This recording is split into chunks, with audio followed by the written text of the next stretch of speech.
Kerala State Council for Science, Technology and Environment, popularly known as KSCST, was constituted in November 2002 as an autonomous body to encourage and promote science and technology related activities in the state by restructuring the erstwhile State Committee for Science, Technology and Environment, known as STEC, which was established in 1970. Uniqueness of KSCST is that it's basically a miniature form of CSIR at the central level, which is established at the state level. In terms of supporting research activities through funding of different research projects to different institutes in the state, and also maintaining different R&D institutes under the council. Over the past 2 decades, the KCST spearhead the science and technology activities of the state in general and its own R&D centers in particular. KCST has a state council headed by the Chief Minister of Kerala and an executive council chaired by the executive vice president. The administrative responsibilities vested with the council are not alone for the management of its R&D centers, but for implementing various schemes and programs. These programs include student programs, biotechnology development, research fellowships, women in science, science popularization, technology development and innovation, fostering research in innovation, environment conservation, R&D infrastructure development, various awards, special day observances, and many more. Provide overall guidance to the programs and the development of R&D centers of the council. There are 8 different R&D institutions under the ambit of KSCST, each with a specific focus of research. These research areas include water, forest, biology, biotechnology, biodiversity, mathematics, basic sciences, and climate change. All these institutes conduct excellent research and propose solutions to the social issues that are relevant to the state. More details are available on the website corresponding to all these R&D institutes.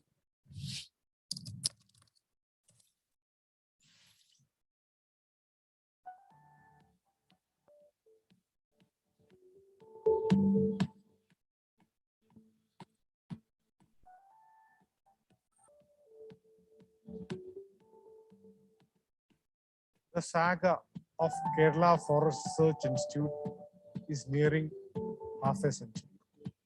When it was conceived in 1975, it was a unique venture wherein a state in India had actually started an institution dedicated to the study of forests.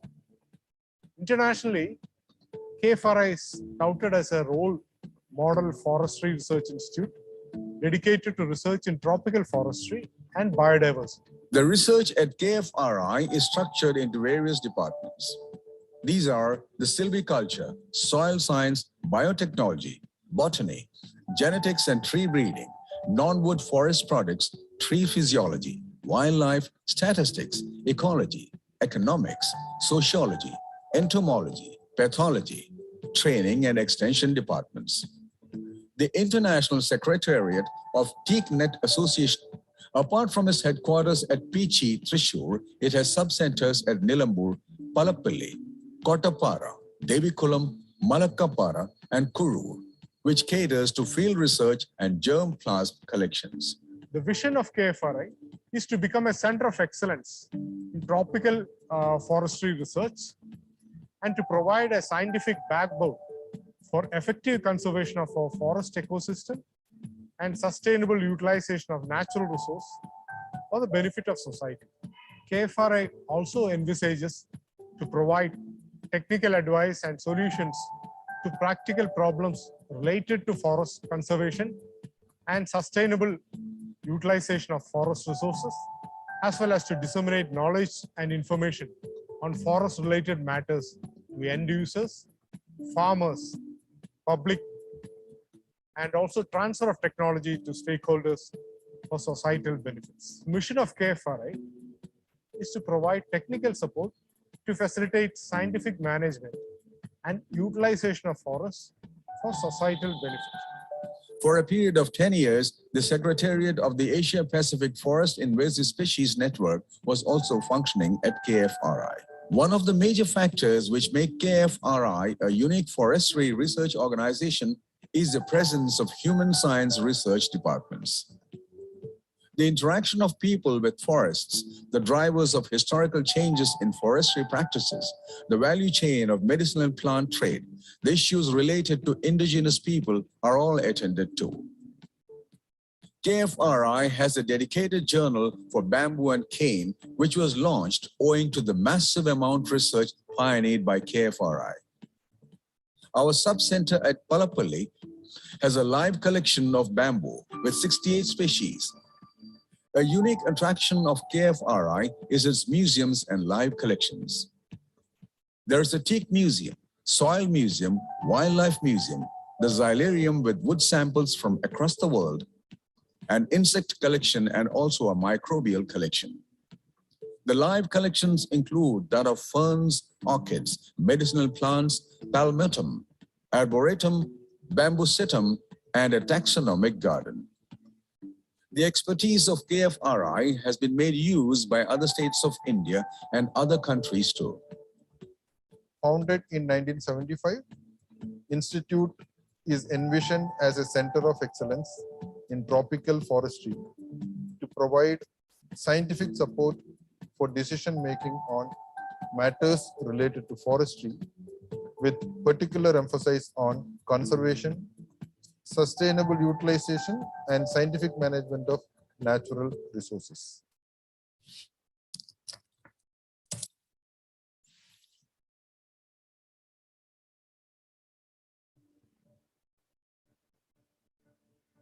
National Transportation Planning and Research Center is an R&D institution under Kerala State Council for Science, Technology and Environment and has excellence in all the areas of transportation. KCST National Transportation Planning and Research Center, known as NATPAC, is the only research institution in the country which works on multi-modal system of transportation covering road, rail, water, and air traffic. Through major research studies, NATPAC has been helping the state in developing GIS-based transportation database, integrated land use transport model for the major cities in Kerala.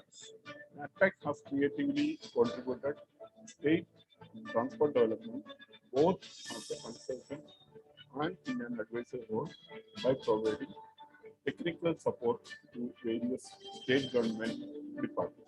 The center has also been providing technical reports and proposals to national and international agencies in the specialized field of transportation. NATPAC has a well-developed scientific laboratory for tests on soil, aggregate, bitumen, bituminous mixes, DGPS, and topographic surveys and field testing. NATPAC has MOUs with academic and research organizations such as National Institute of Technology, Calicut, National Institute of Technology, Tiruchirappalli, College of Engineering, Trivandrum, Rajiv Gandhi Institute of Technology, Kottayam, and LBS Institute of Technology for Women, etc. The center also provides extension services such as internships or projects for PhD, MTech, BTech students, technical lectures to colleges and government agencies, etc. IIT Palakkad has recognized KSCSTE NATPAC as research center to enable employees for external PhD registration so as to promote professional upgradation of scientists and technical staff. NATPAC is also partnering with APJ Abdul Kalam Technical University in their industry projects single window facilitation scheme. This institute has been handling research and consultancy projects as per the government's requirements in the areas of traffic engineering, transportation planning, highway engineering, road safety, public transport system, inland water transport, tourism planning, and rural. NATPAC has an MOU with MORTH and IRC for imparting training on road safety and safety audit.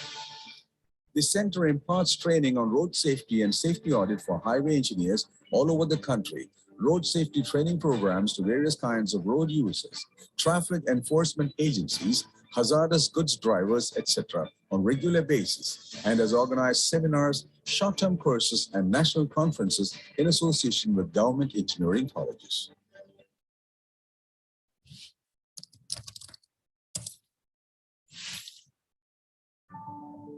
KCST Center for Water Resources Development and Management, popularly known as CWRDM, is a premier R&D institution in the water sector established by the government of Kerala in February 1978.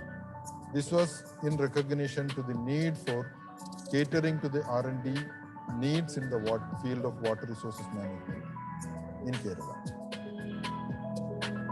CWRDM is situated in a 30-hectare campus at Kunnamangalam, about 13 kilometers east of Kozhikode city.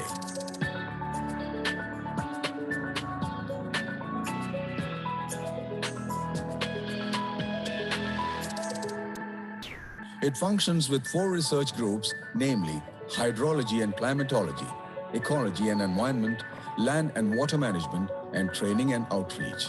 In addition to the experienced scientific and technical manpower in hydrology and allied sciences, the center hosts excellent laboratory facilities.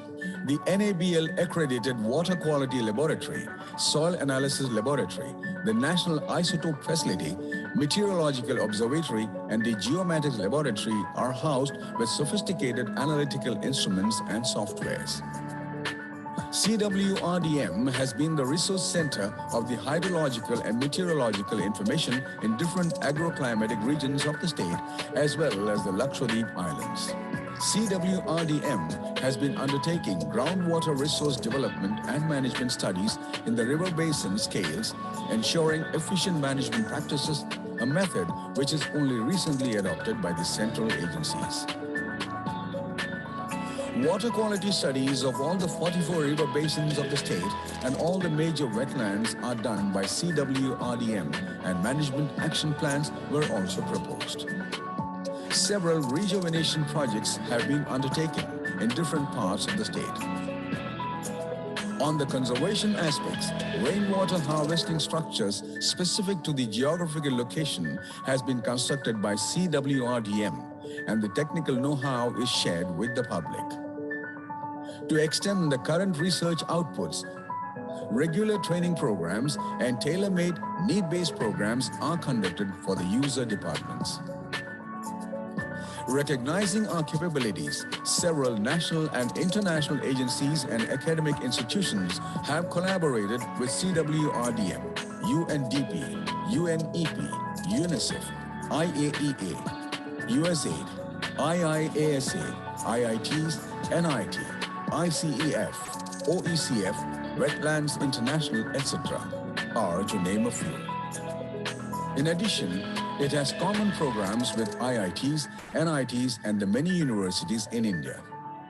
In a nutshell, CWRDM has been the core of hydrological studies, providing solutions in water resource development, conservation, and management for Kerala. Apart from developing technological solutions to water-related problems, the center offers policy support and technical backstopping to the government and its line departments. Water, being the limiting factor for agriculture development and livelihood improvement across the country, the center is now venturing into new thrust areas like climate change, water-related disaster mitigation and management, biotechnology, geoinformatics, nanotechnology, isotope hydrology, etc.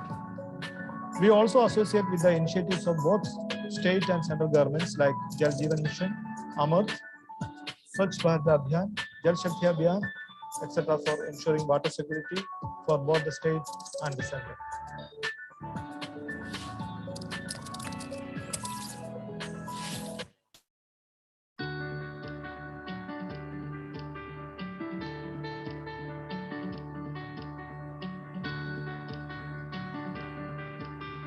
KSCSTE, JNT-BGRI is one of the pioneer ex situ conservatory and R&D organization in the country for the conservation and sustainable utilization of plant wealth for the well-being of the people by using traditional and scientific knowledge.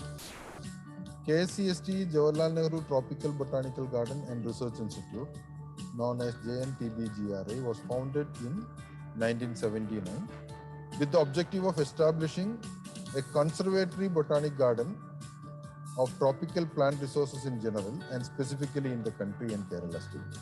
It also undertakes research programs for the sustainable utilization of the resources.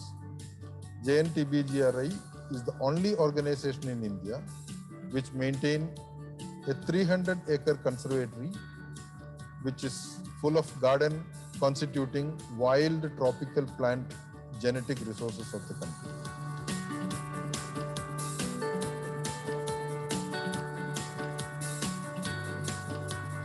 The institute, established in 1979, has established various ex situ conservatories, aesthetic garden, heritage garden, helping in the conservation and management of plant wealth, carried out bioprospecting studies through biotechnological, phytochemical, and pharmacological tools. This garden-based institute, member of the Botanical Garden International and also Global Genome Network, has also established various capacity building and training means in different walks of life.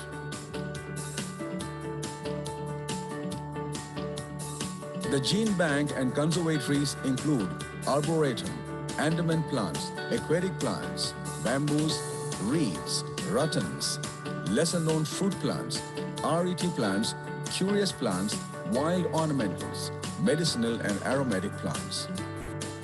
Demo garden with landscape and sculptures are yet another attraction of the institute. The broad spectrum of R&D activities include identification, assessment, analysis and evaluation of lesser-known economically potential plant species and value addition through scientific and technical means. Being an R&D organization with motto of conservation, the R&D profile is extended to trace out causes of the rarity of plant species. The taxonomists identified, relocated several plant species.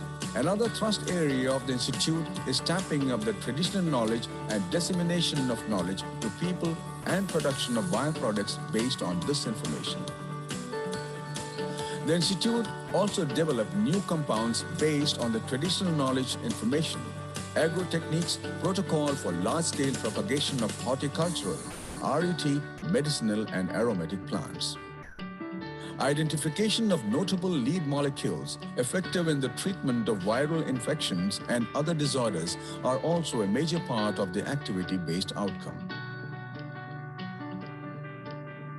The institute is also offering consultation on garden landscaping, scientific and technical guidance to researchers and students in various disciplines, reference system for literature and herbaria, etc. During this tenure, the institute made remarkable achievements in the area of conservation and sustainable utilization of plant wealth through various means of biodiversity management, popularization, training and educational programs. The 300-acre conservatory-based garden is one of the major conservatory gardens in India with a total collection of 50,000 accessions belonging to 5,000 species. Vision of the institution is conservation and sustainable utilization of genetic resources across the country in general and Western Ghats in particular.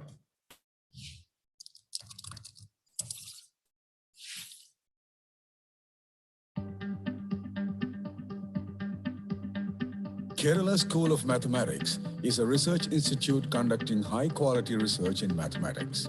KSOM began functioning in 2009 when it started as a joint venture of the Department of Atomic Energy, Government of India, and the Kerala State Council for Science, Technology and Environment, Government of Kerala. Apart from these funding bodies, KSOM also receives generous funds from the Department of Science and Technology, Government of India. Kerala School of Mathematics is an advanced academic research center in mathematics, the queen of science. The primary missions of KSOM are promotion of independent inquiry and curiosity-driven research, pushing boundaries of existing knowledge to newer horizons, and to establish itself as a center of excellence, flourishing in research and education in advanced mathematics. KSOM is one of the very few research institutes in India dedicated exclusively to do research in mathematics. Primary areas of research at KSOM are number theory, non-commutative convexity, Teichmuller theory, and several complex variables. The faculty and the postdoctoral fellows at KSOM are leading researchers and experts who are acknowledged as being amongst the best in their areas of research. KSOM has a regular doctoral program and an advanced integrated MSc program.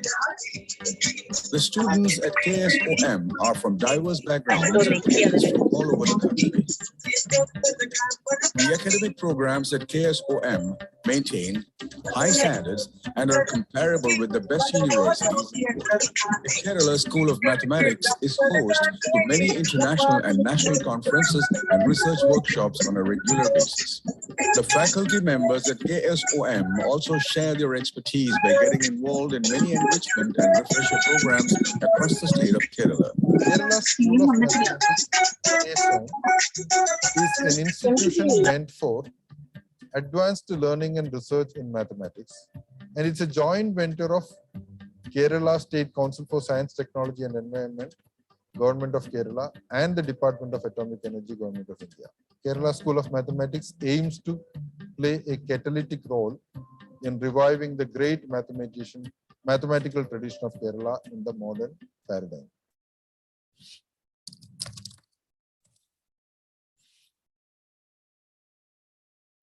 Srinivasa Ramanujan Institute for Basic Science is envisaged to become a center of excellence in basic science education and research.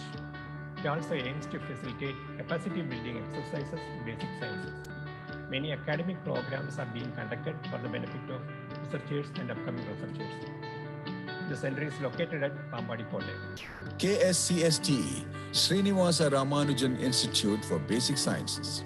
The establishment of Srinivasa Ramanujan Institute for Basic Sciences in the 125th birth centenary year of the great mathematical genius, Srinivasa Ramanujan, was announced on 13 January 2012 at Thiruvananthapuram on the occasion of launching the Kerala Mathematical Year activities organized by the KSCSTE in line with the proposals of the National Board of Higher Mathematics and the Ministry of Human Resources Development, Government of India.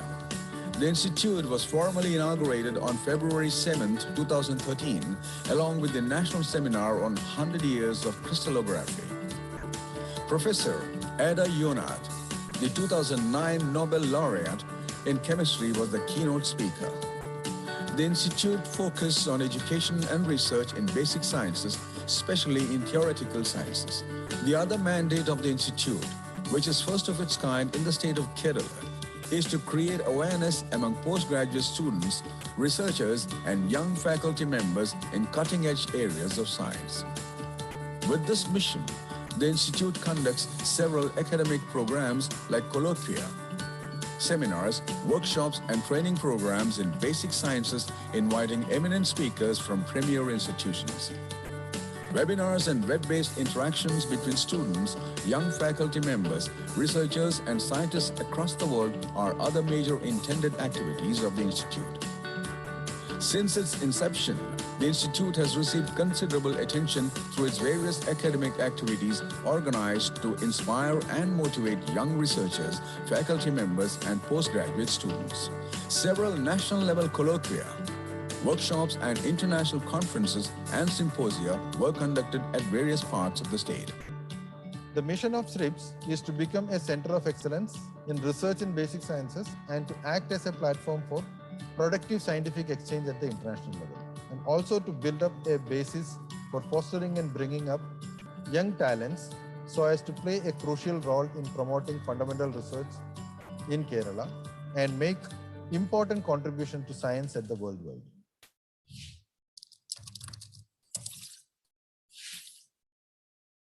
Climate change remains one of the toughest challenges we as a society has ever faced. The inception on building a framework for promoting climate change studies in Kerala was conceived during the budget speech of 2012. The Institute for Climate Change Studies is an autonomous institute which is added recently to the KCSTE by the government of Kerala. The ICCS envisioned to promote integrated research, technical support and capacity building in the field of climate change and related issues.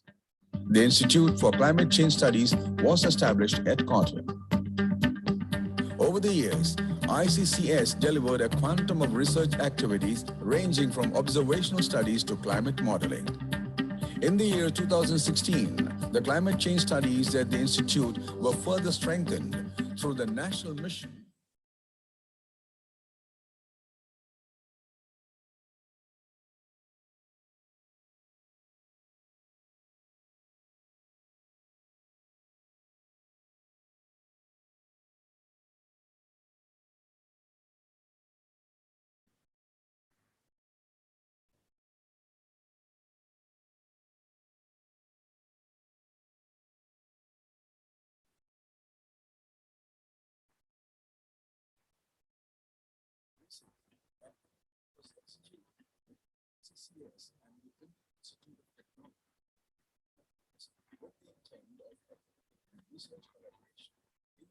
Of mutual interest. Though Earth's climate has changed throughout history, the unequivocal impact of human activities since the mid-20th century invokes particular significance. At ICCS, we strive to better understand the future climate implications over the state, providing vital information for sustainable development with minimal environmental.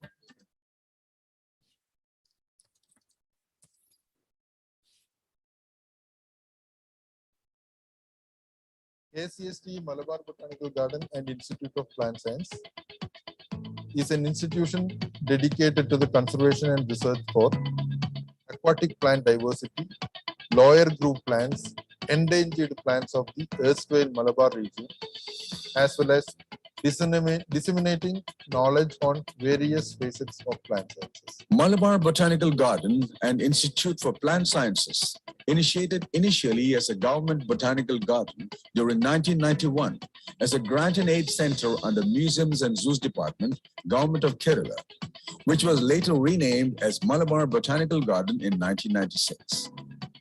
It was during 1997 that the center became grant and aid under the Department of Science and Technology, Government of Kerala. And later in 2015, it was elevated to the status of a full-fledged R&D center under Kerala State Council for Science, Technology and Environment. The research and developmental activities of MBGIPS spans across 5 themes, namely biodiversity, floristics and systematics, plant genetic resources, conservation, horticulture and population biology, ecology, restoration and monitoring, plant biotechnology and molecular systematics, outreach, education and capacity building. Though our major focus is on aquatic plants and lower plant group forms, especially pteridophytes and bryophytes. As a botanical garden, we have conservatories for almost all plant groups conserved for research, educational, and recreational purposes. Recreation of Orthus Valley, Medicinal Plants Conservatory, Inflorescence House, Climbers, fruit crops, plants belonging to the RET category, orchids, carnivorous plants, Ginger Valley, traditional flowering plants are few to name on. In addition to hardcore research on lower plants, this institute does have regular training programs for school students to researchers and general public. MBGIPS also conducts tailor-made programs for graduate, undergraduate, botany, and life science students based on their syllabus. Supply quality seedlings and saplings of plants of various categories, including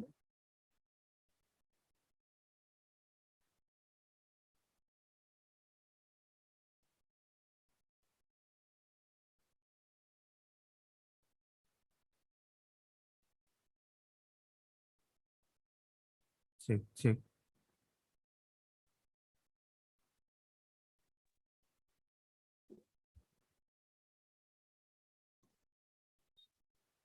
Good morning and a warm welcome to the 34th edition of Kerala Science Congress. Kerala Science Congress is an annual science event conducted by the Kerala State Council for Science, Technology and Environment. The 34th Kerala Science Congress is jointly organized by Kerala State Council for Science, Technology and Environment, National Transportation Planning and Research Center, in association with Mar Ivanius College, Thiruvananthapuram. The annual event provides a forum for young researchers, academicians, technologists, budding scientists, and others from the state and elsewhere to exchange knowledge and share advances on the research findings, thus providing a platform for collaborative research and development of technologies of relevance, especially to the state of Kerala. This event consists of technical session that includes theme lectures by eminent scientists, research presentation by young researchers, postgraduate students, interactive session, presentation by awardees of National Children's Science Congress.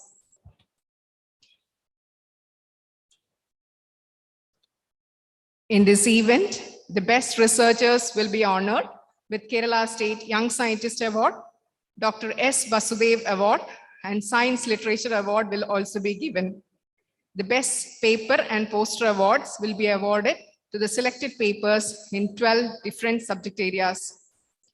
Honorable Chief Minister of Kerala, Sri Pinarayi Vijayan, who is also the President of Kerala State Council for Science, Technology and Environment, will inaugurate the event. The focal theme of the 34th Kerala Science Congress is Science, Technology and Innovation for a Transition to a Knowledge Economy. The focal theme lectures will be delivered by 3 eminent experts. We have a Nobel laureate to deliver one of the lectures, Professor Konstantin Sergeyevich Novoselov, Nobel laureate in Physics 2010, Tan Shin Tuan Centennial Professor, Center for Advanced 2D Materials, National University of Singapore. Professor V.K. Ramachandran, the Vice Chairman of Kerala State Planning Board. Sri S. Somanath, the Chairman of Indian Space Research Organization. Also, there will be memorial lectures to commemorate the renowned scientist from Kerala who has made outstanding contribution globally. We have Dr. Thanu Padmanabhan Memorial Lecture, which will be delivered by Dr. P. Srikumar, the former director of Indian Institute of Astrophysics, IIAP. Dr. P.K. Gopalakrishnan Memorial Lecture, which will be delivered by Dr. K.N. Harilal, former member, Kerala State Planning Board. P.T. Bhaskara Panikar Memorial Lecture, which will be delivered by Professor Sabu Thomas, Vice Chancellor of Mahatma Gandhi University, Kottayam. Dr. Janaki Ammal Memorial Lecture, which will be delivered by Dr. M. Sanjappa, the former Director of Botanical Survey of India. Dr. G.N. Ramachandran Memorial Lecture, which will be delivered by Dr. R. Shankar Narayanan, the Group Leader, Structural Biology of CCMB, Hyderabad. The technical sessions, the oral presentations and poster presentation on 12 different subject areas will be conducted on the second day, and the postgraduate students interactive session and the Children's Science Congress will be conducted on the third day of the event. Due to prevailing COVID-19 Omicron spread, this year also, like the previous year, we are forced to switch over the conduct of the sessions to online mode. I request the participation of all the delegates in all sessions through online and make use of the deliberations. Thank you.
നമസ്കാരം.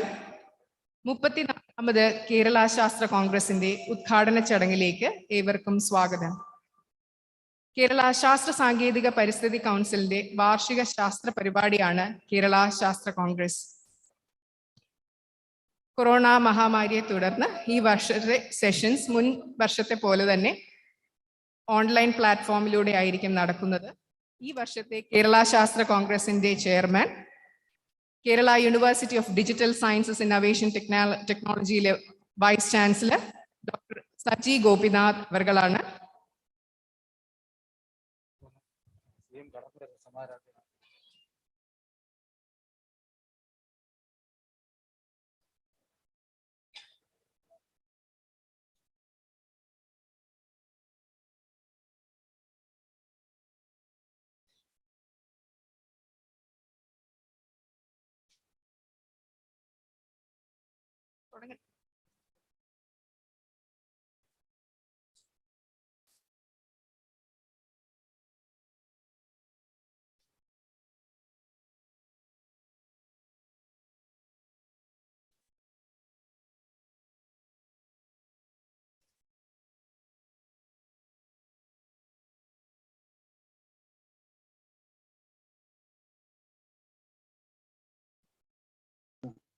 നമസ്കാരം. 34ാമത് കേരള ശാസ്ത്ര കോൺഗ്രസിന്റെ ഉദ്ഘാടന ചടങ്ങിലേക്ക് ഏവർക്കും സ്വാഗതം.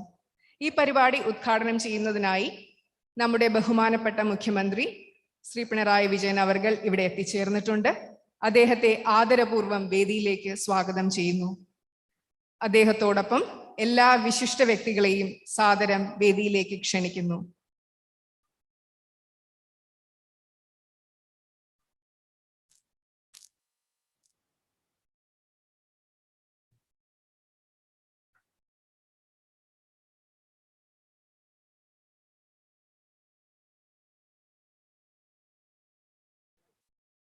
മുപ്പത്തിനാലാമത് കേരള ശാസ്ത്ര കോൺഗ്രസിന്റെ ഔദ്യോഗികമായ ഉദ്ഘാടന ചടങ്ങ് ആരംഭിക്കുകയാണ്. പ്രാർത്ഥനയ്ക്കായി ക്ഷണിക്കുന്നു മാറിവാനിയസ് കോളേജിലെ വിദ്യാർത്ഥിനിയായ ആശ കെ ഈപ്പനെ.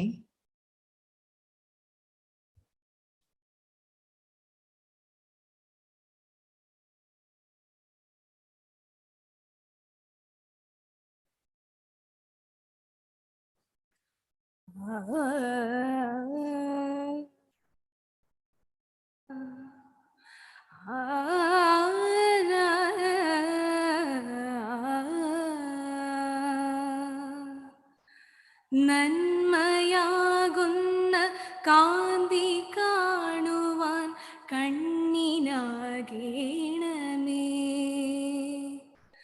നല്ല വാക്കിൻ്റെ ശീലു ചൊല്ലുവാൻ നാവിനാകേണമേ. സ്നേഹമാകുന്ന ഗീതമെന്നുമെൻ കാതിനിണയാകണേ. സത്യമെന്നുള്ള ശീലമോടെ ഞാൻ ശാന്തിയറിയണമേ. ആ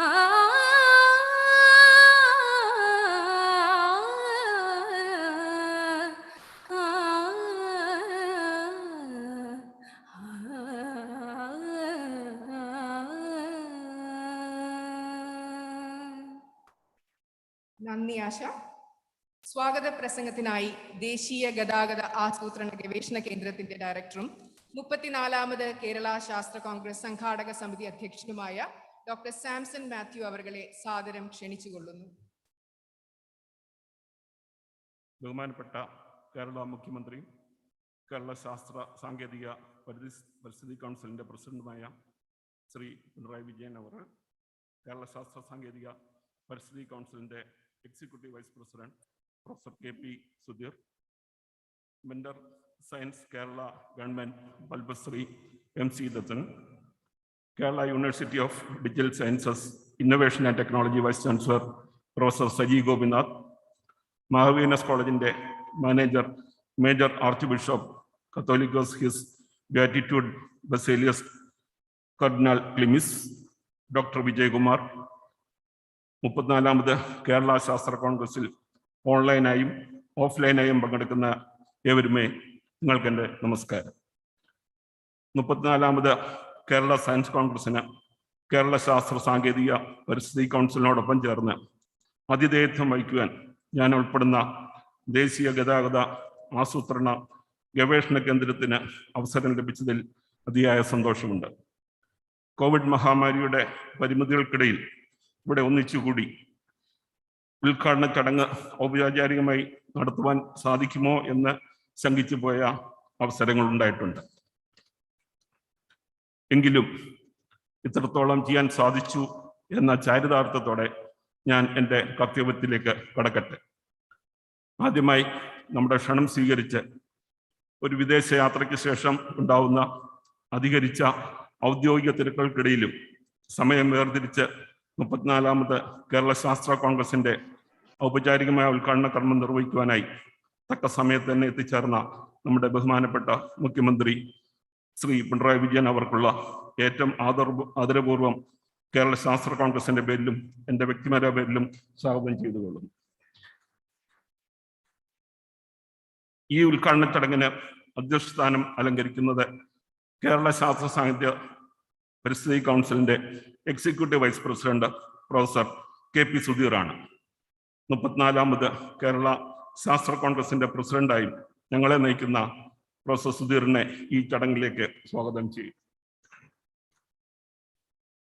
ഈ കേരള ശാസ്ത്ര കോൺഗ്രസിൻ്റെ ചെയർമാനായി പ്രവർത്തിക്കുന്നത് Kerala university of digital sciences innovation and technology vice chancellor professor Saji ഗോപിനാഥാണ്. എൻ്റെ പ്രിയ സുഹൃത്തു കൂടിയായ സജി ഗോപിനാഥിനെ ഈ ചടങ്ങിലേക്ക് ഹാർദവമായി സ്വാഗതം ചെയ്യും.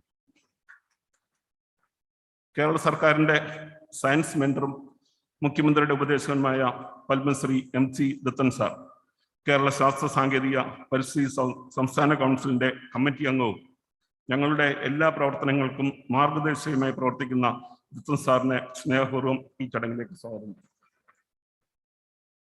മലങ്കര സുറിയാനി കത്തോലിക്ക സഭയുടെ പരമാധ്യക്ഷനായ അത്യാഭിവന്ധ്യ മോറോൻ മോർ ബസേലിയോസ് കർദിനാൾ ക്ലിമിസ് കത്തോലിക്ക ബാബ തിരുമേനിയുടെ സാന്നിധ്യം കൊണ്ട് തന്നെ ഈ ചടങ്ങ് അനുഗ്രഹീതമാണ്. അത്യാദരവോടെ തിരുമേനിയെ ഈ ചടങ്ങിലേക്ക് സ്വാഗതം ചെയ്യുന്നു.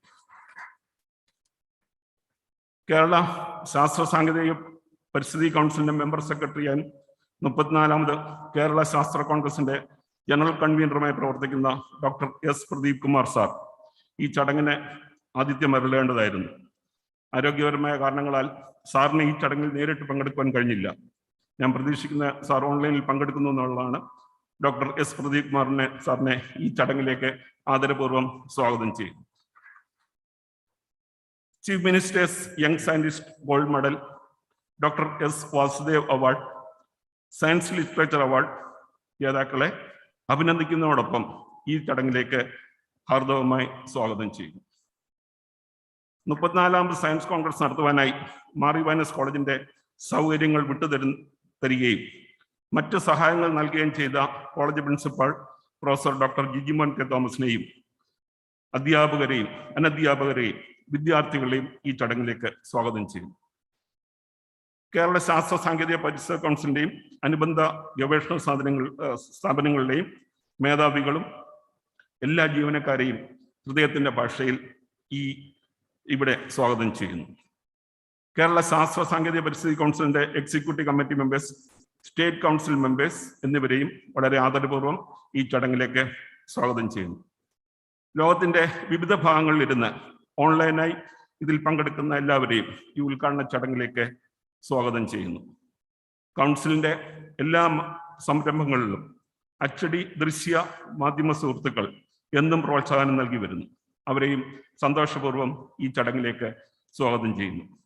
എല്ലാവരെയും ഒരിക്കൽ കൂടി സ്വാഗതം ചെയ്തുകൊണ്ട് ഞാൻ എൻ്റെ കർത്തവ്യത്തിൽ നിന്നും വിരമിക്കുന്നു. നിങ്ങൾക്ക് നമസ്കാരം. നന്ദി സർ. 34ാമത് കേരള ശാസ്ത്ര കോൺഗ്രസിനെ കുറിച്ച് നമ്മോട് സംസാരിക്കുന്നതിനായി ഈ ശാസ്ത്ര കോൺഗ്രസിന്റെ ചെയർമാനും Kerala university of digital science innovations and ടെക്നോളജിയുടെ വൈസ് ചാൻസലറുമായ ഡോക്ടർ സജി ഗോപിനാഥ് അവർകളെ വിനയപൂർവ്വം ക്ഷണിക്കുന്നു. Good morning, Honorable Chief Minister, other dignitaries on the dais, eminent speakers, invitees, and dear delegates.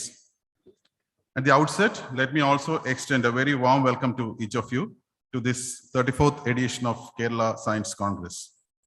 As we know, this Science Congress is being held at a time when the world is recovering from the deadly pandemic. Our experience during the last 2 years has also demonstrated how the advances in science and technology could actually save the humanity when faced with such unprecedented crisis.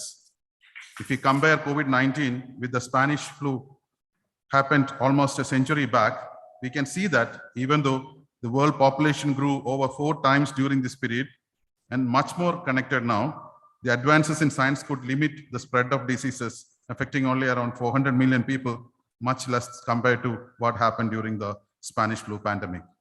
More importantly, the faster responses in the vaccine development could limit the number of fatalities to around 6 million as against 50 million deaths happened during 1918-1919 period.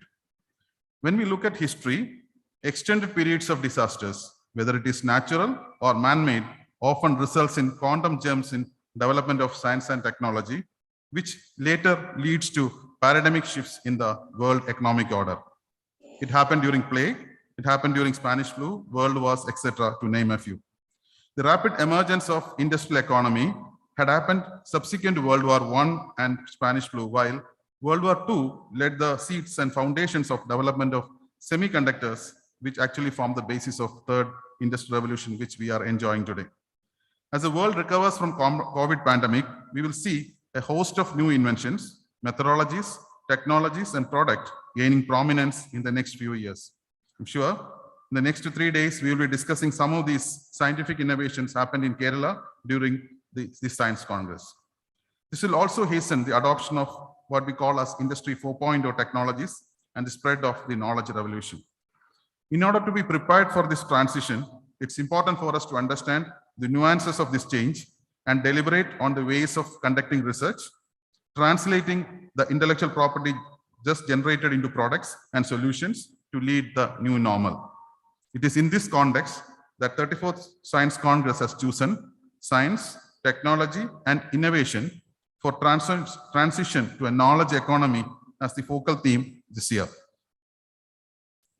As we know that the concept of knowledge economy was first proposed by sociologist Daniel Bell in his celebrated work on post-industrial society, which actually later got adopted globally as a central theme of development in the post-industrial era. There are two aspects that distinguish a knowledge economy from the industrial economy.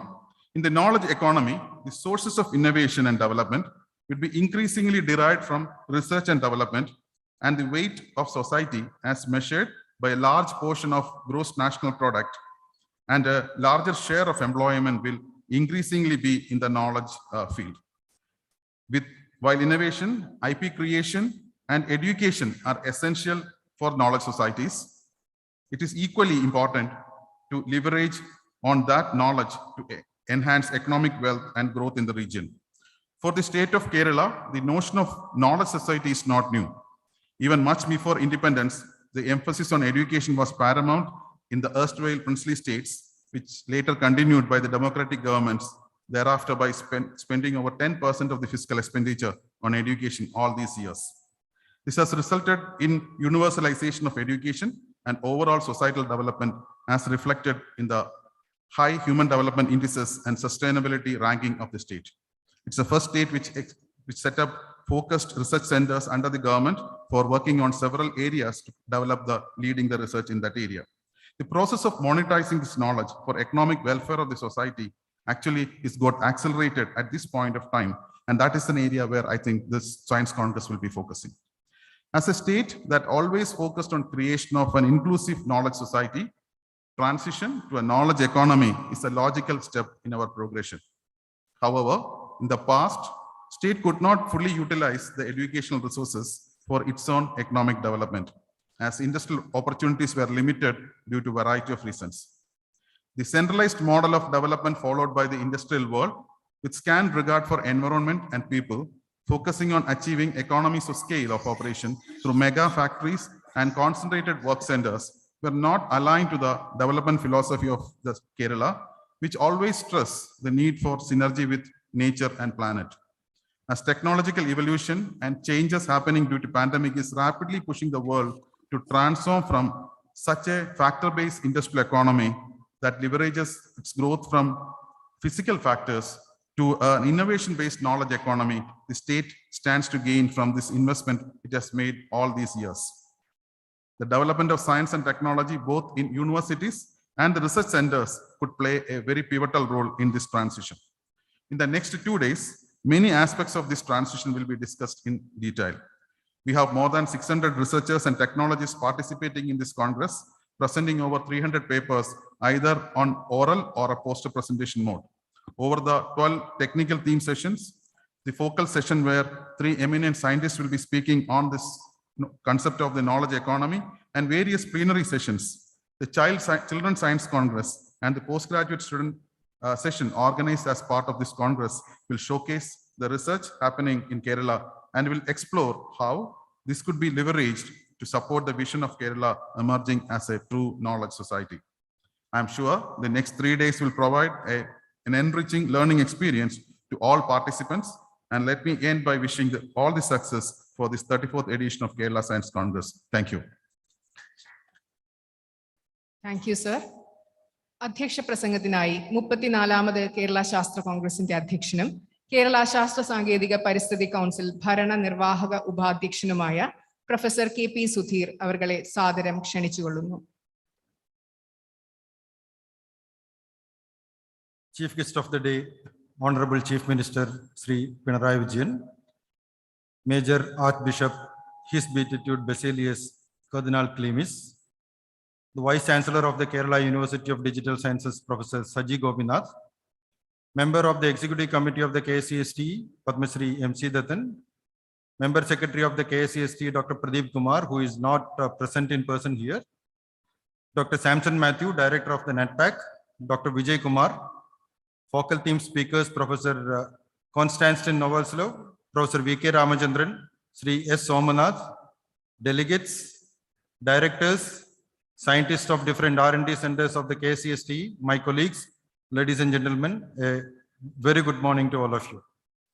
I'm glad to preside over the inaugural function of the 34th Kerala Science Congress, a unique event of the Kerala State Council for Science, Technology and Environment.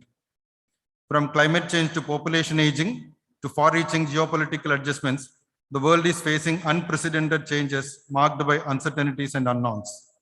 These are exacerbated by disruptive shocks such as the current COVID-19 pandemic crisis.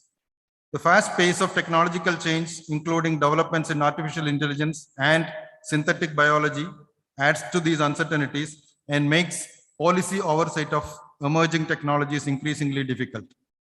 It's in this premise we chose the focal theme of the 34th Kerala Science Congress as Science, Technology and Innovation for Transformation to Knowledge Economy. The knowledge economy is a system of consumption and production that is based on intellectual capital. In particular, it refers to the ability to capitalize on scientific discoveries and basic and applied research. This has come to represent a large component of all economic activity in most developed countries now. In a knowledge economy, a significant component of value may thus consist of intangible assets such as the value of workers' knowledge and intellectual property. The economy of different countries have been focused on agriculture, industry, and service. In this information era, the global economy has moved towards the knowledge economy, which activities such as research, technical support, and consulting. The knowledge economy addresses how education and knowledge, that is human capital, can serve as productive asset of business or business product to be sold and exported to yield profits for individuals, business, and the economy. This component of the economy relies greatly on intellectual capabilities instead of natural resources or physical contributions. In the knowledge economy, products and service that are based on intellectual expertise advance technical scientific fields, encouraging innovation in the economy as a whole. Therefore, investment in science, technology, and innovation is essential for economic development and social progress. Research and development can foster sustainable development by building greener, more inclusive societies. To be effective, however, infrastructure development, technology transfer, and both public and private R&D needs to be nurtured and regulated by effective policies. Since innovation is central to translating scientific knowledge and technological know-how into useful products, services, and employment, Kerala State Council for Science, Technology and Environment is fostering closer linkages between university and industry. A Kerala Development and Innovation Council, Strategic Council KDISC initiative, the Kerala Knowledge Economy Mission aims to provide employment to the educated by transforming the state of Kerala into a knowledge society, which will produce, consume, and transact knowledge for its own social and economical development. Kerala State Council for Science, Technology and Environment has several programs that target promoting science education and facilitate advanced research in science and technology. The newly launched programs Shrestha and SPIRC, which facilitates interdisciplinary and interinstitutional research, cutting-edge research in selected areas, are examples of such initiatives. The KCST has launched a digital platform, REAP-K, for the researcher to locate the availability of high-end equipment for conducting experiments in the last year. And it was very well received by the research community as a whole. We have planned to enhance the capabilities of this platform and take it to the next level, where information about not only equipment availability, but expertise and services will also be portrayed. I would like to thank the government for the consistent support that has been offered to the KCST in fostering R&D in the state. The science needs to play a decisive part in the sustainable and inclusive development of any country. Our global competitiveness in trade will depend on the strength of our technologies. Inclusiveness of our national development will rely heavily upon the availability, accessibility, and affordability of the products of innovation. Our scholars must gain leadership in discovery process in frontier areas of science. I see a bright horizon for our scientific activities.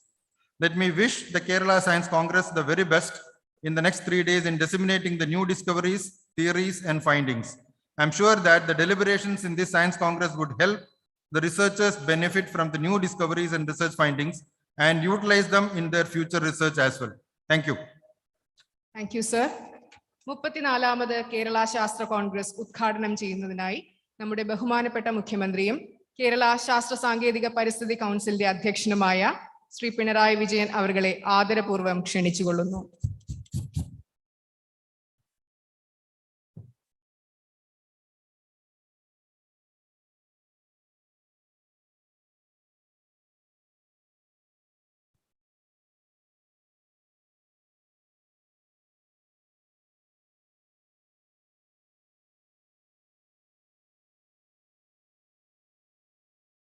ആദരണീയനായ ക്ലിമിസ് തിരുമേനി അടക്കം വേദിയിലും സദസ്സിലുമുള്ള വിശിഷ്ട വ്യക്തികളെ, സഹോദരി സഹോദരന്മാരെ, science കോൺഗ്രസിന്റെ 34ാമത് ശാസ്ത്ര കോൺഗ്രസ് ആണ് ഇവിടെ നടക്കുന്നത്. എല്ലാ വർഷവും ശാസ്ത്രമേഖലയിൽ പ്രഗത്ഭമായ രീതിയിൽ സംഘടിപ്പിക്കപ്പെടുന്ന ഒരു പരിപാടിയാണ്. ഇതിലൊരു പ്രത്യേകത,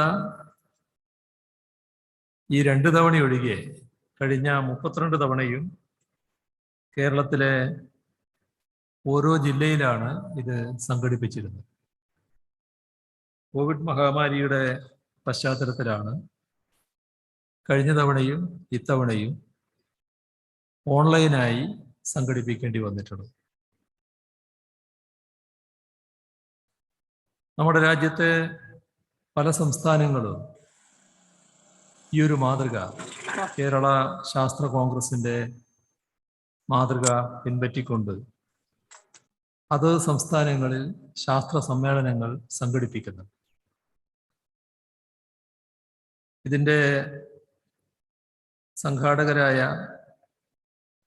കേരള സംസ്ഥാന ശാസ്ത്ര സാങ്കേതിക പരിസ്ഥിതി കൗൺസിലിൻ്റെ ഉപദേശങ്ങൾ മറ്റ് ഇന്ത്യൻ സംസ്ഥാനങ്ങൾ ആരായുന്നു.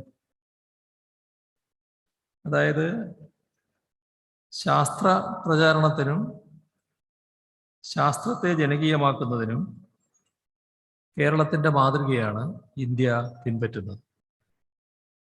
ഇത് കേരളത്തെ സംബന്ധിച്ചിടത്തോളം അങ്ങേയറ്റം അഭിമാനകരമായ കാര്യമാണ്. കഴിഞ്ഞ കുറച്ച് വർഷങ്ങളായി ഓരോ വർഷവും കേരള ശാസ്ത്ര കോൺഗ്രസിലെ പങ്കാളിത്തവും അതിനുള്ള സ്വീകാര്യതയും വർദ്ധിച്ചു വരുന്നതായാണ് കാണുന്നത്. ഇതൊരു ഓൺലൈൻ സമ്മേളനമാണെങ്കിൽ കൂടി വലിയ തോതിലുള്ള ജനപങ്കാളിത്തം ഉണ്ട് എന്നത് സന്തോഷകരമായ കാര്യമാണ്. ഇവിടെ നടക്കുന്ന ചർച്ചകൾ കേരളത്തിൻ്റെ ശാസ്ത്രമേഖലയുടെ വളർച്ചയ്ക്കും അഭിവൃദ്ധിക്കും കാരണമായി തീരുമെന്ന് തന്നെയാണ് പ്രതീക്ഷിക്കുന്നത്. ഈ ഉദ്ഘാടന സമ്മേളനത്തിൽ വിവിധ ശാസ്ത്ര മേഖലകളിൽ നിന്നായി തിരഞ്ഞെടുക്കപ്പെട്ടിരിക്കുന്നവർക്കുള്ള അവാർഡ് വിതരണവും നടക്കുന്നുണ്ട്. അവാർഡ് ജേതാക്കളെയെല്ലാം അഭിനന്ദിക്കാൻ കൂടി ഈ അവസരം വിനിയോഗിക്കട്ടെ.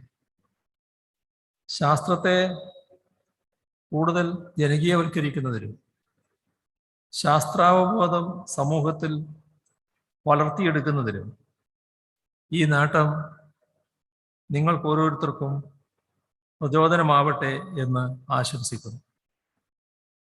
34ാമത് സയൻസ് കോൺഗ്രസിന്റെ ഈ വേദിയിൽ നേരത്തെ നവോത്ഥാന കാലത്തിൻ്റെ സഹോദരൻ അയ്യപ്പൻ്റെ വരികൾ ഓർക്കുന്നത് നല്ലതാണ്. അത് വളരെ പ്രസക്തമായതുകൊണ്ട്. സയൻസാൽ ദീപ്തമീ ലോകം, സയൻസാൽ അഭിവൃദ്ധികൾ, സയൻസ് എന്നെ തമസ്സല്ല, സയൻസിന് തൊഴുന്നു ഞാൻ. ഇതാണ് സഹോദരൻ അയ്യപ്പൻ എഴുതിയിരുന്നത്. അപ്പൊ നമ്മുടെ നവോത്ഥാന കാലഘട്ടം ശാസ്ത്രത്തെയും ശാസ്ത്രാവബോധത്തെയും എത്രമാത്രം പ്രാധാന്യത്തോടെയാണ് കണ്ടിരുന്നത് എന്നാണ് ഇതിലൂടെ വ്യക്തമാകുന്നത്. യൂറോപ്യൻ ശാസ്ത്ര വിപ്ലവം 1543 ആരംഭിക്കുന്നതിന് മുൻപ് തന്നെ നമുക്ക് ശാസ്ത്രഗ്രന്ഥങ്ങളും ശാസ്ത്ര ചരിത്രവും ഉണ്ടായിരുന്നു. ശാസ്ത്രവും ആത്മീയതയും മതവുമെല്ലാം അതതിൻ്റെ മേഖലകളിലാണ് വ്യാപരിച്ചിരുന്നത്. എന്നാൽ ഇന്ന് ശാസ്ത്രത്തെ മതാത്മകതയുമായി കൂട്ടിച്ചേർക്കുവാനുള്ള കൊണ്ടുപിടിച്ച ശ്രമങ്ങളാണ് നടക്കുന്നത്.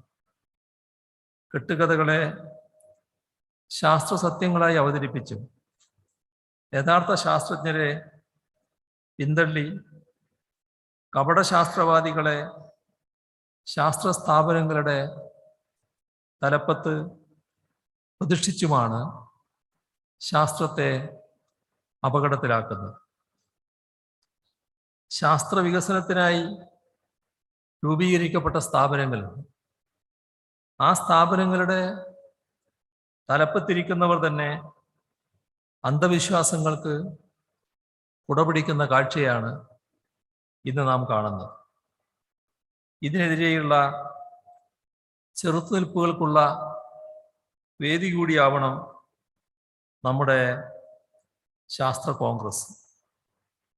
നമ്മുടെ രാജ്യത്തിൻ്റെ ശാസ്ത്രമേഖല അഭിമുഖീകരിക്കുന്ന ഇത്തരം വെല്ലുവിളികളെ എങ്ങനെ അതിജീവിക്കാം എന്ന ചിന്ത കൂടി ഈ അവസരത്തിലുണ്ടാകണം. ശാസ്ത്രാവബോധം വളർത്തുക എന്നത് ഭരണഘടനാ കർത്തവ്യമായ ഒരു രാജ്യത്താണ് നാം ജീവിക്കുന്നത്. ശാസ്ത്രത്തിൻ്റെ പ്രചാരണം വഴി ശാസ്ത്രാവബോധം വളർത്തുക എന്നത് ഓരോ പൗരൻ്റെയും ഉത്തരവാദിത്വമാണ്. ശാസ്ത്രത്തിൻ്റെ ജനകീയവൽക്കരണം കൊണ്ട് മാത്രമേ അത് സാധ്യമാവുകയുള്ളൂ. ശാസ്ത്രത്തിൻ്റെ ജനകീയവൽക്കരണം എന്നത് ഇത്തരം സമ്മേളനങ്ങൾ കൊണ്ട് മാത്രം സാധിക്കുന്ന ഒന്നല്ല. പലപ്പോഴും അക്കാദമികമായ തലങ്ങളിൽ മാത്രമായി ശാസ്ത്രീയ അറിവുകൾ ഒതുങ്ങി നിൽക്കുന്നു. അവയെ ജനകീയവൽക്കരിക്കുക എന്ന ദൗത്യം ശാസ്ത്രലോകമാകെ ഏറ്റെടുക്കുന്ന സ്ഥിതി ഉണ്ടാവണം. ശാസ്ത്രം ശാസ്ത്ര വിദ്യാർത്ഥികൾക്കും ഗവേഷകർക്കും വേണ്ടി മാത്രമെന്ന ധാരണ പൊളിച്ചെഴുതപ്പെടുന്നു.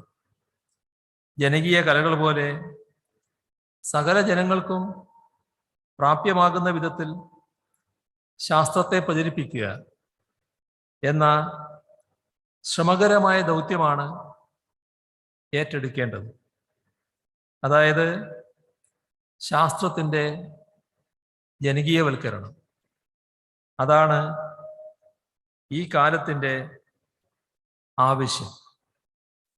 ജനങ്ങളിലേക്ക് വിവരങ്ങളും അറിവുകളും പകർന്നു നൽകാൻ കഴിയുന്ന വാർത്താ മാധ്യമങ്ങൾ പോലും ശാസ്ത്ര പ്രചാരണത്തോട് മുഖം തിരിക്കുന്ന സാഹചര്യമുണ്ട്.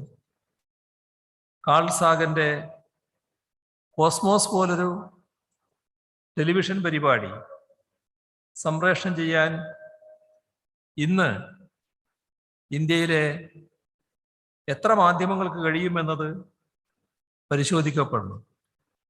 സമൂഹത്തിൽ ഉയർന്നു വരുന്ന പ്രശ്നങ്ങളെയും ചർച്ചകളെയും ശാസ്ത്രീയമായി വസ്തുതകളുടെ അടിസ്ഥാനത്തിൽ സമീപിക്കാൻ ഉത്തരവാദപ്പെട്ടവർക്ക് പോലും കഴിയാതെ പോകുന്നു. അതുകൊണ്ട് തന്നെ ഇന്നത്തെ കാലത്ത് ശാസ്ത്രം പ്രചരിപ്പിക്കുക എന്നത് പൊതുബോധത്തെ രൂപീകരിക്കുക എന്നത് കൂടിയാണ്. ശാസ്ത്രപ്രചാരണം പോലെ തന്നെ പ്രധാനമാണ് ശാസ്ത്രീയമായ അറിവുകളെ സാമൂഹ്യ നന്മക്കായി ഉപയോഗപ്പെടുത്തുന്ന പ്രക്രിയയും. ഒരാൾക്ക് ശാസ്ത്രത്തെക്കുറിച്ച് അഗാധമായ അറിവുണ്ടായിട്ട് മാത്രം കാര്യമില്ല. അയാൾ അതിനെ എപ്രകാരം സമൂഹ നന്മക്കായി പ്രയോജനപ്പെടുത്തുന്നു എന്നതും സമൂഹത്തിൽ ഉയർന്നു വരുന്ന പ്രതിലോമ ചിന്തകളെ എപ്രകാരം ശാസ്ത്രീയമായി നേരിടുന്നു എന്നതും ഏറെ പ്രധാനമാണ്. അണുവികിരണത്തെക്കുറിച്ചുള്ള പഠനം നമുക്കേറെ പ്രയോജനപ്രദമായ ഒന്നാണ്. രോഗചികിത്സക്ക് ഊർജോൽപാദനത്തിന് എല്ലാം ആ അറിവ് നാം ഉപയോഗിക്കുന്നു. അതേ അറിവ് തന്നെയാണ് ഹിരോഷിമയിലും നാഗസാക്കിയിലും ആറ്റം ബോംബ് വർഷിക്കാനായി ഉപയോഗിച്ചത്. അതായത് ലഭിച്ച അറിവിനെ നമ്മൾ എങ്ങനെ പ്രയോഗിക്കുന്നു എന്നത് ഏറെ പ്രസക്തമാണ്. ഇവിടെയാണ് ശാസ്ത്രത്തെ മനുഷ്യ നന്മയ്ക്കും സമൂഹ പുരോഗതിക്കുമുള്ള ഉപാധിയായി ഉപയോഗിക്കണമെന്ന കേരളത്തിലെ സർക്കാരിൻ്റെ നിലപാട് പ്രസക്തമാകുന്നത്. ആ നിലപാടിനെ മുറുകെ പിടിച്ചുകൊണ്ട് ശാസ്ത്രം പകരുന്ന അറിവുകളെ മാനവികതയിലൂന്നിയ വിജ്ഞാനമാക്കി മാറ്റുന്നതിനുള്ള പ്രവർത്തനങ്ങൾ ഏറ്റെടുക്കാനുള്ള അവസരമായി ഇത്തരം സമ്മേളനങ്ങൾ മാറണം. ശാസ്ത്രത്തെ ജനകീയവൽക്കരിക്കുന്നത് പോലെ തന്നെ പ്രാധാന്യമർഹിക്കുന്ന ഒന്നാണ് ശാസ്ത്രരംഗത്തെ പുസ്തകവൽക്കരണത്തെ ചെറുക്കുന്നത്. ഒരു വ്യക്തിയോ സ്ഥാപനമോ കണ്ടുപിടുത്തം നടത്തിയാൽ ആ അറിവ് അവരുടേത് മാത്രമാണെന്ന അവകാശവാദം അംഗീകരിക്കാവുന്നതാണോ? അത് പരിശോധിക്കപ്പെടേണ്ടതായിട്ടുണ്ട്. പ്രത്യേകിച്ച് ഭക്ഷണം, ആരോഗ്യം, പാർപ്പിടം, വസ്ത്രം ഇങ്ങനെയെല്ലാമുള്ള മനുഷ്യന്റെ അടിസ്ഥാന ആവശ്യങ്ങളുമായി ബന്ധപ്പെട്ട മേഖലകളിൽ അറിവ് കുത്തകകളുടെ രൂപീകരണത്തിനും കൊള്ളലാഭം ഉണ്ടാക്കലിനുമുള്ള ഉപാധിയായി ദുരുപയോഗിക്കപ്പെടാമോ? പേറ്റന്റ് നിയമത്തിൻ്റെയും ഇന്റലക്ച്വൽ പ്രോപ്പർട്ടി റൈറ്റിൻ്റെയും ഒക്കെ മറവിൽ ശാസ്ത്ര നേട്ടങ്ങൾ ചൂഷണത്തിനുള്ള ഉപാധികളാവുന്നുണ്ടെങ്കിൽ അതിനുള്ള പഴുതുകൾ അടക്കേണ്ടതല്ലേ? ആ വഴിക്കും അന്താരാഷ്ട്ര തലത്തിൽ ആലോചനയുണ്ടാകും. പുതിയ അറിവുകൾ ഉൽപ്പാദിപ്പിക്കാൻ ഉതകുന്ന വിധത്തിൽ കേരളത്തിൽ ശാസ്ത്ര ഗവേഷണത്തിൽ ഏർപ്പെട്ടിരിക്കുന്ന നിരവധി സ്ഥാപനങ്ങളുണ്ട്.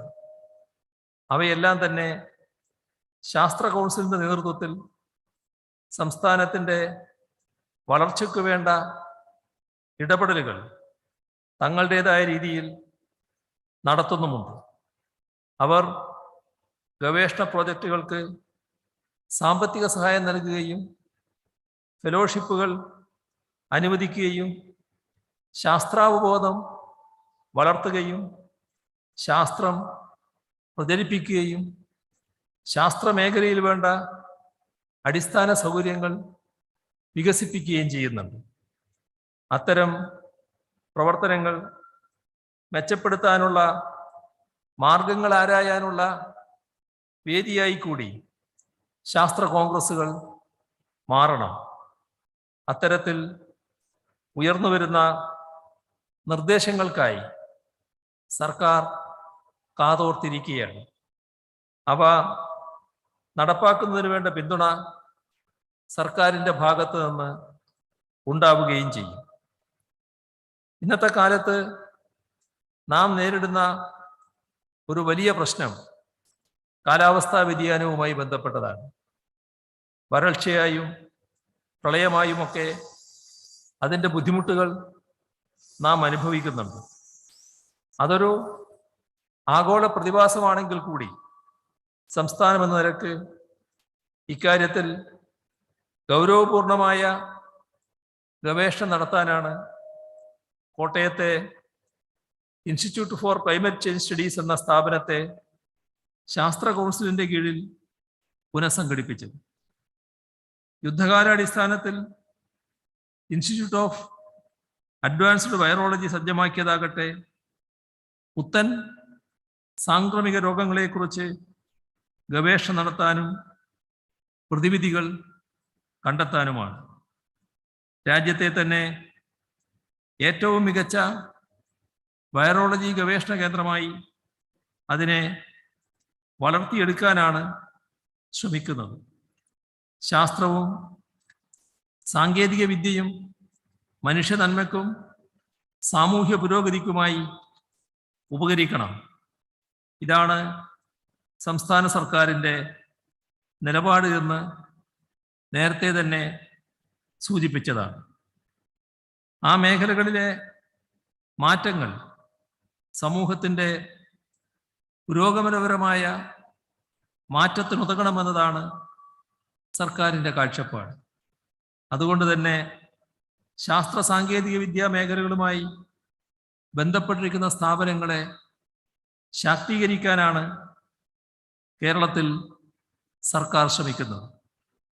സ്ഥാപനങ്ങളെ മാത്രമല്ല, ആധുനിക ശാസ്ത്രത്തിലധിഷ്ഠിതമായ സംവിധാനങ്ങളെയും ശാക്തീകരിക്കുകയാണ് ഉദ്ദേശം. അതിൻ്റെ ദൃഷ്ടാന്തമാണ് കെ ഫോണും കെ റെയിലും മറ്റും.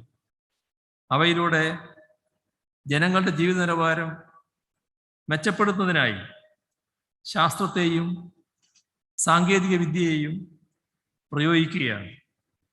അവയാകട്ടെ പ്രകൃതി സൗഹൃദപരവും സുസ്ഥിര വികസനമെന്ന ആശയത്തിൽ ഊന്നിയതുമായ ഇടപെടലുകളാണ്. സംസ്ഥാനത്തെ കോവിഡ് പ്രതിരോധത്തെ വിജയിപ്പിച്ചതും ശാസ്ത്രീയമായ മാർഗങ്ങളിലുള്ള വിശ്വാസവും അതിൻ പ്രകാരം ചിട്ടപ്പെടുത്തിയ ഇടപെടലുകളുമാണ്.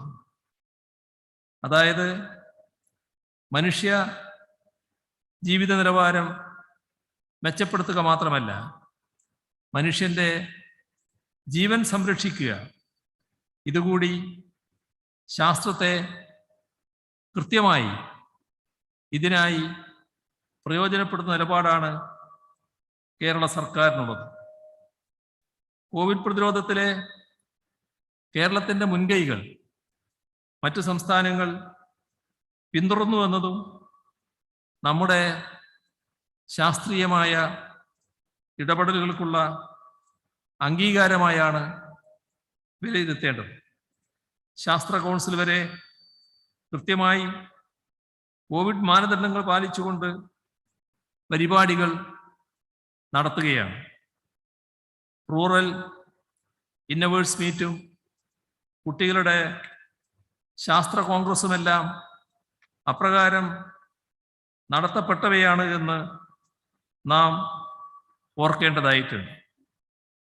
കേരളത്തിലെ അഭ്യസ്തവിദ്യരായ ചെറുപ്പക്കാർ തൊഴിലന്വേഷികളായി പലയിടങ്ങളിലേക്കും പോകേണ്ടി വരുന്ന സാഹചര്യത്തിന് അന്ത്യം കുറിക്കാനാണ് നാം ശ്രമിക്കുന്നത്. കേരളത്തിനകത്ത് തന്നെ 40 ലക്ഷം തൊഴിലുകൾ സൃഷ്ടിക്കാനാണ് ലക്ഷ്യമിട്ടിരിക്കുന്നത്. അതിൻ്റെ ഭാഗമായ പ്രവർത്തനങ്ങളിൽ ശാസ്ത്ര കൗൺസിലിനും മറ്റു വകുപ്പുകളുമായി സഹകരിച്ചുകൊണ്ട് ഇടപെടാൻ കഴിയണം. അടിസ്ഥാന സൗകര്യ വികസനം, മാലിന്യ സംസ്കരണം, ജൈവവൈവിധ്യ സംരക്ഷണം, ദുരന്ത നിവാരണം, ഈ മേഖലകളിലൊക്കെ കൗൺസിലിന് വലിയ രീതിയിൽ ഇടപെടാൻ കഴിയും. റീബിൽഡ് കേരളയുടെ ഭാഗമായുള്ള പ്രവർത്തനങ്ങളിൽ സർക്കാരിനെ സഹായിക്കാനും കൗൺസിലിന് കഴിയണം. അതിനായി മുന്നോട്ട് വരാൻ കൗൺസിൽ തയ്യാറാവുകയും ശാസ്ത്ര കോൺഗ്രസ് പോലെയുള്ള പരിപാടികൾ അതിന് മാർഗദർശിത്വം നൽകുന്നവയായി ഉയരുകയും വേണം. ശാസ്ത്ര കൗൺസിലിൻ്റെയും അതിൻ്റെ ഭാഗമായ ഗവേഷണ സ്ഥാപനങ്ങളുടെയും അഭിവൃദ്ധി ഉറപ്പുവരുത്താൻ സർക്കാർ പ്രതിജ്ഞാബദ്ധമാണ്. അതിന് സഹായകമാകും വിധത്തിൽ ഒഴിവുകൾ നികത്താനുള്ള നിർദ്ദേശം നൽകിയിട്ടുണ്ട്. പ്രകൃതി ദുരന്തങ്ങളുടെയും കോവിഡിൻ്റെയും ഒക്കെ ഫലമായി പ്രതിസന്ധികൾ നേരിടുമ്പോഴും വികസനക്ഷേമ പ്രവർത്തനങ്ങളിൽ സംസ്ഥാന സർക്കാരിൻ്റെ ഭാഗത്തു നിന്ന് ഒരു വിട്ടുവീഴ്ചയും ഉണ്ടാവില്ല എന്നതിനുള്ള തെളിവ് കൂടിയാണ് ഇത്തരം ഇടപെടലുകൾ. നാം മൂന്നാം സഹസ്രാബ്ദ ഘട്ടത്തിലാണ് കഴിയുന്നത്. എന്നിട്ടും മന്ത്രവാദം പോലുള്ള അന്ധവിശ്വാസാധിഷ്ഠിതമായ പരിപാടികൾ നമ്മുടെ രാജ്യത്ത് നടക്കുന്നു. നിധി കിട്ടാനായി നരബലി നടത്തിയതിൻ്റെ വരെ വാർത്തകൾ നടുക്കത്തോടെ നമുക്ക് കേൾക്കേണ്ടി വരുന്നു. ഈ അനാചാരങ്ങൾ സമൂഹത്തിൻ്റെ താഴെത്തട്ടിൽ, മുകൾത്തട്ടിലോ അവിടെ അധികാരത്തിലുള്ളവർ അന്ധവിശ്വാസം പ്രചരിപ്പിക്കുന്നതിൽ മത്സരിക്കുന്നു. മഹാമാരിയെ കിണ്ണം കൊട്ടി ഓടിക്കാമെന്ന് പറയുന്നവർ, ഗണപതിയുടെ രൂപം, പ്ലാസ്റ്റിക് സർജറി പണ്ടേ ഇവിടെ ഉണ്ടായിരുന്നു എന്നതിനുള്ള തെളിവാണെന്ന് വാദിക്കുന്നവർ, ഇവരൊക്കെ മുകൾ തട്ടിലാണുള്ളത്. അന്ധവിശ്വാസങ്ങളിലും അനാചാരങ്ങളിലും നരകിച്ച് കഴിയാൻ പറ്റുമോ? ശാസ്ത്രത്തിൻ്റെ പ്രചരണത്തിലൂടെ മാത്രമേ ഈ അന്ധകാരത്തെ അകറ്റാനാവൂ. അതാണ് സഹോദരൻ അയ്യപ്പൻ പണ്ടേ പറഞ്ഞു വെച്ചത്. കോടി സൂര്യൻ ഉദിച്ചാലും ഒഴിയാത്തൊരു കൂരിരുൾ തുരന്ന് സത്യം കാണിക്കും സയൻസ്. ഇതാണ് സഹോദരൻ അയ്യപ്പൻ എഴുതിയത്. കേരളത്തിലെ ശാസ്ത്ര സാങ്കേതിക ഗവേഷണ സ്ഥാപനങ്ങൾ മികവിൻ്റെ കേന്ദ്രങ്ങളായി ഉയരണമെന്നതാണ് സംസ്ഥാന സർക്കാരിൻ്റെ ആഗ്രഹം. അതിനുതകും വിധം അവയുടെ വളർച്ചയ്ക്ക് കാരണമാകട്ടെ ഇതുപോലുള്ള പരിപാടികൾ എന്നാശംസിച്ചുകൊണ്ട് വളരെ സന്തോഷത്തോടെ 34ാമത് കേരള ശാസ്ത്ര കോൺഗ്രസിൻ്റെ ഔപചാരികമായ ഉദ്ഘാടനം നിർവഹിച്ചതായി അറിയിച്ചുകൊണ്ട് അവസാനിപ്പിക്കുന്നു. നിങ്ങൾക്കെൻ്റെ സ്നേഹാഭിവാദനം. നന്ദി സർ. അടുത്തതായി പുരസ്കാരദാന ചടങ്ങാണ്. ആദ്യമായി doctor S Vasudev award. Kerala സംസ്ഥാന ശാസ്ത്ര സാങ്കേതിക പരിസ്ഥിതി സമിതി പ്രഥമ ചെയർമാനായിരുന്ന ഡോക്ടർ എസ് വസുദേവ് അദ്ദേഹത്തിന്റെ സ്മരണാർത്ഥം ഏർപ്പെടുത്തിയിട്ടുള്ള ഈ പുരസ്കാരം ലഭിക്കുന്നത് സയൻസ് റിസർച്ച് സ്കീമിൽ ഉൾപ്പെട്ടതും 2021 പൂർത്തീകരിച്ചതുമായ ഏറ്റവും മികച്ച ഗവേഷണ പ്രോജക്റ്റിനാണ്. 50,000 രൂപയും പ്രശസ്തി പത്രവും അടങ്ങിയതാണ് ഈ പുരസ്കാരം. ഈ വർഷത്തെ പുരസ്കാരം പ്രഖ്യാപിക്കുന്നതിനായി KCSTയിലെ senior scientist doctor K Vijayakumar അവരെ ക്ഷണിക്കുന്നു. ഈ വർഷത്തെ ഡോക്ടർ എസ് വസുദേവ് അവാർഡ് ലഭിക്കുന്നത് doctor MK Ravivarma, professor, department of physics, NIT Calicut. അദ്ദേഹത്തിന്റെ a multi wavelength integrating nephelometer for characterising tropospheric aerosol എന്ന പ്രോജക്റ്റിനാണ് ഡോക്ടർ എസ് വസുദേവ് അവാർഡ് ലഭിച്ചിരിക്കുന്നത്. ഡോക്ടർ രവിവർമ്മ. ബഹുമാനപ്പെട്ട മുഖ്യമന്ത്രിയെ പുരസ്കാരം നൽകുന്നതിനായി ആദരപൂർവ്വം ക്ഷണിക്കുന്നു.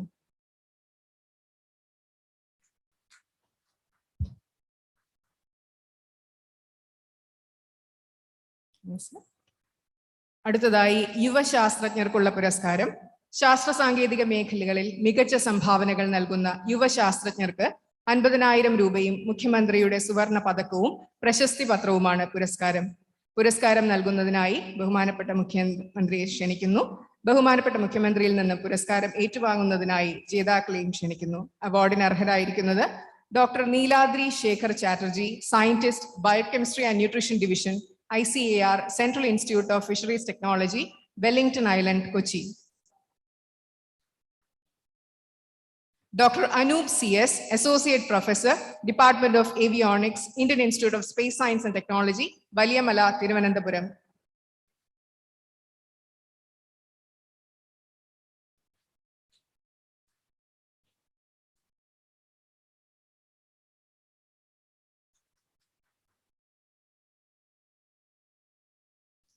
Dr. J. Narayanan CR, Assistant Professor, Department of Mathematics, Indian Institute of Technology, Ahilya Integrated Campus, Palakkad.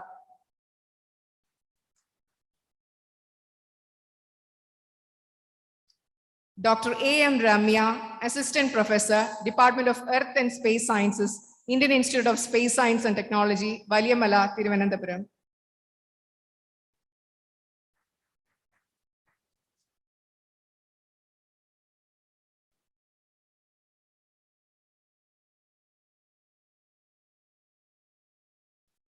Kerala ശാസ്ത്ര സാങ്കേതിക പരിസ്ഥിതി കൗൺസിൽ ഏർപ്പെടുത്തിയിട്ടുള്ള കേരള ശാസ്ത്ര സാഹിത്യ പുരസ്കാരങ്ങൾ ബഹുമാനപ്പെട്ട മുഖ്യമന്ത്രി സമ്മാനിക്കുന്നതാണ്.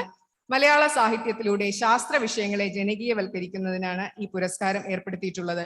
50,000 രൂപയും ഫലകവും പ്രശസ്തി പത്രവും അടങ്ങുന്നതാണ് പുരസ്കാരം. ബാലശാസ്ത്ര സാഹിത്യത്തിനുള്ള ഈ 2020 പുരസ്കാരത്തിന് 2 പേരാണ് അർഹരായിരിക്കുന്നത്. ഡോക്ടർ എസ് ഷപ്നയുടെ കൊച്ചുമാ കഥകൾ എന്ന കൃതിക്കും ഡോക്ടർ ലിസിമോൾ ഫിലിപ്പോസിന്റെ ദന്തശുചിത്വവും ആരോഗ്യവും എന്ന കൃതിക്കുമാണ് അവാർഡ്. ഡോക്ടർ എസ് ഷപ്ന അവരെ വേദിയിലേക്ക് ക്ഷണിക്കുന്നു.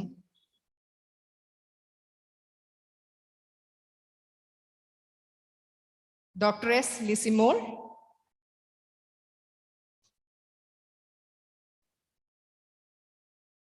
ജനപ്രിയ ശാസ്ത്ര സാഹിത്യത്തിനുള്ള പുരസ്കാരത്തിന് അർഹനായിരിക്കുന്നത് ശ്രീ സി റഹീം അവർകളാണ്.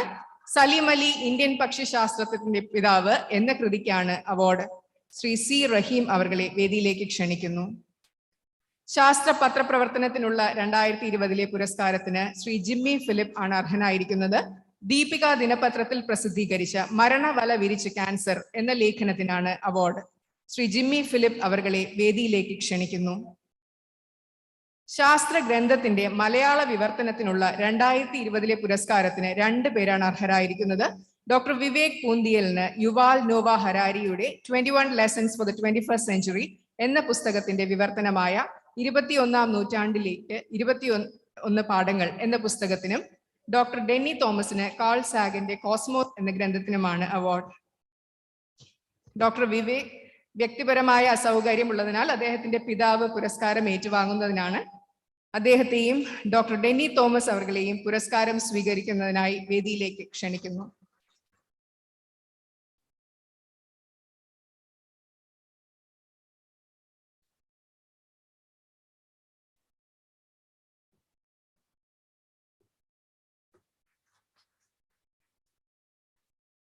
നന്ദി സർ.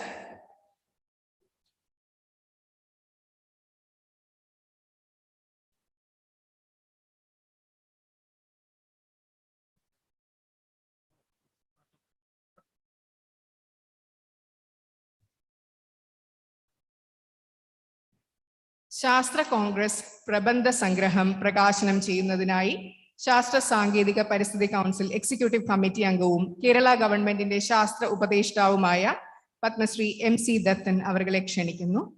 സ്വീകരിക്കുന്നതിനായി ഡോക്ടർ സജി ഗോപിനാഥ് അവരെ ക്ഷണിക്കുന്നു.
നന്ദി സർ. 2 വാക്ക് സംസാരിക്കുന്നതിനായി ശ്രീ MC ദത്തൻ സാറിനെ ക്ഷണിക്കുന്നു.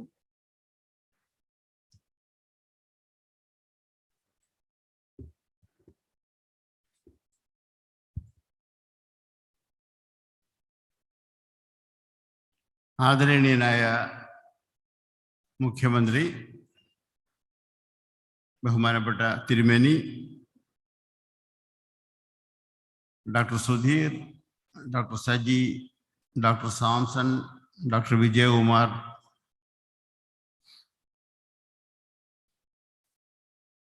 പുരസ്കാര ജേതാക്കളെ, വാർത്താ മാധ്യമ പ്രവർത്തകരെ, ശാസ്ത്രസ്നേഹികളെ, മഹാമാരിയുടെ ശല്യങ്ങൾക്കിടയിലും 34ാമത്തെ കേരള ശാസ്ത്ര സമ്മേളനം ഒരുമിച്ചിരുന്ന് തുടക്കമെങ്കിലും ഒരുമിച്ചിരുന്ന് ചെയ്യാൻ സാധിച്ചതിൽ അതിയായ സന്തോഷമുണ്ട്. ഈ സമ്മേളനത്തിൽ അവതരിപ്പിക്കുന്ന 300-ലധികം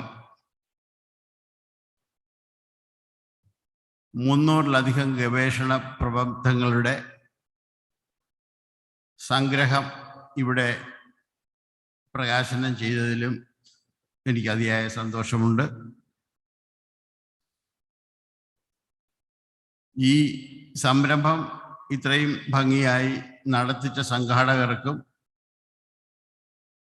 അതിലെ ടീം അംഗങ്ങൾക്കും എൻ്റെ നന്ദിയും അഭിനന്ദനങ്ങളും അറിയിച്ചുകൊള്ളുന്നു.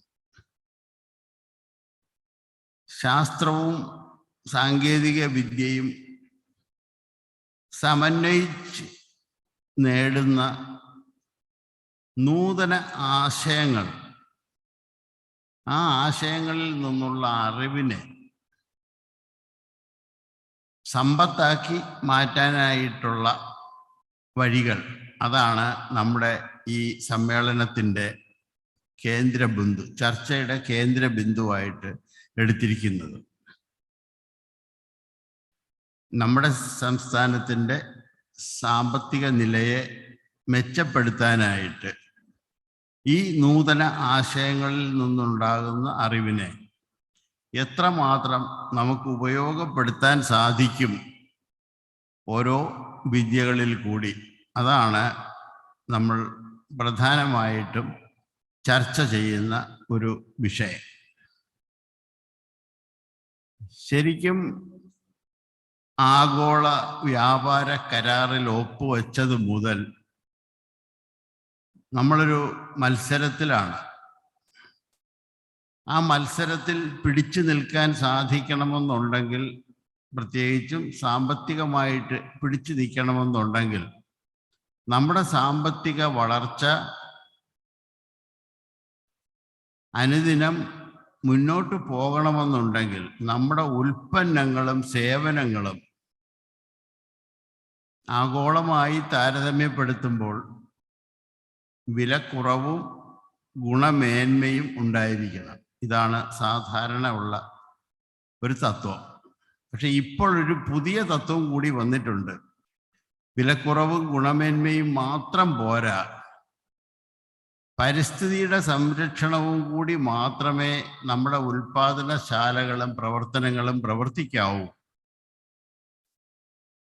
ബഹുമാനപ്പെട്ട മുഖ്യമന്ത്രി പറഞ്ഞതുപോലെ പരിസ്ഥിതി സംരക്ഷണവും ആഗോള താപവർദ്ധനയും അതുമൂലമുണ്ടാകുന്ന കാലാവസ്ഥാ വ്യതിയാനങ്ങളും നമ്മുടെ സമൂഹം അനുഭവിക്കുന്ന ദുരിതങ്ങളും കൂടി കണക്കിലെടുത്ത് വേണം നമ്മളുടെ ഓരോ പ്രവർത്തനങ്ങളും, പ്രത്യേകിച്ചും ഈ നൂതനമായ ശാസ്ത്ര സാങ്കേതിക വിദ്യകളിൽ നിന്ന് ഉണ്ടാകുന്ന നൂതനമായ ആശയങ്ങൾ പ്രാവർത്തികമാക്കുമ്പോൾ ഇതും കൂടി നമ്മൾ കണക്കിലെടുക്കേണ്ടിയിരിക്കും. അതുകൊണ്ടാണ് നമ്മുടെ അന്തരീക്ഷത്തിന് താങ്ങാൻ സാധിക്കുന്നതിലധികമായിട്ട് കാർബൺ വാതകങ്ങൾ നിറഞ്ഞു നിൽക്കുന്നു. ഇതിന് പ്രധാന കാരണം നമ്മുടെ വാഹനങ്ങളുടെ ഉപയോഗവും ഉൽപാദനശാലകളിൽ നിന്നും ഊർജ ഉൽപാദനശാലകളിൽ നിന്നും പുറന്തള്ളുന്ന കാർബൺ വാതകങ്ങളാണ്. ഊർജ ഉൽപാദനം വളരെ വർഷങ്ങളായി കൽക്കരിയും പെട്രോളിയം ഉൽപ്പന്നങ്ങളും കത്തിച്ചുണ്ടാക്കുന്ന രീതിയാണ് നമ്മൾ അവലംബിക്കുന്നത്. അതിൽ നിന്നൊരു മാറ്റം അത്യാവശ്യമായി വന്നിരിക്കുകയാണ്. അപ്പം ശാസ്ത്രത്തിൻ്റെ ഓരോ വകുപ്പുകളിലും അതെങ്ങനെ ചെയ്യാം. ആഡംബരങ്ങൾ കൂടും തോറും ഊർജത്തിൻ്റെ ഉപയോഗവും കൂടും. അപ്പോൾ ഊർജമില്ലാണ്ടിരുന്നാൽ പറ്റില്ല. അങ്ങനെ നോക്കുമ്പോൾ നമുക്ക് ഒരിക്കലും തീരാത്ത, കൽക്കരി ആയാലും പെട്രോളിയം ഉൽപ്പന്നങ്ങളായാലും അതിനൊരു ലിമിറ്റുണ്ട്. അത് കഴിയുമ്പോൾ അത് തീർന്നു പോകും. അങ്ങനെ വരാത്ത രണ്ട് കാര്യങ്ങളാണ് പ്രപഞ്ചത്തിൽ നമുക്ക് ഏറ്റവും ഇഷ്ടം പോലെ ഒരിക്കലും തീരാത്ത രണ്ട് കാര്യങ്ങളുണ്ട്. ഒന്ന് സൂര്യപ്രകാശവും, രണ്ട് വെള്ളവും. വെളിച്ചവും വെള്ളവും ഈ രണ്ട് കാര്യങ്ങളാണ് നമുക്ക് ഒരിക്കലും തീരാത്ത രീതിയിൽ ഉപയോഗിക്കാൻ വേണ്ടിയുള്ളത്. ഇതിനെ രണ്ടിനെയും കൂടി യോജിപ്പിച്ചിട്ടുള്ള ഊർജ ഉൽപാദനമാണ് ഇപ്പൊ ശാസ്ത്രജ്ഞന്മാര് ചിന്തിച്ചുകൊണ്ടിരിക്കുന്നത്. നമുക്കെല്ലാവർക്കും അറിയാം, വെള്ളത്തിനെ വൈദ്യുതി കൊടുത്ത് വിഘടിപ്പിച്ച് ഹൈഡ്രജനും ഓക്സിജനും ആക്കിയെടുക്കാം. അപ്പൊ അവിടെയും വൈദ്യുതി വേണം. ആ വൈദ്യുതി ഉണ്ടാക്കുന്നത് കൽക്കരിയും പെട്രോളും കത്തിച്ചിട്ടാകരുത്. പാരമ്പര്യമായിട്ടുള്ള അല്ലാത്ത മാർഗങ്ങളിൽ കൂടി അന്തരീക്ഷ മലിനീകരണം വരാത്ത രീതിയിലുള്ള വൈദ്യുതി ഉൽപ്പാദിച്ച് നമുക്ക് ഇതുപോലെ ഉണ്ടാക്കാം. പക്ഷേ ഈ വൈദ്യുതി എല്ലാം സൂര്യൻ്റെ പ്രകാശത്തു നിന്നും കാറ്റിൽ നിന്നായാലും തിരമാലകളിൽ നിന്നായാലും ഒക്കെ നമ്മൾ ഉണ്ടാക്കുന്ന വൈദ്യുതി അല്ലെങ്കിൽ ഊർജം ഒരു തുടർച്ചയായിട്ട് ബ്രേക്കില്ലാണ്ട് നമുക്ക് കിട്ടില്ല. അത് സീസണലാണ്. ചില സമയത്ത് കിട്ടും, ചില സമയത്ത് കിട്ടില്ല. പക്ഷെ നമുക്കത് പോരാ. വൈദ്യുതിയും ഊർജവും നമുക്ക് വളരെ തുടർച്ചയായി തന്നെ കിട്ടിക്കൊണ്ടിരിക്കണം. അതിനാണ് ഇപ്പോൾ ഒരു മാർഗം നോക്കിക്കൊണ്ടിരിക്കുന്നത്. ഈ വെള്ളത്തിനെ വിഘടിപ്പിച്ച് ഉണ്ടാക്കുന്ന ഹൈഡ്രജനെ ഇന്ധനമാക്കി ഉപയോഗിച്ച് ആ ഹൈഡ്രജനെ വീണ്ടും ഓക്സിജനുമായിട്ട് സംയോജിച്ച് ഒരു ചെറിയ ഡിവൈസ് ഉപയോഗിച്ച് സംയോജിച്ച് ഇലക്ട്രിസിറ്റി ഉണ്ടാക്കുക. ഇന്നിപ്പം ലോകം മുഴുവൻ വളരെയധികം ശാസ്ത്രജ്ഞന്മാരും വളരെയധികം ധനവും ചെലവഴിച്ച് നടക്കുന്ന ഒരു ഗവേഷണ പദ്ധതിയാണ് ഹൈഡ്രജൻ ഫ്യൂവൽ സെൽ ടെക്നോളജി. അങ്ങനെ നിരന്തരമായിട്ട്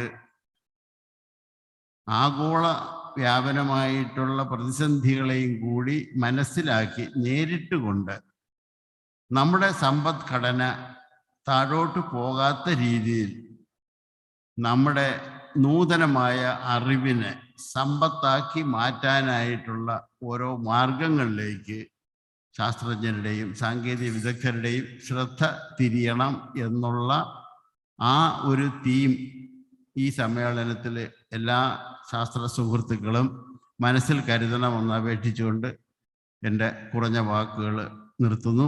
നമസ്കാരം. നന്ദി സർ. പ്രഭാഷണത്തിനായി മേജർ ആർച്ച് ബിഷപ്പും മാറിവാനിയസ് കോളേജ് മാനേജറുമായ his beatitude Baselios cardinal Cleemis അവരെ സവിനയം ക്ഷണിക്കുന്നു.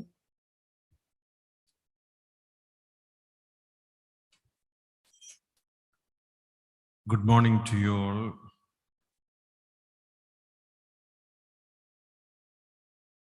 Professor K.P. Sudhir, Dr. Saji Gopinath, Padmasri M.C. Dattan, honorable distinguished speakers, respected delegates, young scientists and friends.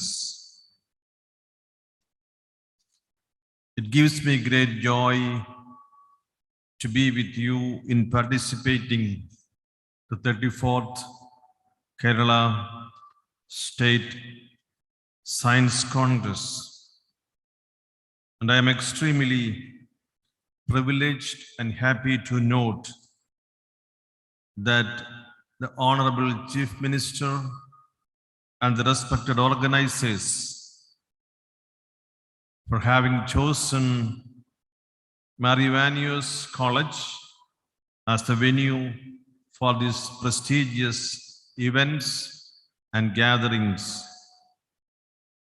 And to our satisfaction, it is for the second time that we are hosting this great event in the history of our state. The need and importance of science and technology is known to all. I'm convinced that this, coupled with education, would play the most important factor crucial for economic development of any nation. The far-sighted scientific vision of the founding fathers of the independent India is to be admired in gratitude. advancements in scientific research, technological innovations, and realizing the long-term national goals are the drivers of developments. Science and technology is also expected to play a vital role in ensuring national security and social stability. Artificial intelligence, robotics, nanoelectronics, and technology, next generation information communication technologies, food processing developments in energy sectors, agricultural technologies, space exploration, climate science, etc., are areas of concern and importance. Many areas of scientific development are seriously addressed by our scientists and engineers for further innovation. Technological interventions in areas of public health, like medicine for disease control, innovations in antiviral vaccine production, medical electronics, portable diagnostic equipment, etc., are also being actively explored. The COVID-19 crisis may bring lasting socio-economic changes, affecting science and technology and innovation radically. Factors shaping the future of science, technology, and innovation include the unequal effects of the crisis on research and development spending across sectors, the accelerated adoption of digital tools and techniques, and changes in the openness and inclusiveness of research and innovation ecosystems. It's my prayer and conviction that the 3 days Kerala State Science Congress shall come up with the deliberations on some of these critical areas which will benefit the common man of India. I wish God's abundant blessings and pray all success to 34th Kerala Science Congress. Thank you all. Jai Hind. Thank you, Father. Nandi Pragashanathinayi, Kerala Shastra Sankethika Paristhiti Council Senior Scientistum, 34th Kerala Shastra Congress Joint Convener Dr. K. Vijayakumar avargale saadaram kshanikkunnu. Respected President of this function, Professor K.P. Sudhir sir, Honorable Chief Minister, Dr. Saji Govinath, Chairman, 34th Science Congress, our beloved Lieutenant sir, His Beatitude Basilius Cardinal Clemens, Dr. Sampson, dignitaries of the dais, awardees of KCST, directors of R&D centers, scientists, teachers, principal investigators of projects, and others attending this program on online and offline. Indeed, it is a great privilege to me to stand here for proposing word of thanks to the dignitaries participating this August function organized amidst the pandemic. It shows our determination to accept challenges and to take advantage on the emerging opportunities, even within the outbreak of new variants of coronavirus. In fact, our Executive Vice President and Member Secretary has planned to conduct this as an offline program, 3-day program. But due to this COVID situation, we changed into a hybrid situation. And EVP, he is constantly supporting us. He is the backbone of the program. And he is keen in each and every minute details of the programs. And because of his support, this program becomes successful. And on behalf of the 34th Kerala Science Congress, we are expressing our sincere gratitude to you, sir. Honorable Chief Minister is providing constant support to KCST and to our programs. He is readily agreed to inaugurate the function. Upon our invitation, he came here and inaugurated the function and presented awards in this function. On behalf of the KCST and the 34th Kerala Science Congress, we express our sincere gratitude to our Honorable Chief Minister. Dr. Saji Gobinath is the chairman of 34th Science Congress. He constantly encouraging us for conducting this program. And because of his effort only, the Nobel laureate, Professor Konstantin Noslov, is delivering a special address in the faculty. This is for the first time in the history of Kerala Science Congress. A Nobel laureate is attending and delivering a lecture in our program. On behalf of the KCST and the 34th Kerala Science Congress, we are expressing our sincere thanks to you, sir. And MC Dattan, sir. Sir is our mentor and everything. And he is keen in all activities of KCST and supporting throughout all programs. On behalf of the KCST and the 34th Science Congress, we are expressing our sincere gratitude to sir. And his beatitude Basilius Cardinal to Miss. He has provided all the support to the 34th Kerala Science Congress by providing this beautiful campus for this program. Otherwise, there will be a good gathering in this campus. But unfortunately, we are unfortunate because this much a beautiful campus, we cannot do that function physically here. But in a way, we are conducting this program, and Tirumeni, we are very thankful to you for supporting all this. In spite of all COVID issues, the 34th Kerala Science Congress has received a good number of papers and registrations. The scientific fraternity has supported us for this program. And on behalf of the 34th Kerala Science Congress and the KCST, we are expressing our sincere gratitude to all the contributors of Kerala Science Congress and the participants of Kerala Science Congress. Dr. S. Pradeep Kumar is actually has a pivotal role in the Kerala Science Congress as the general convener. And he's only designed this program and he monitored each and every minute activities of the program. But he's not here, but he is attending the program online. And on behalf of the KCST and 34th Kerala Science Congress, we are expressing our sincere gratitude to us, sir. In Margivanis College, our principal, Digimon sir, has supported for everything. And for each and every activity, he provided his staff and faculty members.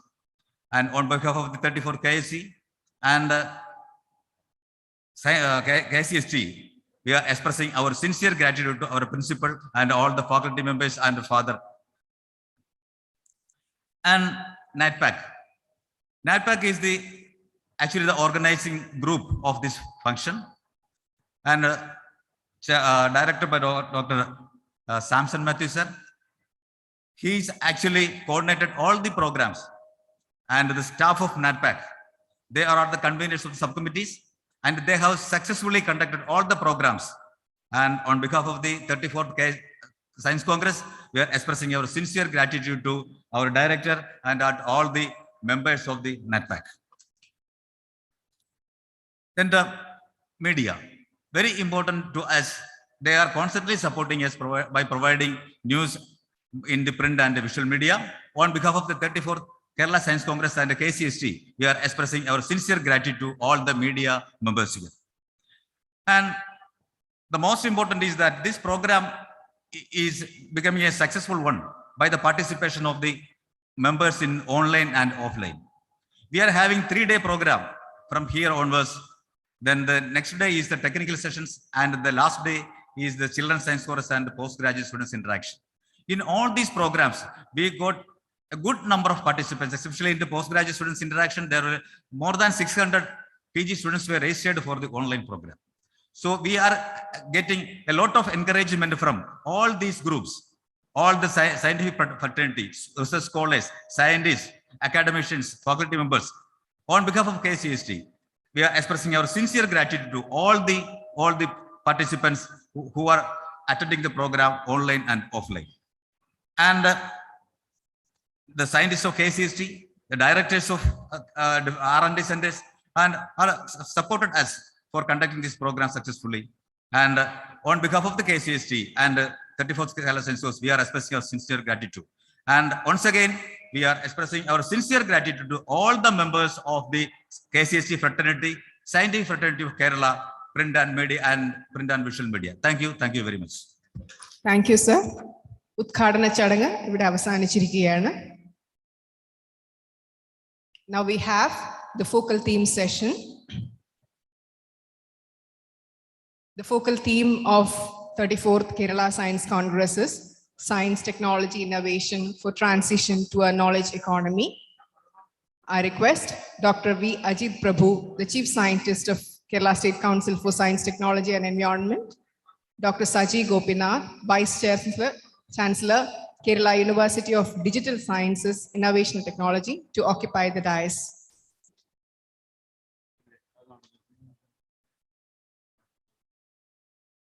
I also request Dr. Binuja Thomas, the Principal Scientist of KCST, to occupy the dais.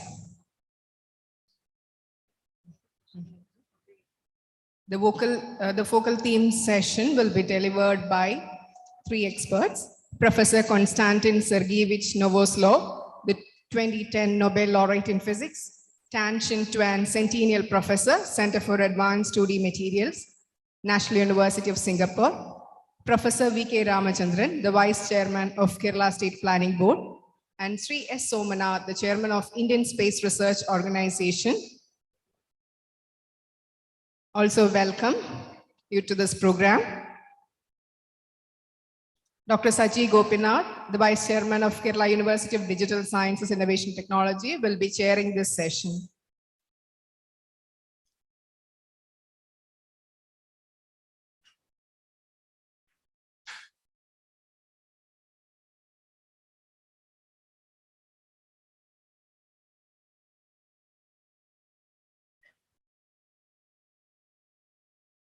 May I invite Dr. V. Ajit Prabhu, the Chief Scientist of Kerala State Council for Science, Technology and Environment, for the welcome address and to introduce the speaker.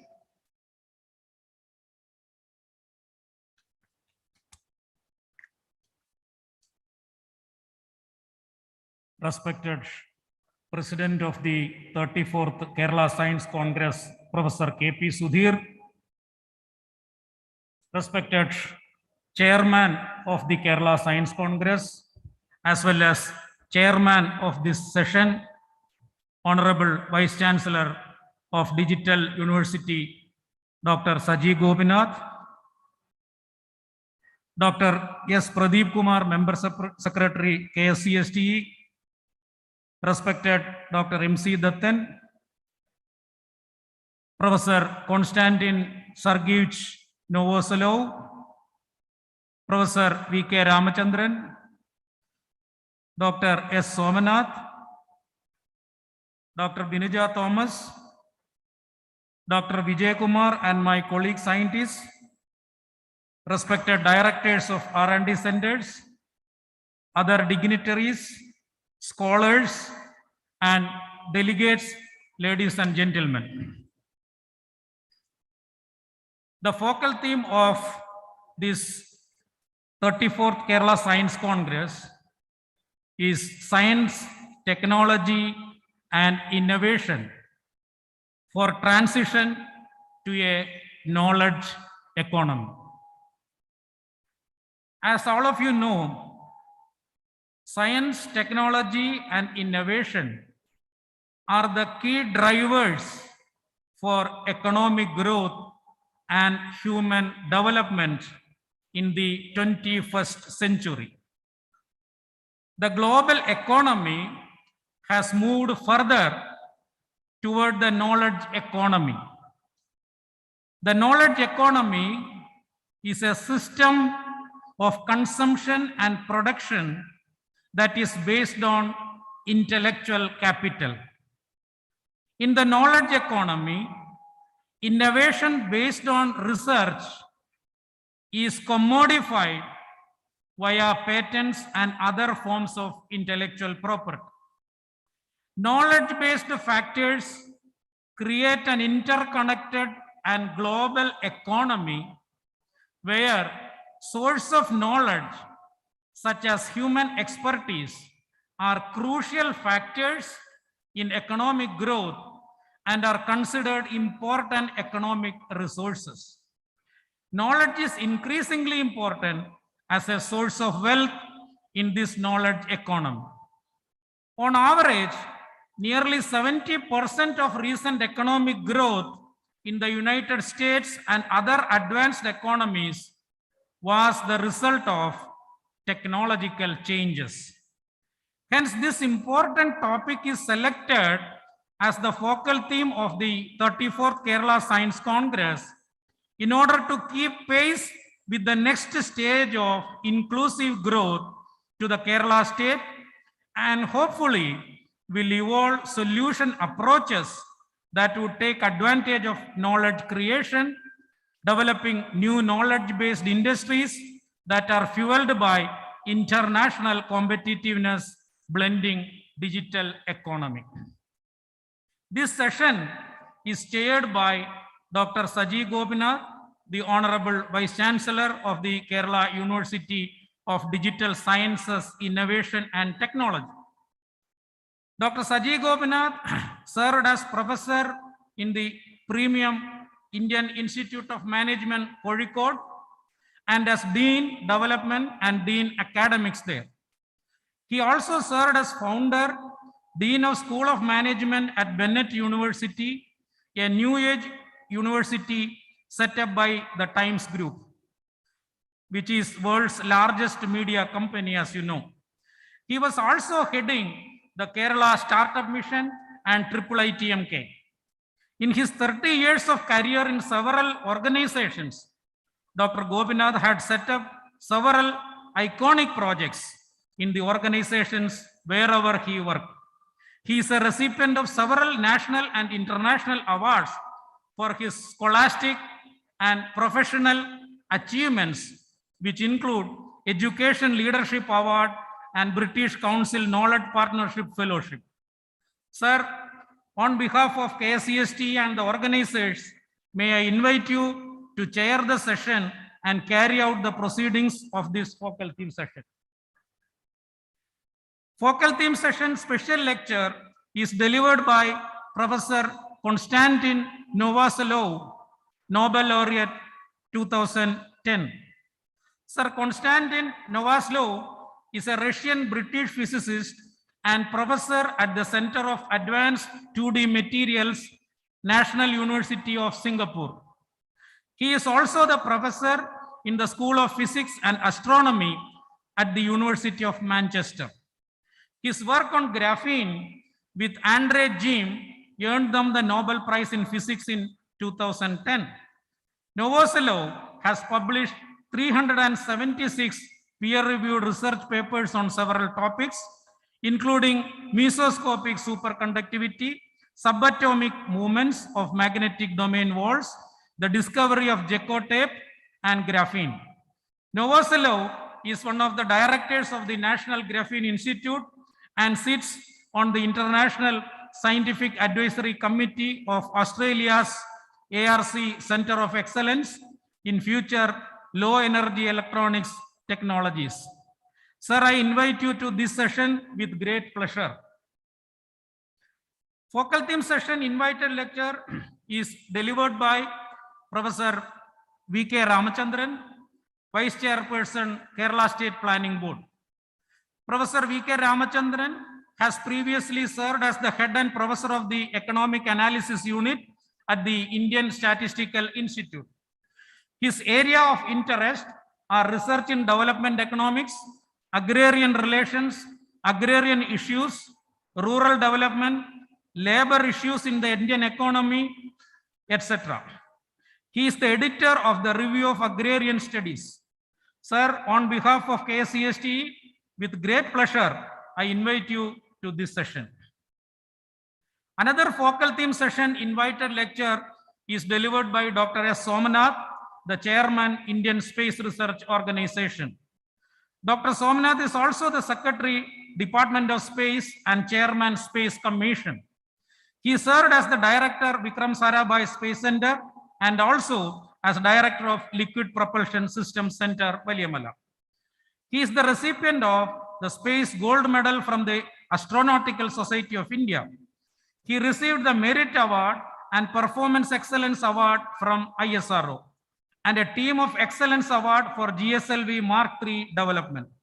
He is a fellow of the Indian National Academy of Engineering, a fellow of the Aeronautical Society of India, Astronautical Society of India, and a corresponding member of the International Academy of Astronautics. He is in the Bureau of the International Astronautical Federation and a recipient of the National Aeronautics Prize from the Aeronautical Society of India. With a lot of affection and with immense pleasure, sir, I invite you to this session. On behalf of KSCST and the organizers, I invite all of you to this important session led by great luminaries in this subject. Thank you. Thank you all. Thank you, sir. Dr. Saji Gopinath is the chairman of the session. Over to you, sir. Dr. Ajit Prabhu, eminent speakers, Professor Konstantin Novoselov, FRS, Nobel laureate and professor at National University of Singapore, Professor V.K. Ramachandran, eminent economist and vice chairperson of Kerala State Planning Board, Sri S. Somnath, distinguished space scientist and chairman, Indian Space Research Organization, Dr. Binuja Thomas, dignitaries, delegates joining this Congress from across the globe. At the outset, let me extend a very warm welcome to all of you to this focal theme session on the 34th Kerala Science Congress. Since we are already running late and we don't want to miss the words of our eminent speaker, Professor Konstantin, I'll make myself very brief. I specifically thank ACST for inviting me to be a part of this session where eminent panelists will be discussing this very important theme of contemporary relevance. As many of you know that Kerala government has announced its resolve to transform Kerala into a true knowledge economy, and this can be achieved only through quantum jumps in science and technology and innovative applications of the same. Identifying cutting-edge technologies that are shaping the future of mankind and creating a roadmap for harnessing the same to achieve our vision of developing an inclusive and equitable knowledge economy is extremely significant today. And this forms the focal theme of this Science Congress. And we are very happy that three eminent speakers are actually going to discuss on the various aspects of the theme. It's actually our privilege to have Professor Konstantin Novoselov, the Nobel laureate for the invention of the wonder material graphene, at a time when Kerala government, along with Government of India, is setting up India's first innovation center in graphene, jointly by Digital University and Center for Materials for Electronics Technology, CMET, under MIT, at Thrissur. We are very fortunate that Professor Konstantin will be speaking on this topic today. We also have Professor V.K. Ramachandran, reputed development economist who had worked extensively on agrarian issues, rural development, labor issues, etc., as the other panelist. His expertise will be greatly enable Kerala to develop an alternate model of development as an inclusive knowledge economy, which is equitable and sustainable. We all know that over the years, India had demonstrated to the world how sustained innovations can make science, even rocket science, useful to a very large sections of the society, and created its own models of development in space technologies. We are privileged to have one of the leaders of this movement as our third panelist for this session, Mr. Somnath, the chairman of Indian Space Research Organization. I'm sure that the detailed deliberations in the next 2 hours by these three eminent scholars will be highly illuminating and help further strengthen the resolve of Kerala to emerge as a true knowledge economy. With these few words, let me invite Professor Konstantin to make his special lecture. Over to you, Professor Konstantin. Good afternoon. It's a great pleasure to be here today at Kerala Science Congress. So it's really fascinating to deliver a talk at your great conference. I was really impressed by your program. So you cover area from the most advanced physics to education. So I hope you can see my screen. So yes, I can see it. So for today's topic, I chose the story about materials for the future.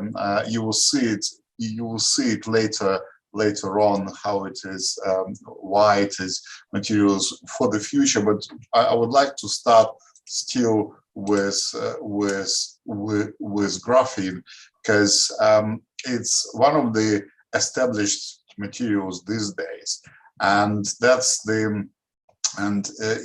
a very good example of the platform materials. It's very simple. It's only carbon atoms arranged in a honeycomb lattice. It's only one atom thick, and yet it has a number of unique properties. And if you be with me really for a couple of minutes, I would like to very briefly touch the science of it. So all the science of graphene is not in its chemistry, but it's in the symmetry of the honeycomb lattice, because unlike many of the Bravia lattices, so it has 2 atoms per unit cell, and because of that, you really have to play with the quantum mechanical superposition of electrons sitting on the 2 atoms in the unit cell, and that really has all the consequences in terms of the unique electronic and optical and mechanical properties of this material.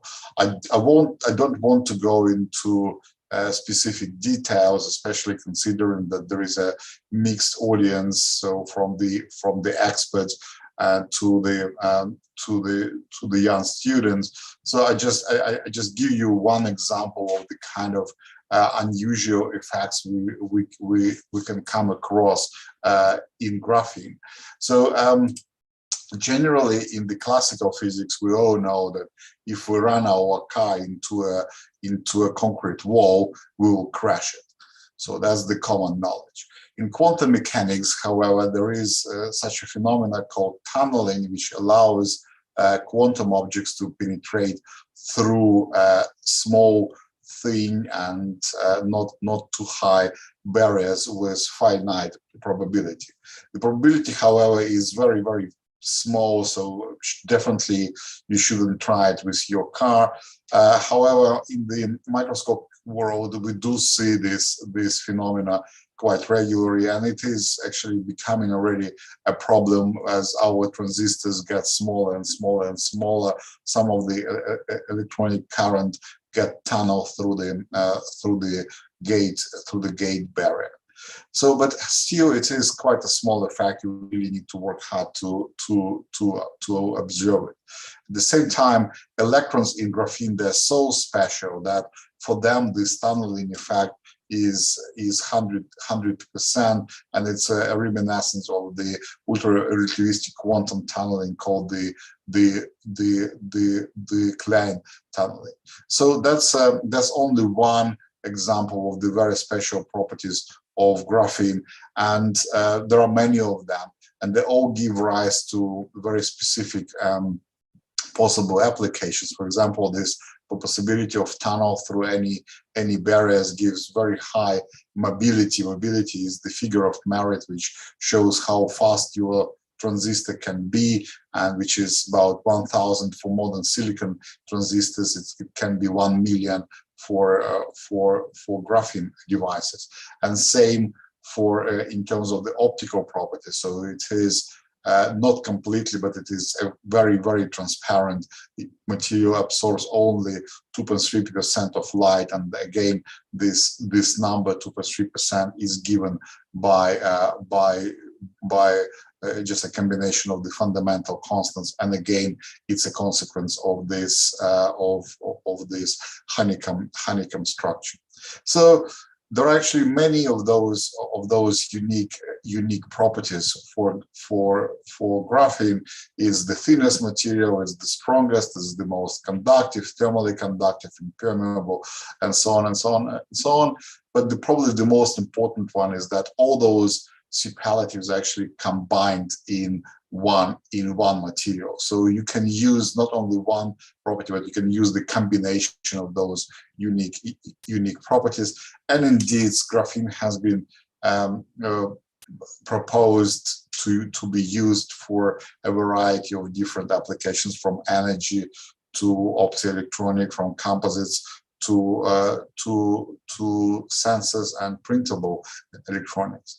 So, and of course, for us, for people who work with graphene, so it looks like a very special material. However, for when we start looking into applications, its pathway is not that special at all. So as many other advanced materials, it started its way from being used in composite materials, starting with the sport goods where you can pay premium for a small improvement of properties.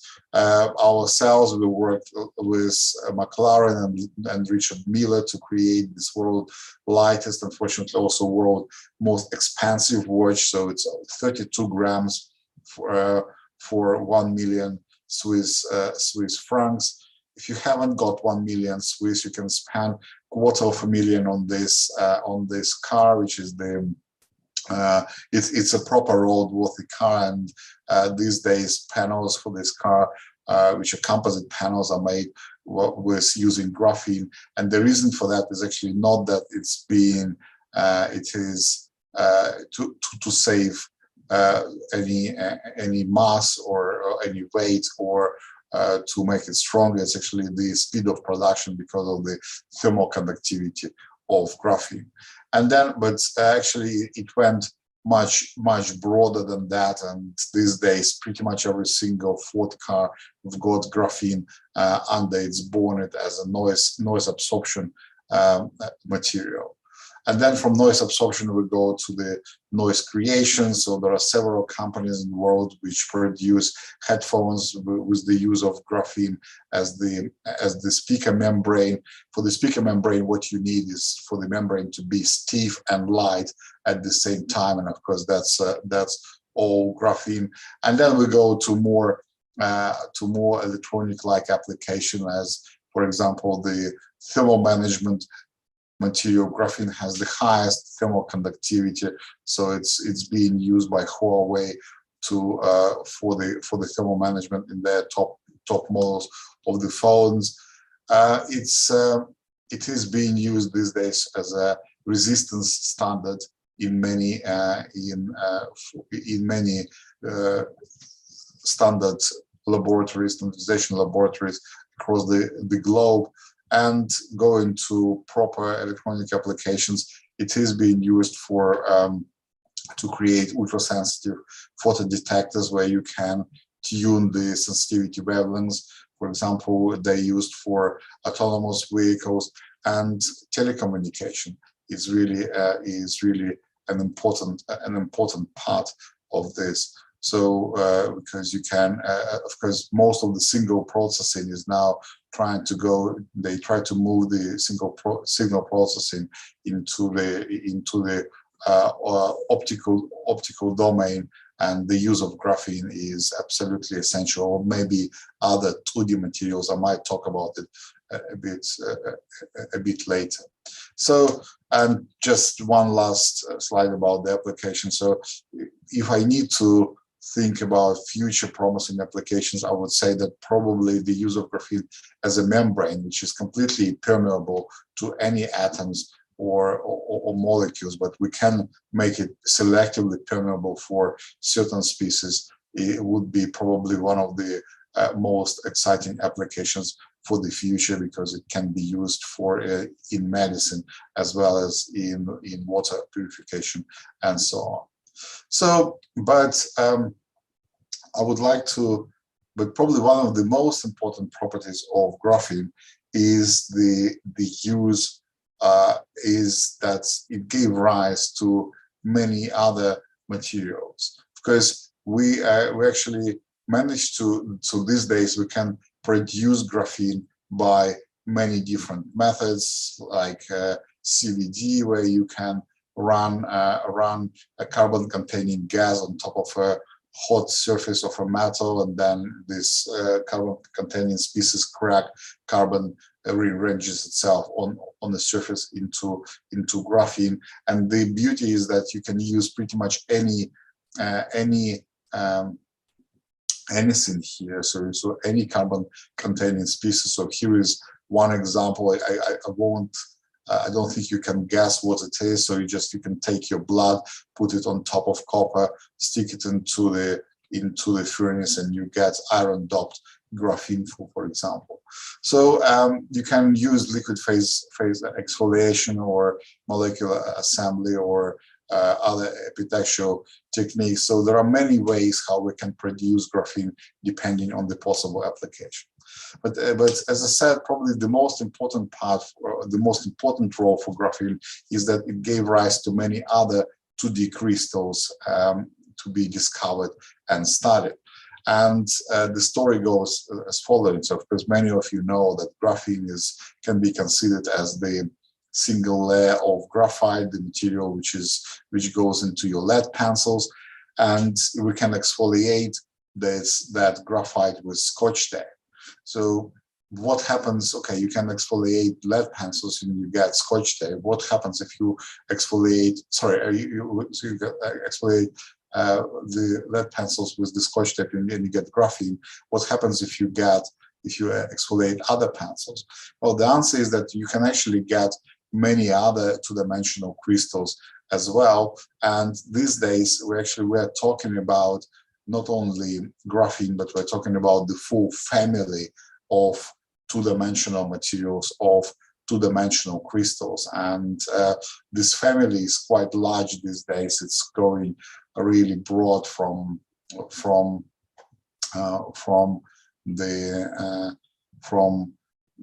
the most insulating like boron nitride to semiconducting to semi-metals, metals.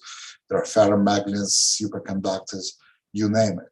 So it's quite so it's really exciting to study all of those materials, because once you make them two-dimensional, their properties would change quite radically. So physics in 2D is quite different from physics in 3D. But then it also has some other consequences as well. But before I go to those, let me just tell you a small story as a sort of a midway entertainment. So so some years ago, maybe 7 years ago, we created the National Graphene Institute in Manchester. So that's how it looks like now, and that's how it looked 3 years before when we started our archaeological survey. Of course, anytime you do some building work, you have to do archaeological survey. You hope you won't find any Roman remains, otherwise your building site will just stop and stagnate for many months. But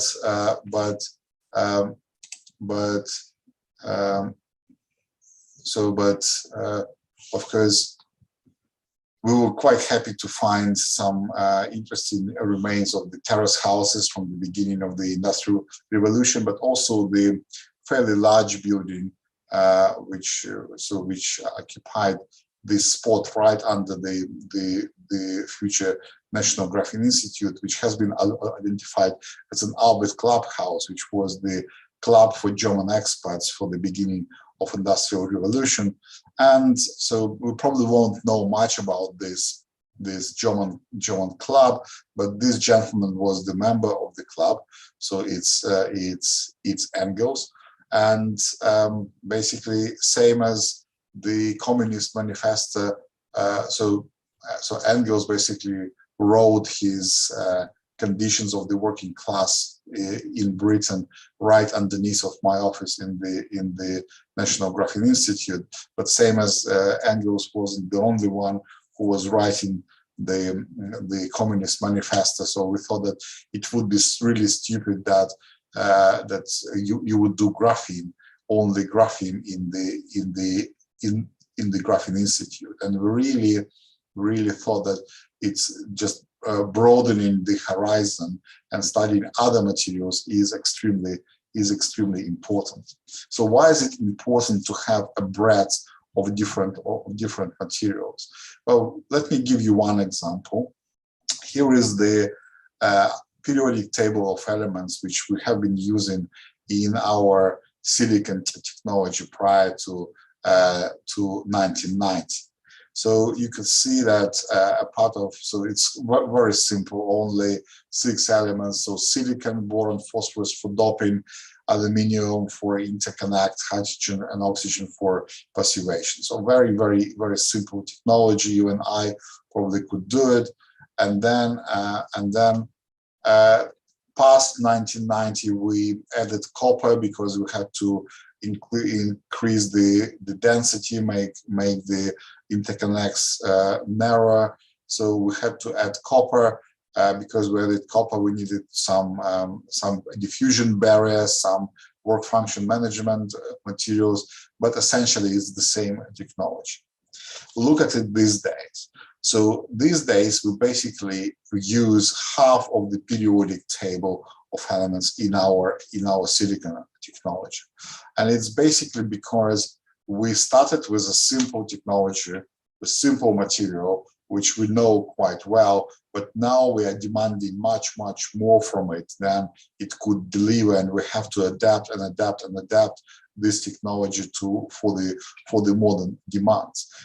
And the situation is quite bizarre, because if I show you that our human body have got much less elements than those we use in integrated circuits, and you could guess that probably we are much more efficient in terms of many functions rather than our computers. So it's actually quite bizarre that our silicon technology became so complex, and it's because we started with one material and we stick with it, and we just don't want to switch to new materials, and we keep adapting it for new demands. So ideally, what you want is to create new material for new realities. So when new demands come, you don't still use the old material, but you actually adapt it. You create new materials which fit to these requirements much better. And here is, and that's where the 2D material platform comes into play. So as I said, of course, it's really exciting to study all those materials individually, and that's what we do in the lab as well. But at the same time, what you can do, you can actually go for you can actually create three-dimensional materials out of those 2D crystals, because if we have one layer thick materials, we can start stacking them together, but in a form that Mother Nature never intended it to be, and we can create new materials based on those 2D crystals, because we can assemble them into completely random sequence or a very specific sequence, and we can control the number of layers, and we can control even the rotation between the layers, which recently became a very important knob when creating those heterostructures. So, and that's really one of the most exciting direction, because you can basically program new properties and new functionalities there. Like imagine if you're if one sheet of 2D crystal is a piece of paper with a story written on it. So you can write a story, but it will be so long that only so much can be fitted. But then you can put all those pages together and you get much more interesting stories. So same, you can encode much more interesting functionalities into your 3D stack. And already now we created a number of new devices and observed new effects in such heterostructures, and the quality of such heterostructures can be very high. So you can go from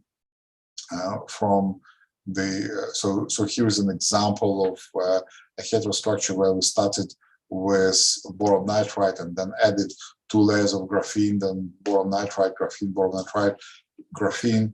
And especially if you look at the dark field image, you probably won't notice where your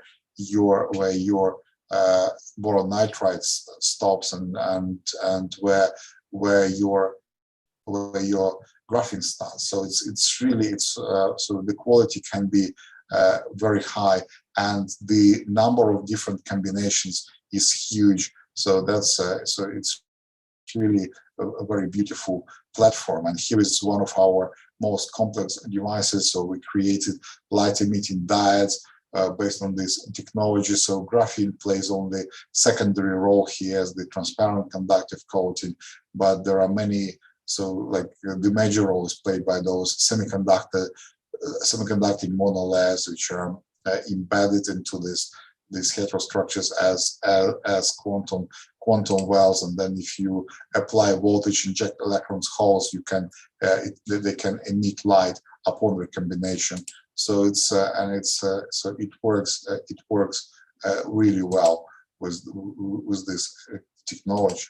And furthermore, because we have a huge variety of those crystals available to us, so we actually cover a huge range of properties. For example, in terms of the light emitting diodes, we can cover quite a range of the optical spectrum.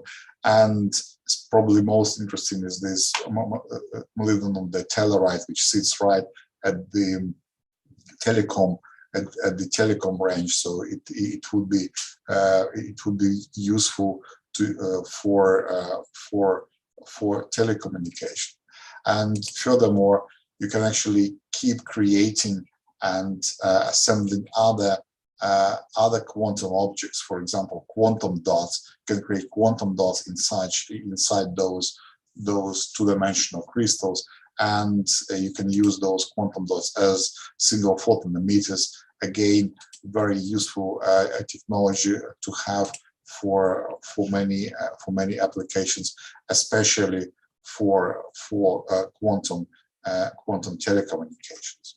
So now we already passed through two topics. So we've spoken about the platform materials, and then we spoke about how can we create materials on demand. So for any specific application, we can create a new material which works best in this particular situation. But I would like to switch to the third topic and think a little bit more into the future. So what kind of materials do we need in the future? Do we want to have in the future? And let me start telling you a story from this clip. So I hope many of you do remember this movie. It's the Terminator 2. The Terminator 2 was shot in 1999, and according to the script, so it's a story about a robot being sent back to our time, to 1999 from 2029.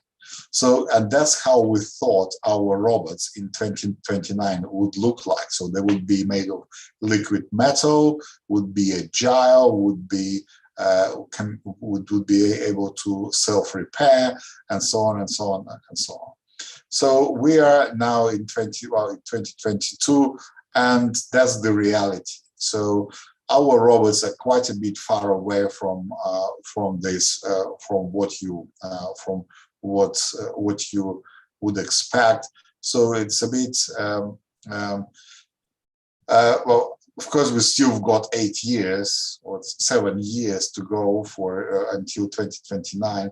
But in reality, do we really believe that with our current technology we will ever get to these liquid metal robots? The answer is not. And the reason for that is that our technology is fundamentally wrong. So we base our technology on the so-called top-down functionality, where individual parts are not functional at all. So the functionality only comes when you put all those components together. So the functionality appears only at the top level. And that's true not only for the clockwork or for the robotics. It's true for any other technologies which we've got for electronics, membranes, bioenergy, and so on and so on and so on.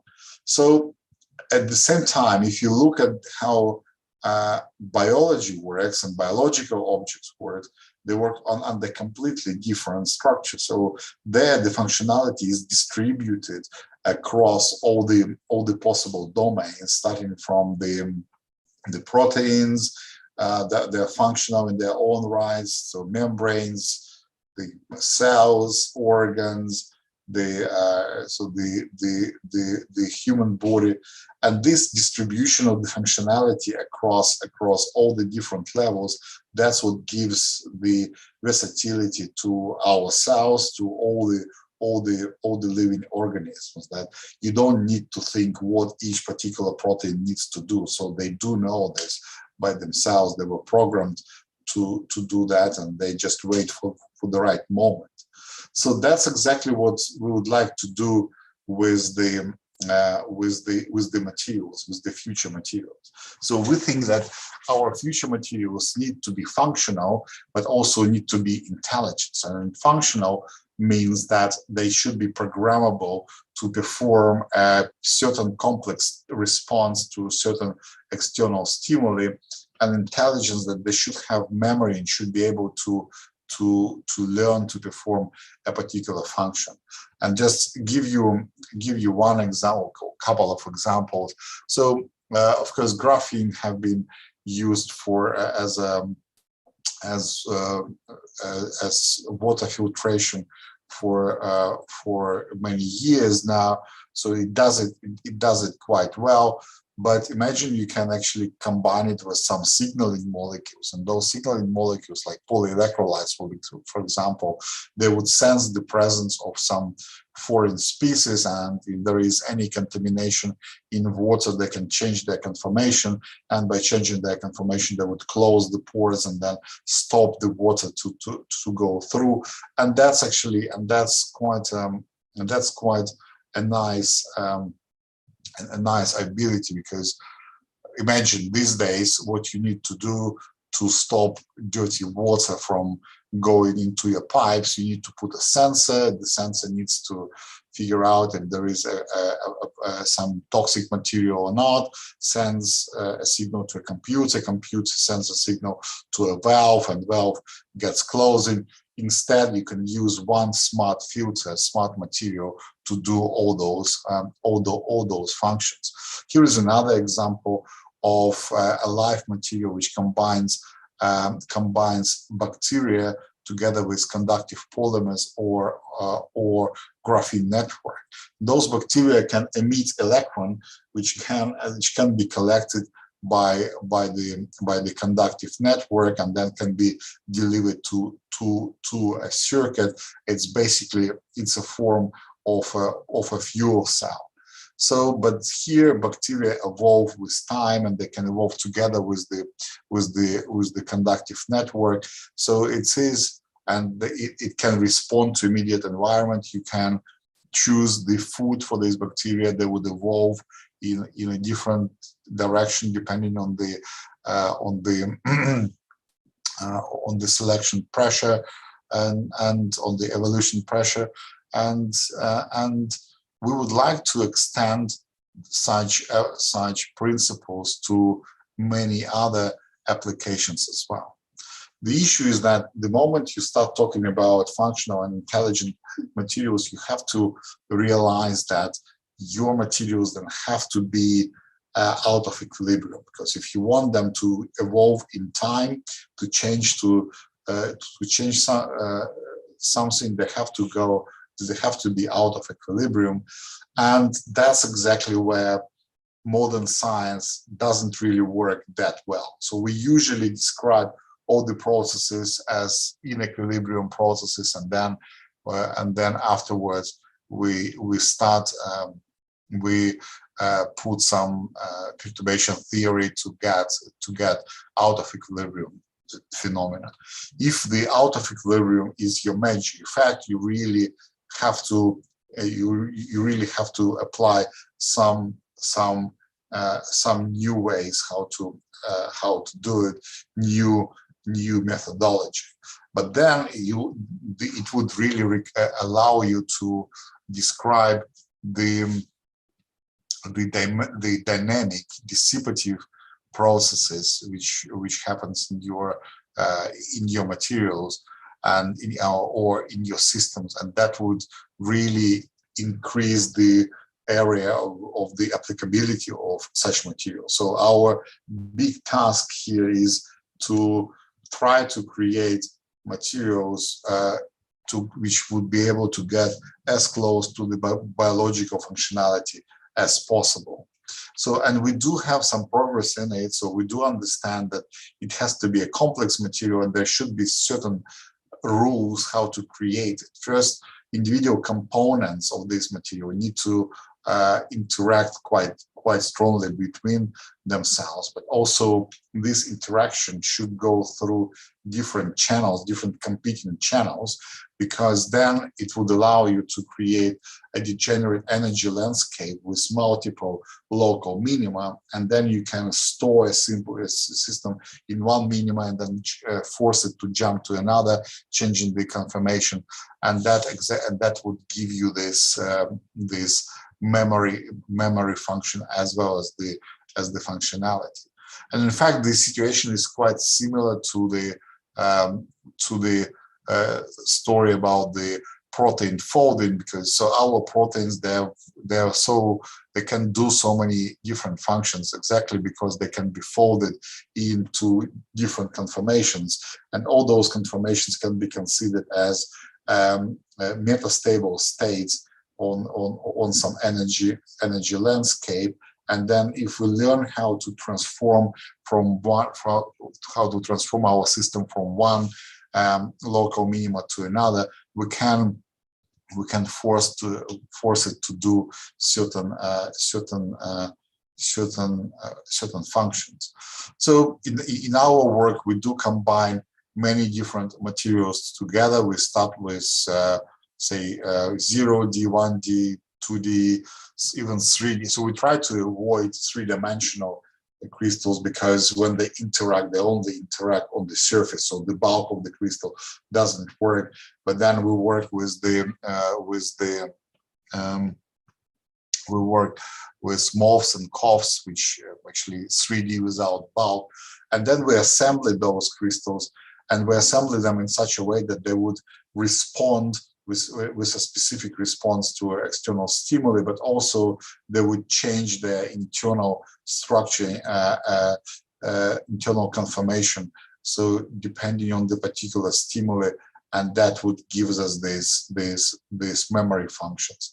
And we're trying to use it for many different applications, from electronics to energy, membranes, and bio. So that's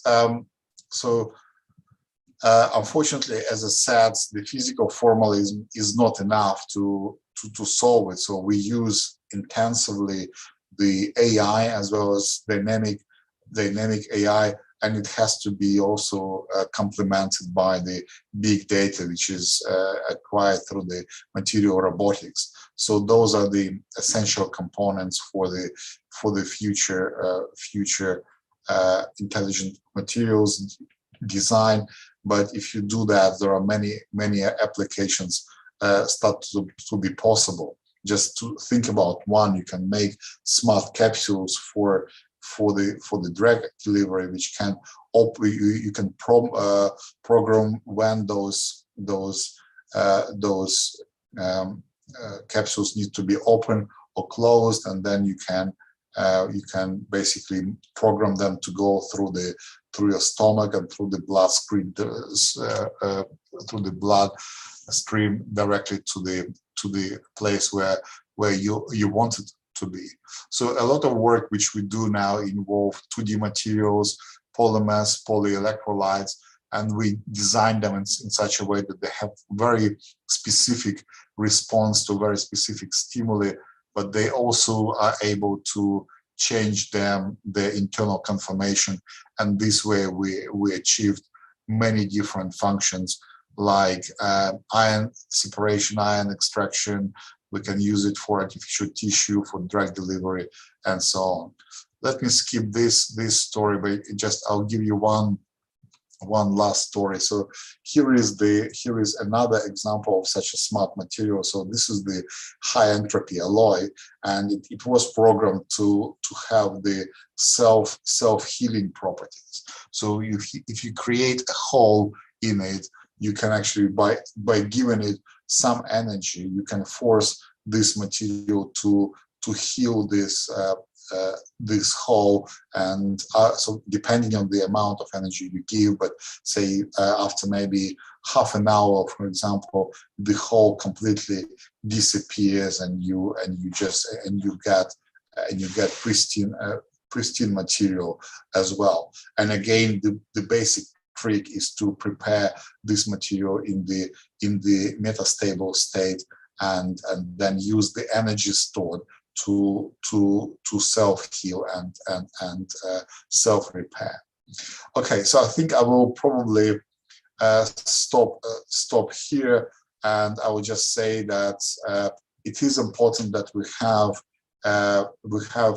tailored materials for any new applications, but also probably it's important that we have adaptive and intelligent materials as well, and then it would help us to tackle many tough problems of the modern society.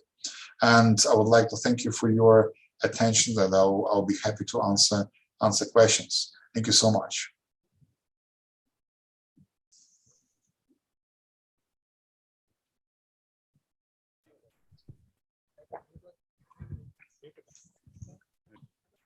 Thank you, Professor.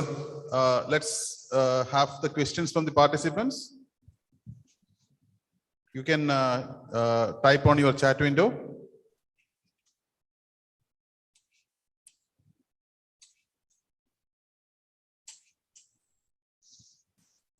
Or could raise your hand.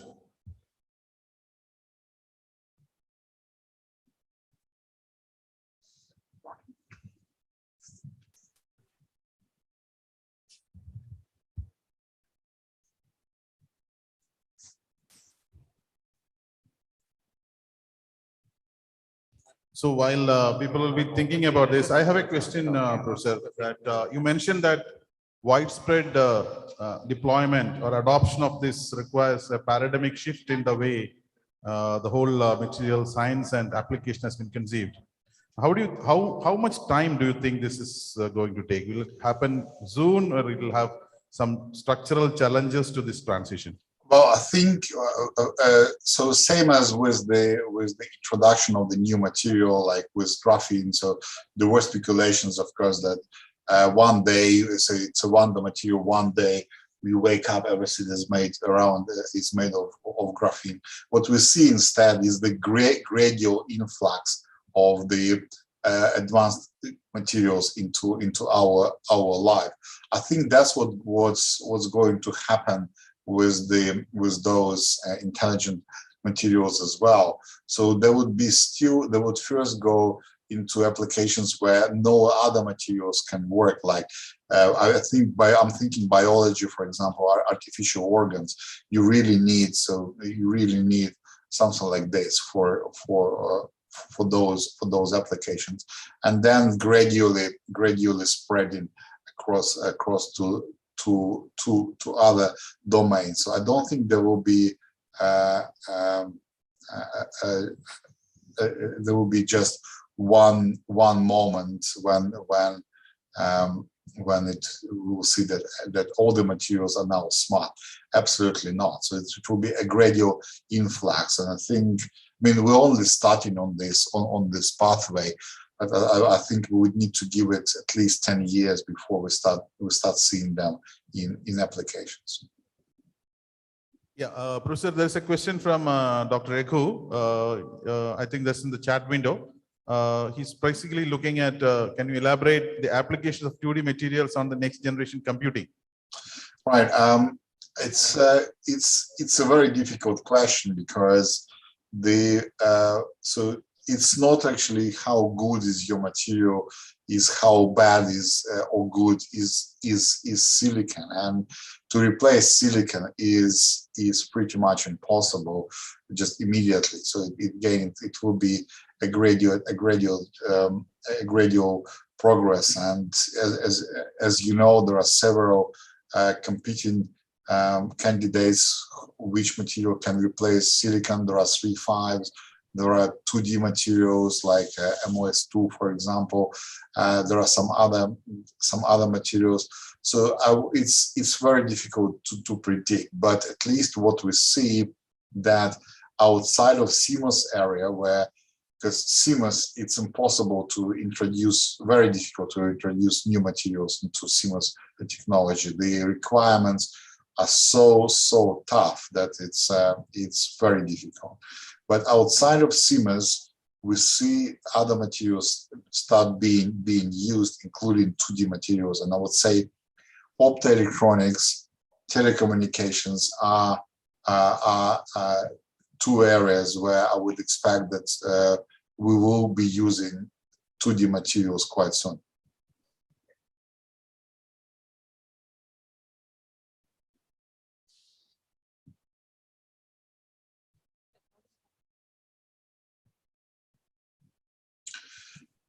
Good morning, Professor. I have a quick question. You mentioned that DFT model are not appropriate for modeling adaptive or intelligent materials, right? Correct. So what will be your approach to actually model this or design this material? Well, so that's what we're trying to do. It's the dynamic AI. So we try to learn how to, or we can deliberately force the DFT to calculate unstable configurations and then try to relax them. And we look at the relaxation pathways, and we learn. We teach our dynamic AIs about the okay. Thank you, sir. relaxation pathway. So, but I think this the use of AI would be quite essential for this. Okay, thank you.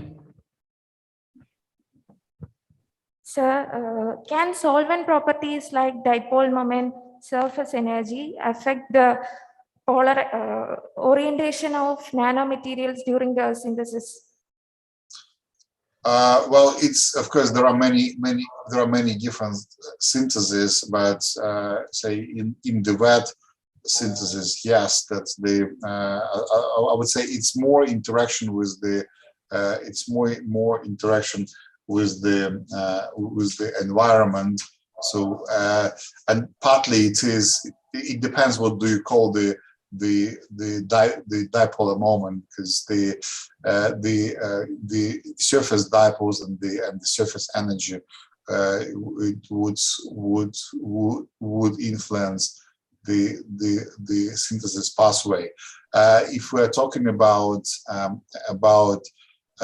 processes like PCVD, CVD, that's a good question, and we're actually trying to do it. Can we use electric field to grow preferentially one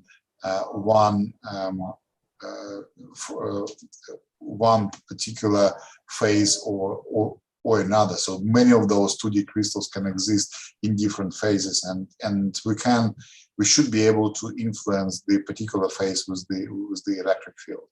Yes. Thank you.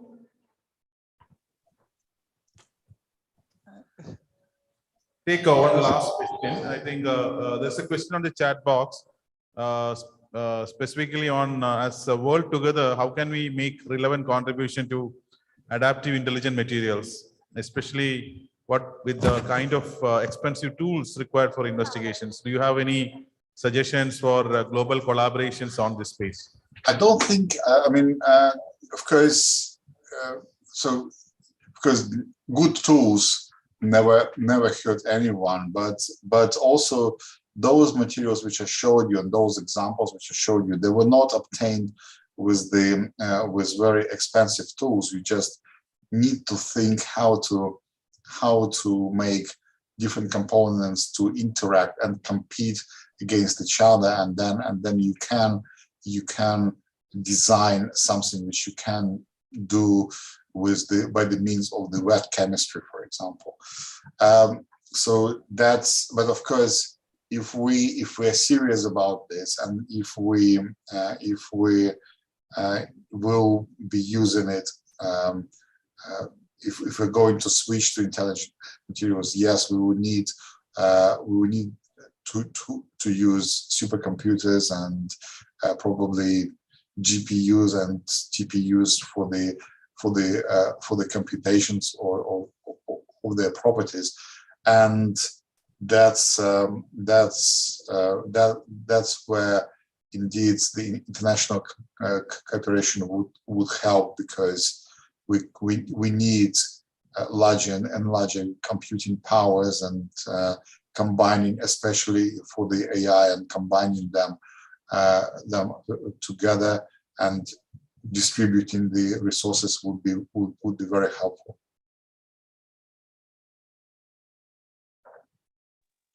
Sir, I have a question, sir. May I ask a question, sir? Yeah. Okay, sir.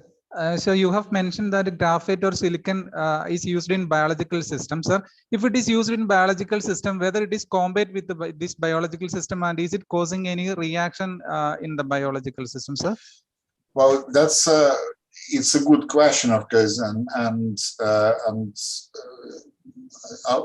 so I can give you several answers. First, of course, we would never know for sure, but of course, graphene is only 1 atom thick, and I know for a fact that people are trying to replace the electrodes which they use for the stimulation of the brain or stimulation of the hand with graphene electrons, because they give you much less scarring.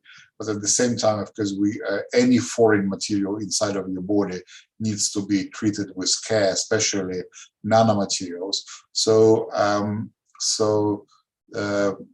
in Europe, there is a large research program on graphene, the graphene flagship, and one of the biggest work packages is exactly on toxicology of the 2D materials. So far, we haven't found any adverse effects, but it doesn't mean that it doesn't exist. So I agree, we need to be always very careful when we start using new materials and do a thorough check for them.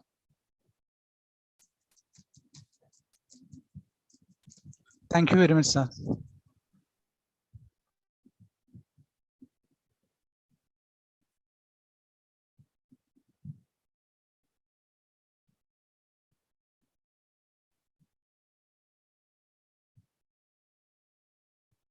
So is it scientifically established that graphene can prevent viruses? And does breathing through graphene cause any breathing problems? I mean, in my lab, we have a direction of work on antiviral coatings, and it's a combination of graphene with polyelectrolytes, which we use for that purpose. It's not only graphene per se. It's quite a complex composite material.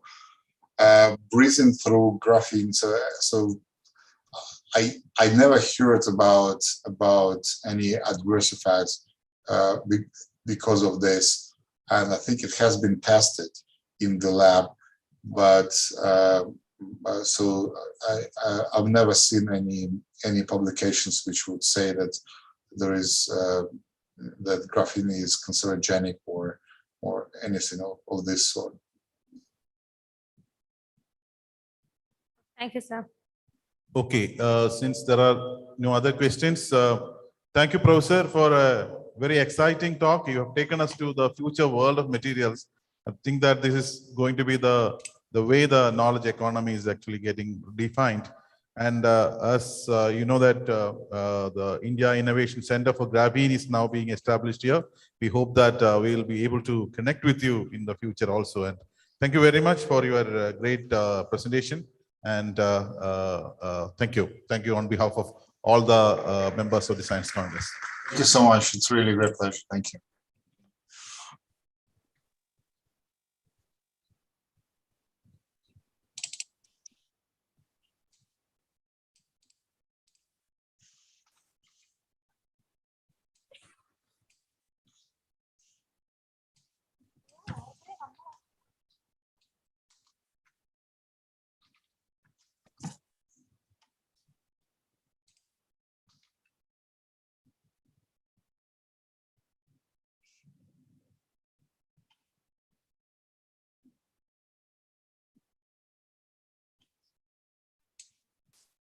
Let me now welcome the second speaker of this focal theme panel, Professor V.K. Ramachandran, eminent development economist and vice chairperson of Kerala State Planning Board. Over to you, sir.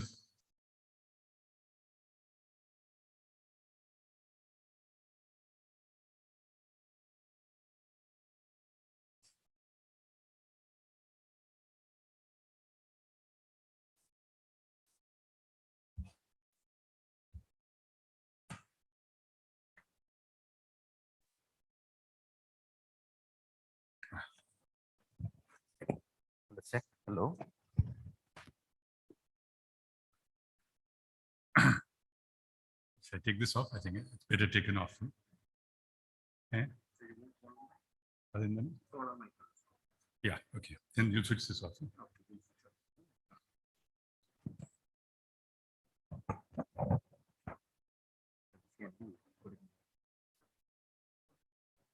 Yeah. Can you, let's switch this off. Can you hear? Is it all right? Do you prefer this? It's all right. Distinguished participants in this session of the 34th Kerala Science Congress. Thank you very much. I'm very grateful for this invitation to speak at the Congress.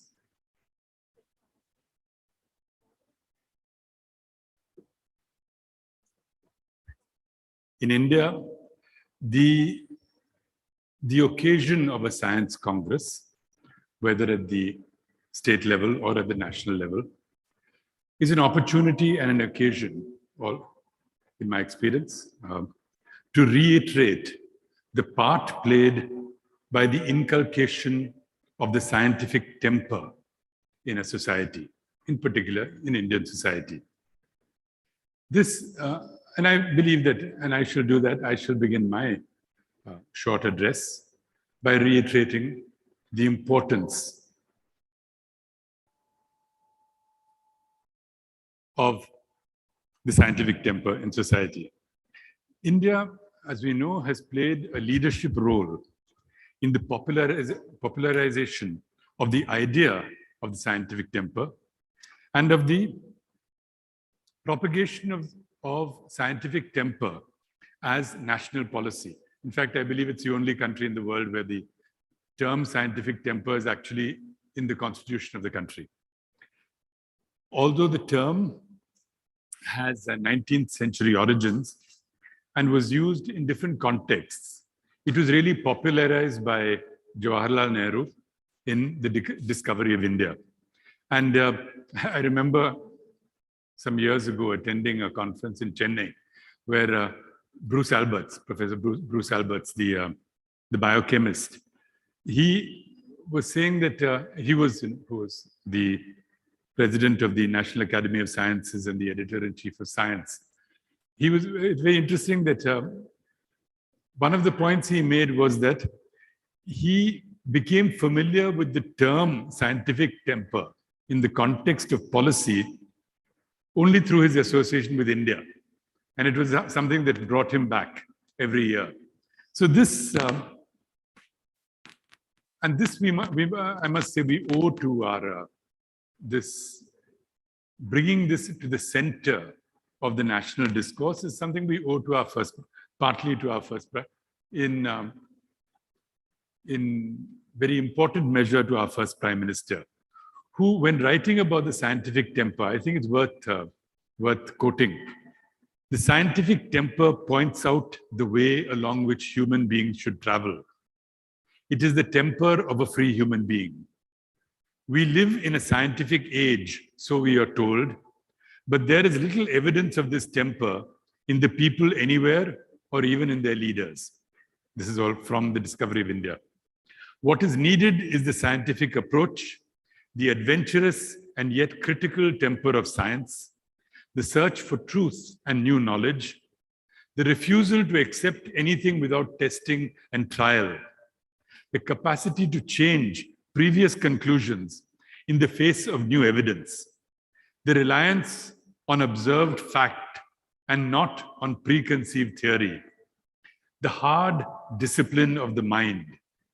All this is necessary, not merely for the application of science, but for life itself and the solution of its many problems.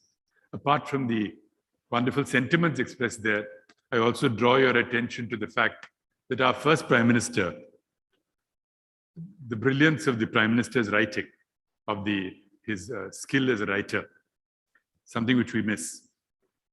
In policy terms, one of the most significant barriers for the development of Indian science has, of course, been the slow advance of literacy and universal school education, and the failure to achieve even a majority, let alone a consensus in favor of compulsory education.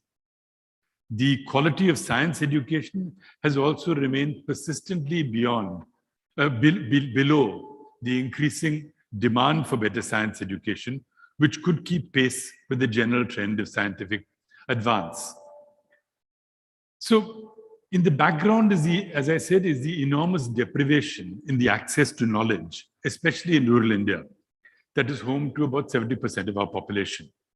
The result has been that more than 2/3 of India has no more than a cursory engagement with science, with the enterprise of science in any form, and practice the most backward forms of social oppression and retrogressive practices. Now, of course, when we say this about the rest of the country, we also recognize that Kerala's development trajectory has been very different from the rest of the country, particularly in respect, as we know, of health, education, in different forms of social justice, different forms of gender justice. And from the 1980s and onwards, we are the only state that fulfilled investment levels in school education that were comparable with, say, levels in post-war South Korea, Japan. And in the recent years, the impact of the present government's policy of upgrading school education has also had a major impact on this and has differentiated us further from the rest of the country.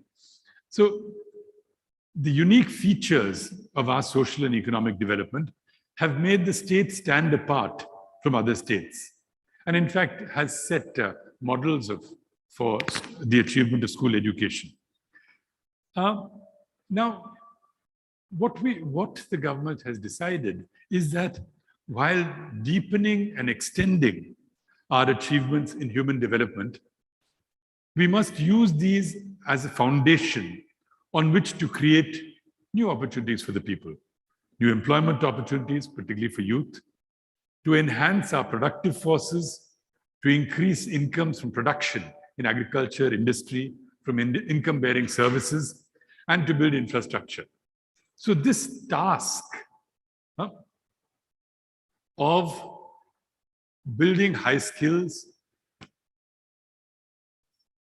and higher education, developing high skills and higher education in order to develop our science and technology and our whole our innovation environment is very much now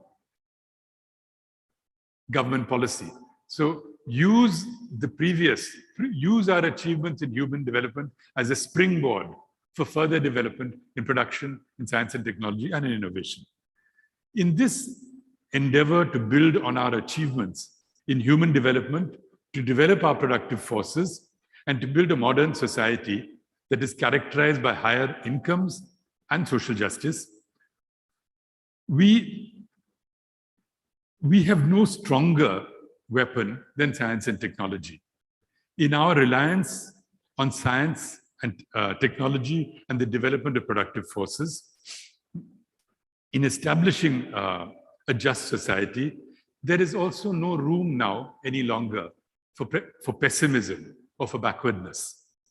We must recognize that, in contrast to the understanding of those who oppose development and modernization, that whether it is in agriculture, fisheries, industry, infrastructure, transport, health, the development of the delivery of modern amenities, tourism, or any other area or sector of policy effort, high technology, modern technology is not something alien to the human condition. The introduction of modern technology is not alien to the human condition, but is an intrinsic part of our life as human beings. Let's put this more simply. In our endeavor to build a better society, we have to find technological solutions. That it's brilliantly brought out by our distinguished speaker. And do not extinguish the enthusiasm and optimism that modern technology brings with it by asking for certainty even before we start the journey. That's really something which came out also. I did not attend the whole lecture, but came out also in the question answers. There's an enthusiasm and an optimism that characterizes modern technology. Don't cut that short by demanding certainty before we even start the journey. Let me, I'm not speaking to you as a scientist or a technologist, but as a person who's been trained in economics and works in the field of planning in Kerala.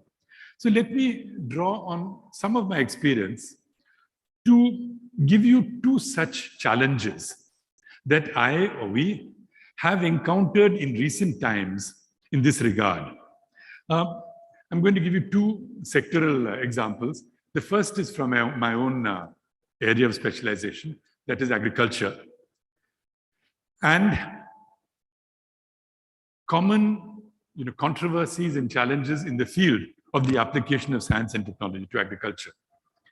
All over the world, as you well know, we need to harness the power of science and technology to improve nutrition and incomes, and above all, to banish hunger forever.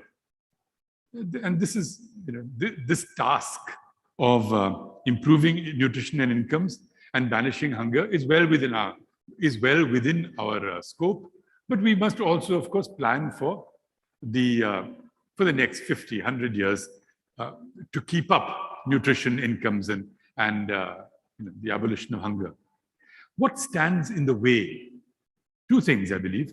One is, of course, that while science and technology are the product of collective labor and the knowledge of humanity, under the current conditions of the world, under capitalism, the products of this collective effort are eventually owned by very few people. And the people at large must deal with the consequences and risks arising from the commoditization of scientific knowledge. Now, this is a particularly stark example of the increasing concentration of scientific research is in the field of agriculture and genetic engineering technologies. So the relations of production at different levels, the global level, the level of national economies, and in different agricultural production systems, may prevent income-poor cultivators in different parts of the world from realizing the full benefits of modern technology. Now, that's one problem. But the other obstacle to the application of science and technology is simply a philosophical and ideological resistance to the application of science and technology to agriculture. And this is one that we face certainly in India, but in our state as well. In recent years, the application of science and technology to agriculture and even research and field trials have been under sustained attack from some individuals, organizations, and groups who often sincerely profess commitment to protection of the environment, to sustainable agriculture, and the enhancement of the livelihoods of working people and the rural poor. Now, these goals are universally shared among conscientious people. It is the means towards these goals that generate divisions. The targets of persistent and widespread attacks on science and technology. What are these targets?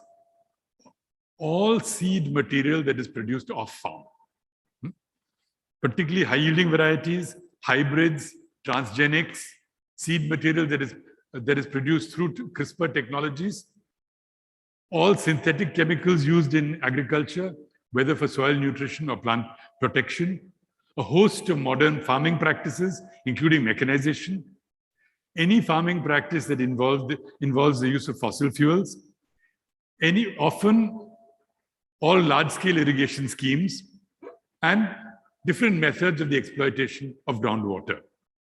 Now, our concern here is not with sincere concerns about the careful deployment of new technologies or the wanton destruction of agrarian heritage. These are important problems and they must be faced. But those whose opposition to science and technology is hostile to the very method of science itself. Such criticism is often based on ephemeral measures of public opinion, on anecdotes, hearsay, and surveys conducted by faulty, ignorant, or dishonest methods. And it is characteristically immune to empirical disconfirmation. Evidence just does not matter. How do we increase productivity? Modern scientific and technological methods are sought to be dismissed in this quest for increasing incomes and moving to a better society through the application of new science and technology. Now, there are different motivations behind this.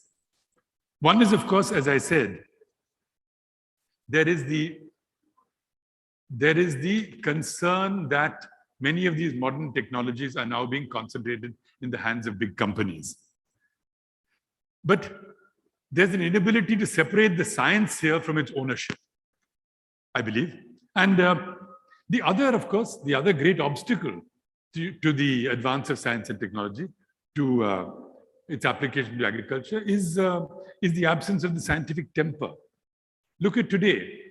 Today we have the major agricultural research organization in the country ordering the preparation of syllabi in a subject which has been declared by the premier learning institution in agriculture, that is the National Academy of Agricultural Sciences, as being pseudoscience. Zero budget natural farming has been declared pseudoscience by the National Academy of Agricultural Sciences, and yet committees are being appointed to design syllabi which will then be applied to all agricultural universities and training institutions in the country. Now, as I said, today, we are living in a state today where the threat to the scientific temper has never been as great to the nation and our society as today. What do we say when one of the leading political authorities in the field of agriculture says that in addition to scientific tools and biomass energy in agriculture, we need to employ the meditational techniques of Raja Yoga meditations for providing positive vibration of peace, purity, love, and care for the growth of plants. But this kind of nonsense that is being propagated unless we can break from this, our task is incomplete. We will not be able to further our efforts and our duties in the sphere of science and technology, and with particular reference to agriculture. Let me take a second example. The second example, which I wanted to take, is from the sphere of transport. That, of course, is something which today is very... Now, when we say that, suppose we say that we need new roads, or suppose we say that we need a tunnel, suppose we need a new layout for roads. Now, we do have a set of roads. We have that have served us well over many centuries. But yes, of course, consider all alternatives.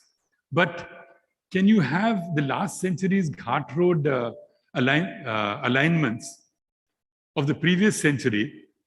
Can those be the last word for the alignments of the Ghat roads for our century? When we see the geographical alignment of Kerala, we see the density of population and the relatively small area in which a population can expand its economic and habitational activity. Over time, experience has shown that we need 3 corridors of transport: water, rail, and road. The government of Kerala actually established its first high-speed railways public enterprise, the first in the country, in 2012, a year before the establishment of the High-Speed Rail Corporation by the Government of India. I'm referring extensively to a manuscript by my colleague, the Member for Science and Technology, Mr. V. Namasharan. It is no surprise that this came first from Kerala. After all, such ideas for the development of the transport sector could only emerge from a state that had already achieved high levels of human development in different dimensions. Now, I'd like to look at some of the objections to the new semi-high-speed railway proposal that has appeared. Let me set the larger context of an infrastructure project and the application of science and technology to such an infrastructure project. The first is the rather obvious consideration of transport as a critical component and enabler of our economic and social life and of sustainable development. Mobility is a foundational feature of modern society, and speed is the essence of that mobility. Speedy transport spurs a range of activities, from everyday commuting to work, to global supply chains, tourism, and the economic rebalancing of uneven regional growth, which is a particular concern for people in planning. The second and most important current consideration is the environmental impact of high-speed mobility. See, here I believe that the critics of the Silver Line project have got it exactly wrong, because such a project has the immense potential to build a climate-responsive and net zero world.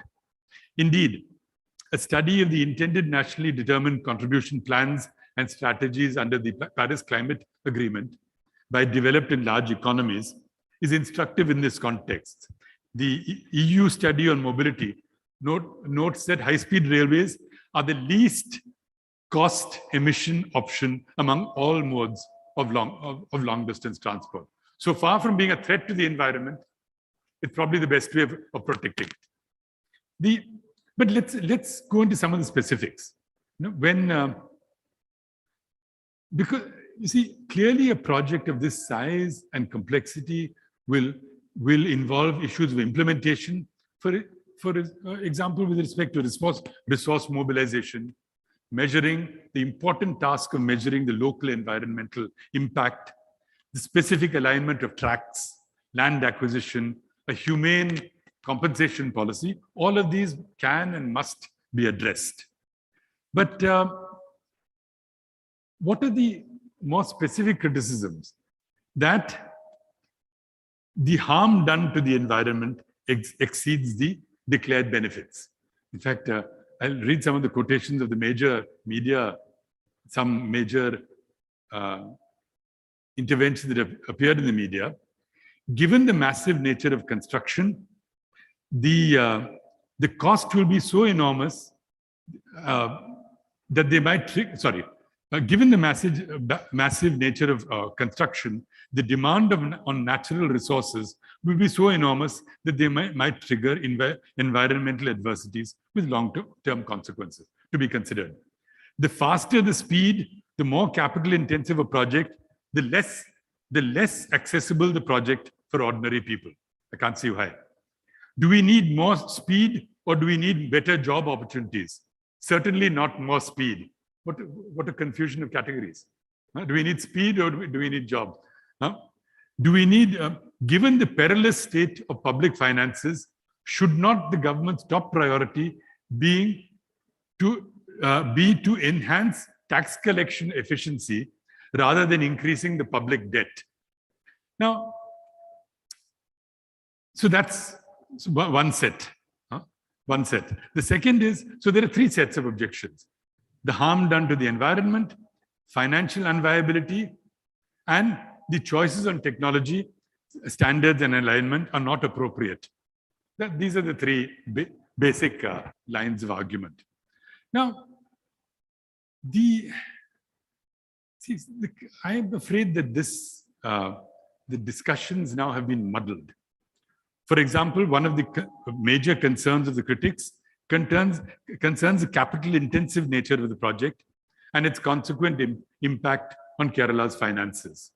There is no doubt that we need a debate on how to change the current fiscal regime to ensure that states can indeed invest in projects of infrastructural importance. Of course, we must have such a debate. But then, instead of demanding a radical reform of our center-state fiscal regime, we suggest that shelve the project itself. Now, it's the impact of high-speed railways is no longer, as I said, we must be able to, we don't wait for certainty before we go into a project. But in this case, actually, in the case of high-speed railways, we have so much data that we have a lot of certainty as well. The most compelling critics of large development projects often present a cluster of unintended outcomes as evidence of environment problems. Now, I'll give you an example. You mix up local issues such as air, noise, pollution, or specific stakeholder issues such as displacement with planet-level changes and responses to climate change. Now, these are completely different things. You must address local level environmental issues. But the thing is that building capacities now in order to achieve a carbon net neutral world over the next 3 to 4 decades is the core aspect of the national strategy of all nations. And there's no question that high-speed railways leave a much smaller carbon footprint than anything else. In fact, the European Union and International Union of Railway Studies has shown that the carbon footprint of car travel is up to 8.32 times more than travel by HSR. But let me say this. For a 600-kilometer trip, an aeroplane currently emits 93.0 kilograms of carbon dioxide. A car around 67.4 kilograms of carbon dioxide, and a high-speed train about 8.1 kg of CO2. So this is the alternative. And so the tendency to those issues which are local and can be addressed cannot be confused with the larger issues of carbon neutrality and achieving net zero over the long period, is my view on this. Now, are they anti-development? Are they economically beneficial? See, take the Shinkansen project of Japan. Is it possible that the creation of a modern and industrially competitive Japan, despite very minimal natural resources within its boundaries, could not have been imaginable without such a transformative transport arrangement? It's also equally important to note The high-speed railway program was developed and implemented by Japan National Railways at a time when it was under immense financial stress due to borrowings. No? So this is it's exact. We have this is our. It's an extremely important issue to take up and to recognize. For instance, today, China is leapfrogging over the world because of its. One of the big factors in that has been its development of high-speed railways. Now, so see the other thing on finances, as a economist, may I say that large-scale infrastructure projects cannot be based on short-term.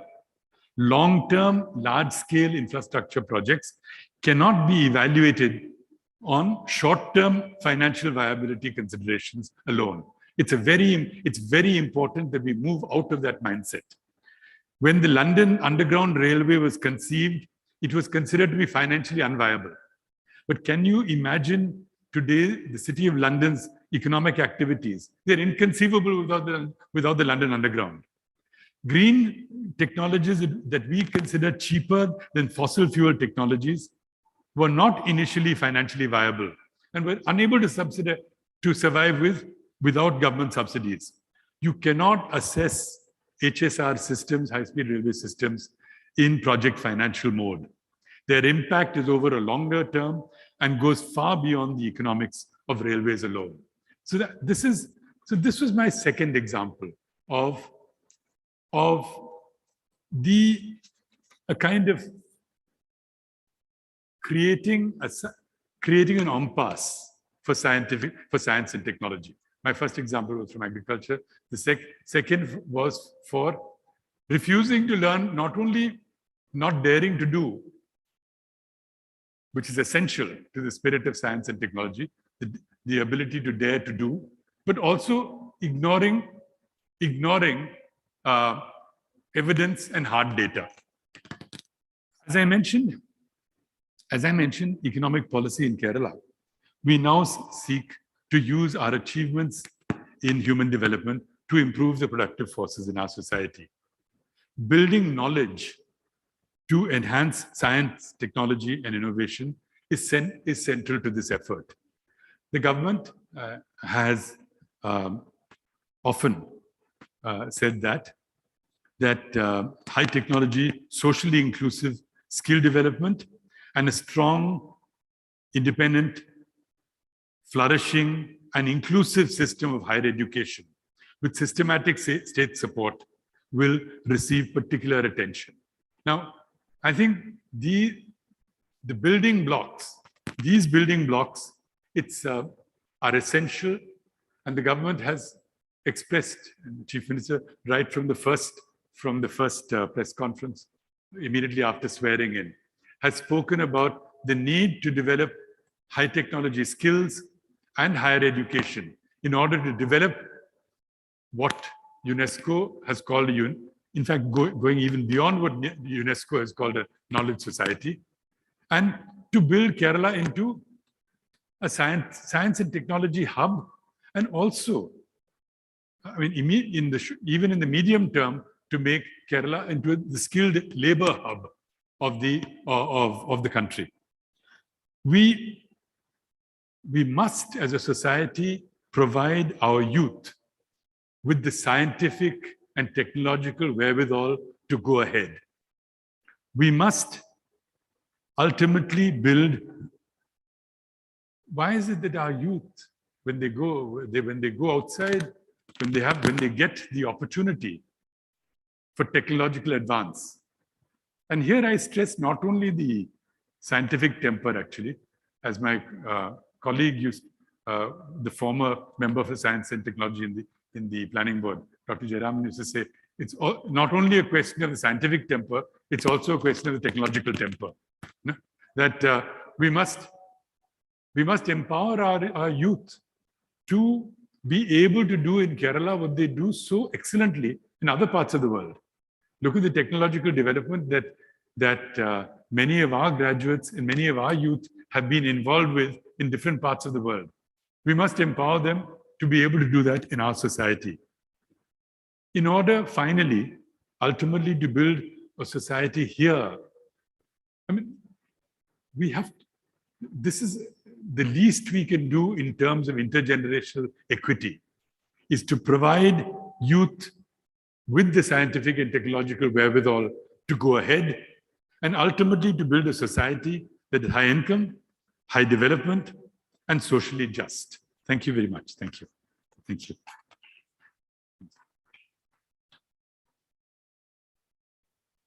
Thanks.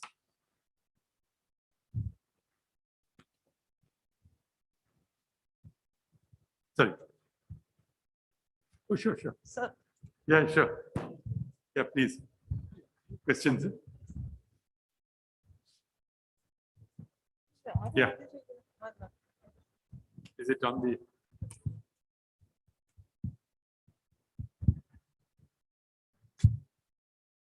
Hello, sir. Okay. I'm reading the questions here. Abhilash GR. Isn't Silver Line a much needed infracultural shock to the, can you finish your thought, Abhilash? Infracultural shock to the, I guess, to society, to Kerala society that formed a preconceived notion against, yeah, well, that's your term, infracultural shock is Dr. Abhilash's own term. But yeah, but that's, I believe so, but I believe, but by the way, I do believe that this must be publicly debated. This must be the subject of public debate. My opinion is, I'm saying don't close public debate by saying that this is a, we have to discuss it. We have to discuss it. It's got to be a database public debate. I agree with you. In principle, I agree with you. Yeah. Yes, Vaishnav Noorana. Yes, I agree with you. No, well, you see, it's not organic farming. It's not organic farming. The thing is that I'm not saying that. I'm not saying that organic farming is a threat. I'm saying that dogmatism in this field is a threat. I'm not saying that all forms of organic farming are a threat. It's a, you need, even to establish organic farming, there's a person, Pamela Roberts, one of the great pioneers and one of the great scientists in the field of, at the University of California, Davis, which I encourage you to look at her TED talk, where she's been working in the field of transgenics, and her intention in developing transgenics was to advance organic agriculture. Now, many environmentalists see transgenics directly opposed to the cause of organic agriculture. So the idea is not, the idea is, and there are some things which you cannot replace organically. For instance, you cannot, there's a very good article on it yesterday by my planning board colleague. And I also refer you to a series of lectures on agriculture, science in agriculture, which conducted by the Foundation for Agrarian Studies. There's a YouTube channel I can, and one of them is on the soil. There are certain types of soil replenishment which cannot be achieved through organic means. So we cannot be dogmatic about that. I'm not and that is what Sri Lanka did. Sri Lanka banned any chemical fertilizers at all. So it was a unscientific and almost demented, actually, approach to to a certain to a commitment to a completely unscientific idea of what constitutes organic that led to Sri Lanka's crisis. So that was Vaishnav Noorana, yes. By the way, Sri Lanka has now started emergency import of chemical fertilizers, and these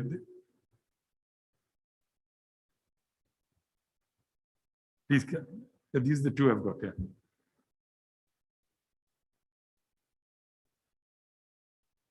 So somebody's trying to type something, but I can't see what it is.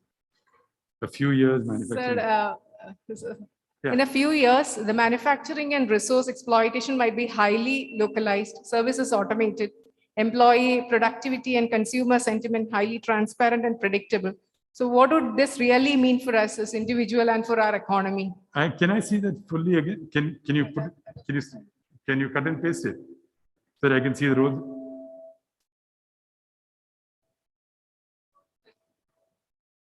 Can you or can I see it? Has someone written it? Has someone written it so that I'm not fully understanding? I'm not fully understanding it. Anybody else in the meantime? Sir, I have a question here. Yeah, please. So for the past decades, we were proud of being a state giving prime importance to science. Of course, scientific temper. We have been running many programs, including Kerala Science Congress for past decades. But even then, as a youth, or the youth are facing many challenges, including increased use of drugs, many social issues like suicides are increasing. So my humble question is, how can we address this challenge, including my organization, which is KCST, how can we address those challenges through education? Whether can we address is there any possibilities that you can put forward to address those challenges through the sector of education? That is challenges of addiction and the social issues currently facing by the youth. Even though we are trying to provide them, equip them scientifically through different programs, through education, but I think there is a gap somewhere which needs to be addressed. So I just need to. I'm not exactly sure of what the question is. I'm not completely sure of what your question is, but I mean, I'm only going to answer it from the point of view of our talk of today's discussion. But yeah, how do you address these social? I don't know why you made the link with the scientific temper. There's no conflict between the spread of the scientific temper in a society and solving problems of stress and mental health among youth. Right? I mean, there's no conflict between those. There's no contradiction there. So, but I completely understand though that the feelings of in a modern society, particularly in a society where you may be educated, you don't have employment opportunities. You are confronted still by different forms of conservatism, and particularly right. Different forms of the most pernicious. I take this up. Sorry, you're in a society where you're subject to the specter of unemployment. You're subjected to different forms of social conservatism at the family level, at the societal level, very often in the institution which you're at, and these can certainly trigger feelings of of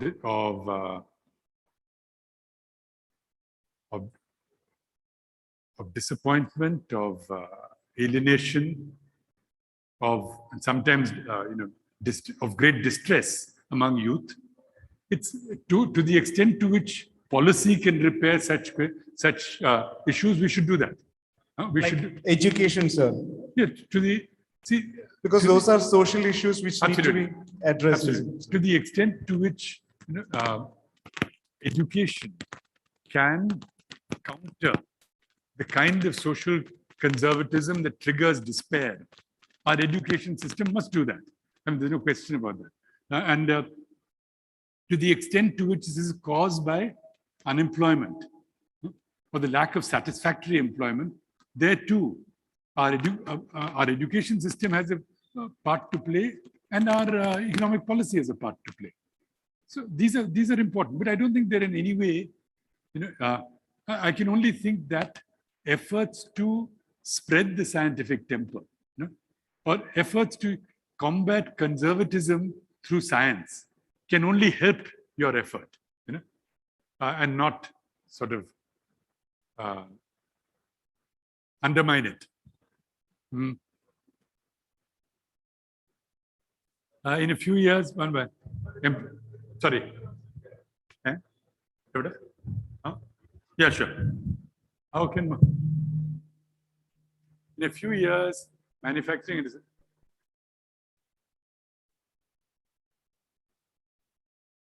big question, Mr. KS, from KS to everyone. In a few years, Mr. Ms. KS, in a few years, manufacturing.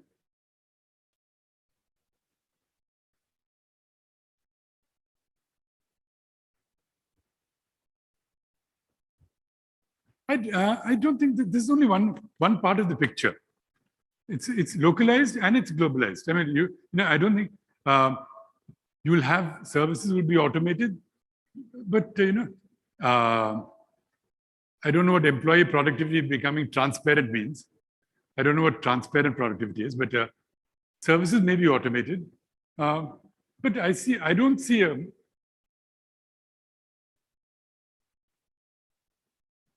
I can't really, I can't, this is too predictive. We will have a society in which commodities are produced both at the local level, at the national level, at the world level.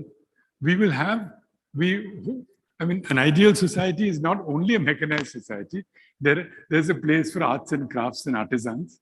There is a place for, of course, it'll be highly more productive than far more productive than it is today. It is, we are moving towards greater productivity. But I'm not exactly sure what the meaning of this question is. I think that the social arrangements that no one could have predicted 15 years ago, the kind of the social consequences, say, of the digitization of communication. So some of these there are certain the social consequences of technological problems are things that that very often are tackled on. You learn by doing. So I think that's my answer there. That's all I can say. That in some of these things I don't necessarily agree with this path that you've said, that you have set out. Mr. or Ms. KS, I don't necessarily agree with this path that you have set out.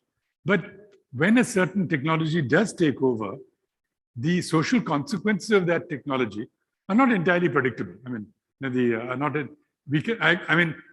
You don't have the kind of you don't have those kind of predictive tools to always be able to predict them. Sorry, how can one? Is it only unemployment the reason for migration of youth to foreign countries? No, probably not. Probably not. It's not only unemployment. Huh? Right. Okay. I've only got a few minutes left. So, is it only unemployment? Probably not. It's also seeking knowledge, seeking new frontiers. It's not. But unemployment is it depends. You see, different. The push factor in migration. Push factors in migration are the subject of much study, by the way. One of them is unemployment. Sometimes it's against social conservatism. Sometimes it is to escape social conservatism. Sometimes it is to seek knowledge in areas which where it's not available where you come from. It could be a host of reasons. Unemployment is certainly not the only reason, but in the case of a society where there's a lot of poverty and where where the migration is to places where new employment opportunities exist, there an important push factor is often unemployment. So how can most? Well, all I can say is that I agree with you to Priya Prasanna Kumar. I can only say that we must explore every avenue. If you have anything to suggest, one is, of course, the most important is that governments must in every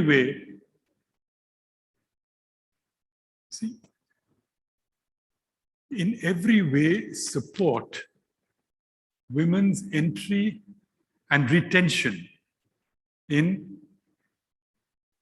in research institutions. One is through investments, through direct investments.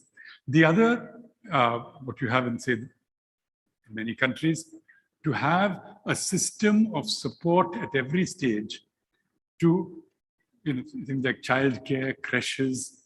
This has been, it's a very important aspect of supporting women in education, research, and indeed employment.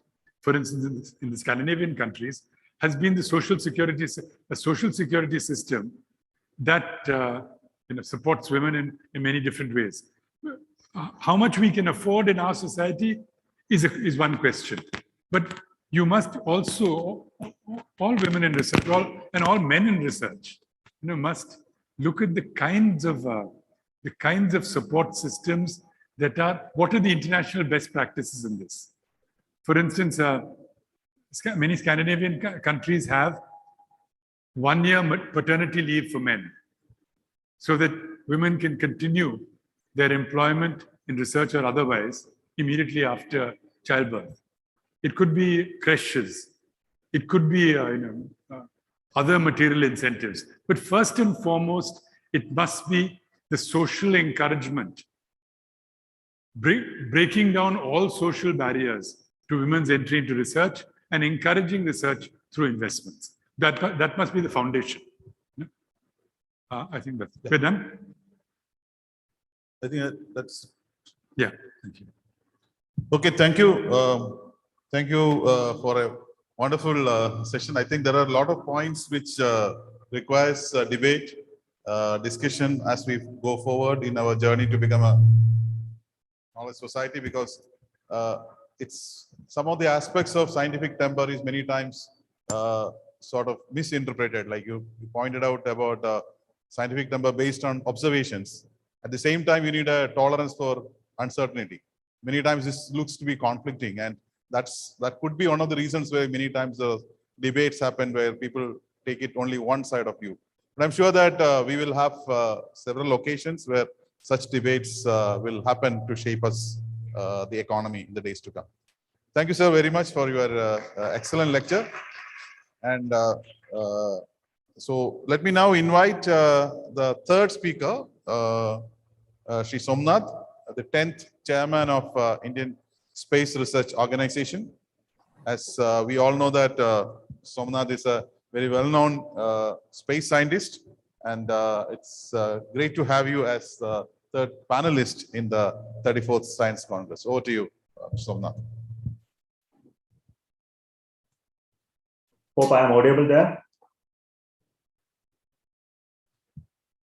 Yes, yes. Okay. Thank you, Dr. Sajid Gopinath, the chair of this session, Vice Chancellor of the Kerala University of Digital Sciences. Also, my fellow panelists who have already completed their session. Dr. Ajit Prabhu, the chief scientist who gave the introduction, and all those who are participating, listening to this. Let me, first of all, thank you for giving this opportunity to give this address, this focal theme session on science, technology, and innovation for transition to a knowledge economy. So I have a presentation which I will now show. Hopefully, you can confirm that it is visible.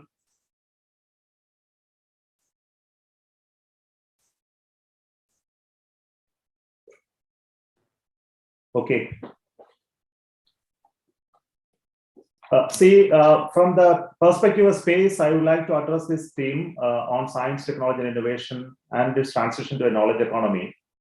For me, being in the Department of Space, and my life and work has been more related to space technology and its applications and its use for the common good, especially in the domain of space economy and space, and linking it to knowledge economy is that's what I'm going to address now.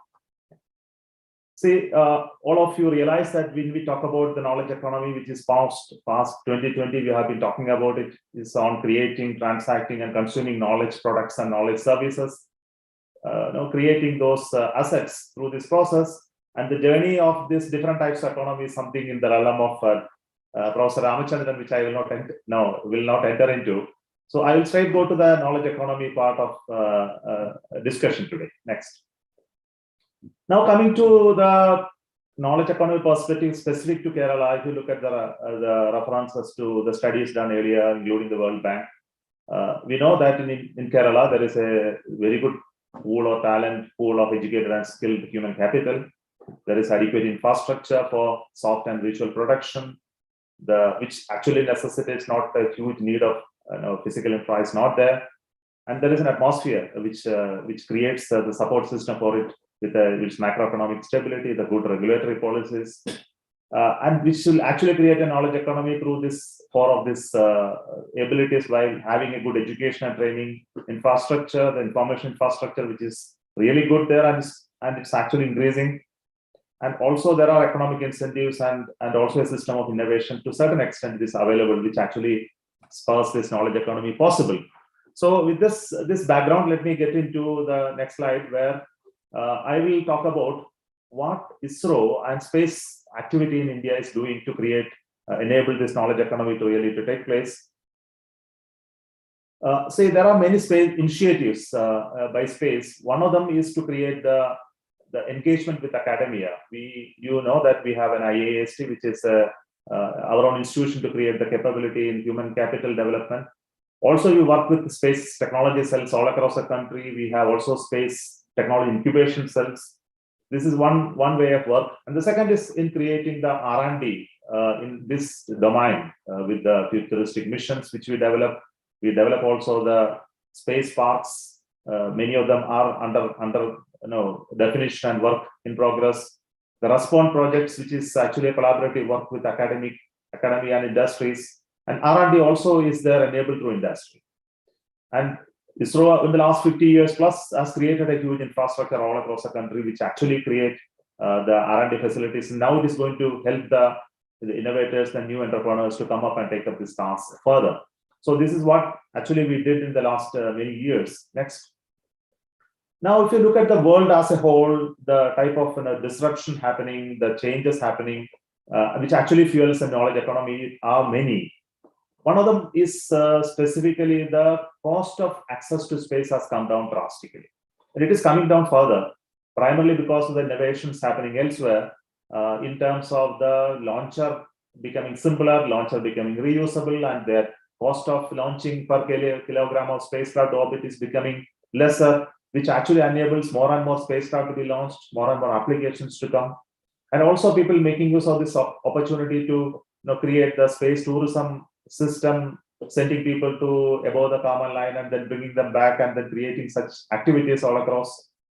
And also we hear about people working on colonizing other planets, moving people to Mars and building such ecosystem through the development of space transportation system, going to moon, creating temporary accommodation there and then moving further to Mars.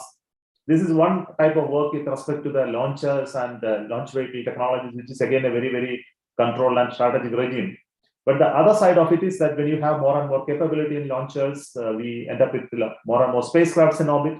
And one of the revolutionary thing that happened is happening is the launches of the satellites to low Earth orbit in large numbers, in thousands, and thus you are able to provide connectivity through internet connectivity to the handheld devices and other devices. So this becomes a space-based net service, which is going to be one of the important tool. And also not only the communication channel is getting open, the remote sensing and other data collection platforms are also increasingly available with the large revisit capability. So this is one change that is happening. Next.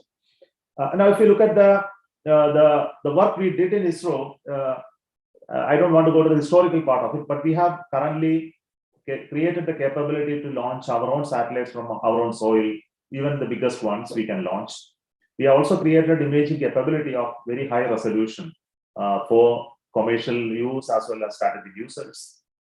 We also created enough of satellite communication capability, which serves the purpose today in supporting most of the communication demand of the DTH and VSAT connectivity, and also direct internet connectivity, high throughput satellites are also in place, which is serving now. And in the other side is that making use of this strength that we have created, we also work on the science missions, which include the Chandrayaan-2, AstroSat, etc., etc. Next. Now, if you look at the overall spectrum of the work done throughout generation, we can see that the launch vehicles were developed, number of launches that we have accomplished, the type of technology missions we did, and also the different satellites that are in orbit. And today, we know almost 50 plus spacecrafts are currently there around the Earth, serving in various functions in communication, remote sensing, navigation, science missions, etc. So we have created enough of infrastructure, the setup now to take it further. So this is currently being operated for various user ministries, support systems, data provider supports, business opportunities, etc. Now the whole idea is to take this as a platform on which further work can be done. Next. Okay, one of the important goal that we have set for ourselves is not only to provide the services to the sectors which are required, but also develop technologies that will enable us to handle the changing environment in the future. One of them are some of them are related to the strategic nature of the space. We know that it is becoming more and more relevant in the regime that the space is going to be another frontier in which the strength of the nation is going to be determined. So we need to place objects and capabilities in space which will enable us to do. So we work on various technologies, including reusable technologies, high-speed, hypersonic flight technologies, reusable technologies, etc., which actually strengthens us in addition to the capability that we have already in space, regular spacecrafts and communication and navigation. We also work on futuristic technologies, which is very, very important for future to create newer launcher capability. Propulsion is one of the important tools that we have today. We have solid propulsion, liquid propulsion, cryogenic propulsion, and now the new entrant into this is the methane fuel along with the liquid oxygen, which is going to be the one which will determine in the future, because methane is said to be the fuel of the space community in the future, because it is a simple fuel and can be synthesized in other planets for even return flights. So more and more engines in the world are being developed using this, and we started some of the engine development with this propellant and did some firing in the recent times. Next. And we also seen that going with the times, the propulsion community is also developing more greener propulsion, and probably some of you may be knowing that the propulsion is a very very dangerous, and we have very typical chemicals which you use for propulsion, which we are slowly moving away from those toxic propellants to the greener. I'm not going to the specific of those aspects of those propellants, but these are slowly getting developed, and we started testing some of them, which includes the hydrogen peroxide-based hybrid propulsion, LOX-based propulsion, ADN propulsion, etc. So these tests are now going on. In another few years of time, they will find significant role in spacecrafts and launch vehicles. And electric propulsion, for example, is something that is we started doing it in a small way, and one satellite is already up there with this propulsion system. But in the coming days, we are trying to make all electric propulsion spacecrafts, which actually brings down the size of the spacecraft and make use of the solar power as the propulsion energy for the spacecraft to remain in orbit, and also sometimes use it for moving it from the lower orbit to a higher orbit or maintain GTO conditions, etc. And another area we definitely need to play important role is in nuclear propulsion, because the moment we get into the higher complex missions which last for many years together, or interplanetary missions, the energy comes from such devices. So here again, the initial work has been initiated, and some devices in this direction are going to be realized for use in space mission. Now the domain of technologies in space is really interesting. And you know that there are many innovations happening across the globe, and some of them are very important for us to handle it. And today we heard about the materials which are getting developed. Very interesting lecture, we heard about it. And some of them are important for space sector as well. And probably about the additive manufacturing, which is playing very important role in metal additive manufacturing for space and rocket components. It is currently being used quite a bit in various sectors, but getting into space is something very difficult. But then the work in this domain is happening in ISRO as well as other institutions. Energy systems is very important for space activities, and currently the research on materials that creates high energy density cells as well as fuel system, which also has use in other sectors like the transport sector and energy storage sector, are also being worked out. We work on functional materials, various types of functional materials which are specific to space use in microwave domain, in optical domain, in composites, where we work on ultra-light carbon materials, deployable structures. One of the domain where we have real significant progress not made is in microelectronics. Probably you know that the electronic part indigenization do take place in India based on whatever limited capability we have, and also making use of some of the foreign capabilities. So indigenization do happen, but it is not really meeting the real demand that is there in the sector. And a lot of initiatives are taken by governments now to invite the people in this domain to come to India and then work in the commercial domain, which will actually enhance the capability in strategic domains as well. The technology domains are much more vibrant in these domains, like the artificial intelligence. We have been hearing about machine learning and artificial intelligence, but really the use of artificial intelligence and machine learning in space is actually increasing substantially. So we already started a lot of projects and activity in this domain. It is in the design of electronic systems, also in propulsion system, for example, the pole diagnosis and then analysis and then taking corrective actions in flight, structural systems to monitor its health, then power systems and actuators, thermal protection systems. One of the important development that is going to happen now is in creating an LVHM. LVHM is something called the Launch Vehicle Health Management System. It is a computer system which will sit on board a rocket and then monitor it and then understand based on the earlier set of data to find out whether a triggering of an event leading to the failure is going to happen and take some corrective actions accordingly. So such a system is currently in design and progress. So various applications are coming out of it in our domain, and we are working internally and also with various stakeholders outside to create this capability. One of them is definitely on non-destructive evaluation.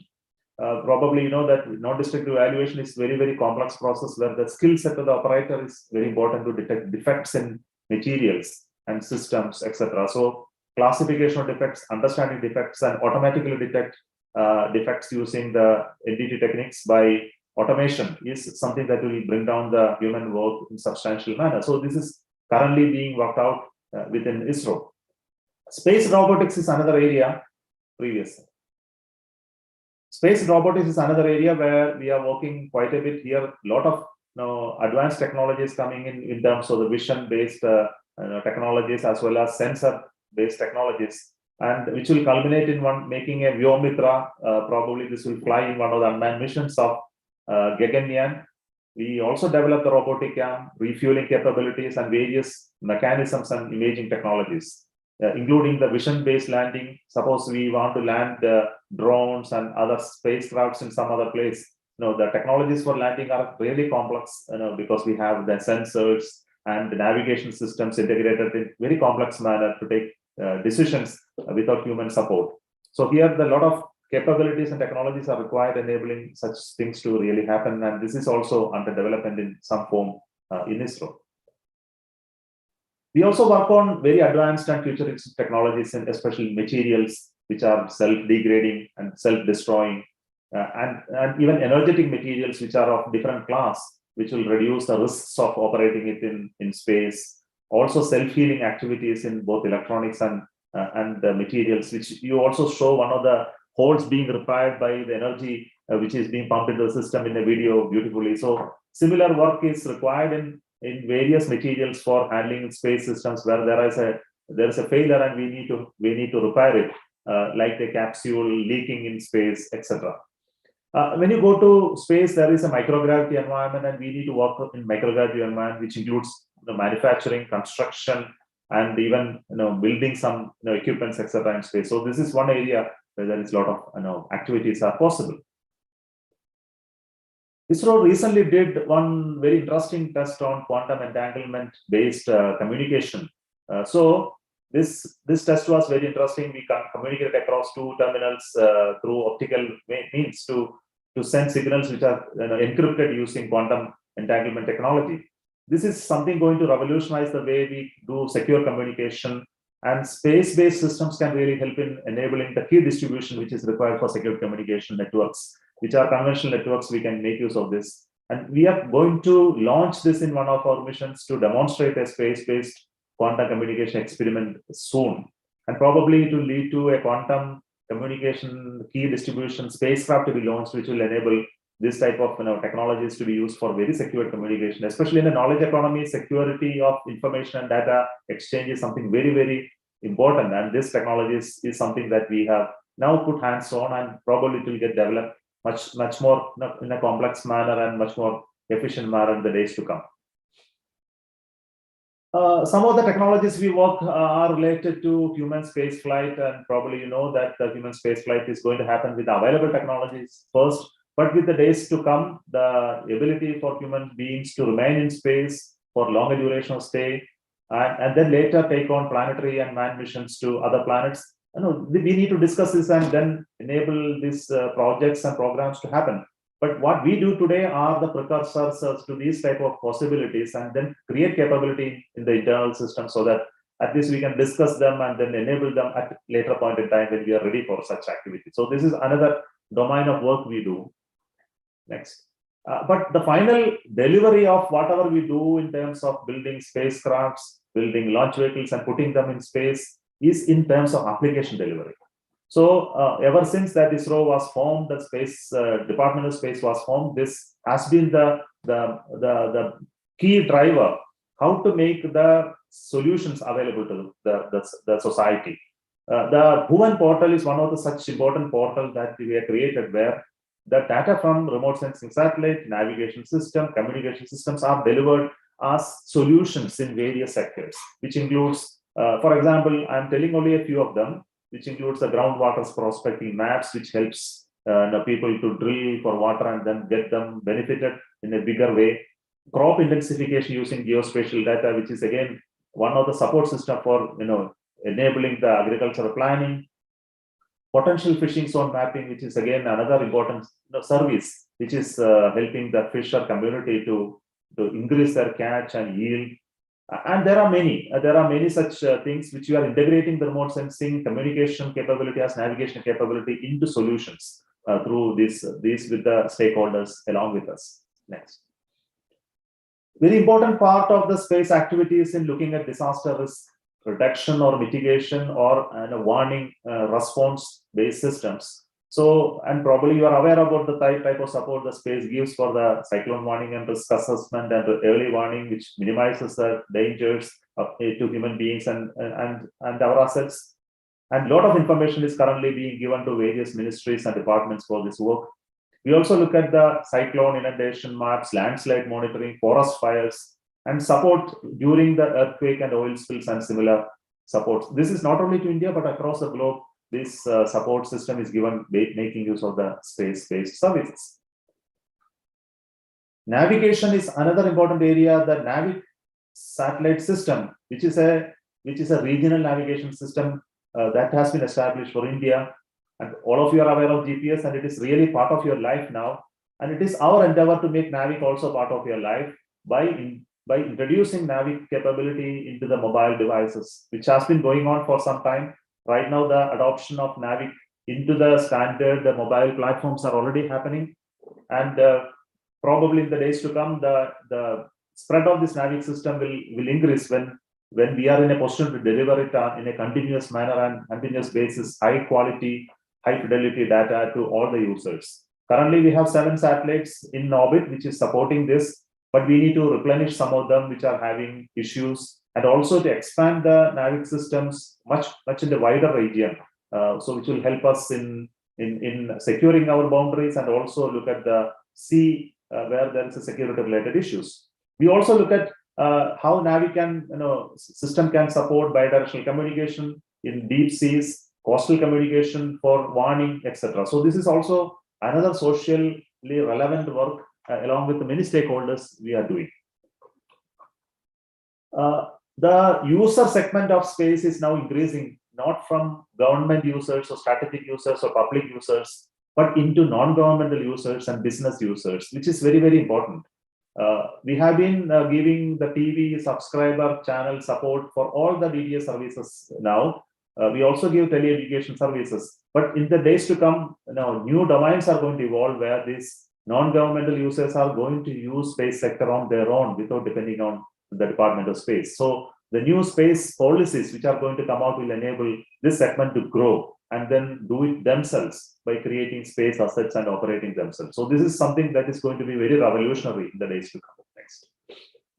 So if you really look at the knowledge economy and the key work which are required to be done, which includes in the space domain, I am telling that we have to create the infrastructure which is required for the system to sustain, survive. So which includes the launch vehicle development, the consultancy to build and launch them. We also have to conduct the fundamental R&D in different technologies which will enable us to take on for the future whatever changes are going to happen world over. We must also internalize and then do systems. We also have to do research in various domains, including atmospheric modeling, planetary sciences, and astronomy, which is very, very important for the science community. The high-tech R&D solutions in space will enable work in this artificial intelligence and machine learning and robotics domains, which is very important because human cannot be there in the space in the future, and many building activities of space systems has to happen in the space, like reconditioning a failed satellite or refueling a satellite to extend the life, or deorbiting of a defense satellite. All these are going to be very, very important, and a lot of opportunities of R&D and industry and job are there in this sector. And also space-based solutions where the satellite can drive various automation capability and IoT capability today.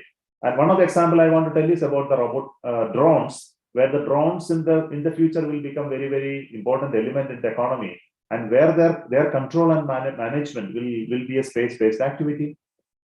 The societal application space is very, very important, and this continue to drive the governmental mode of work in space sector.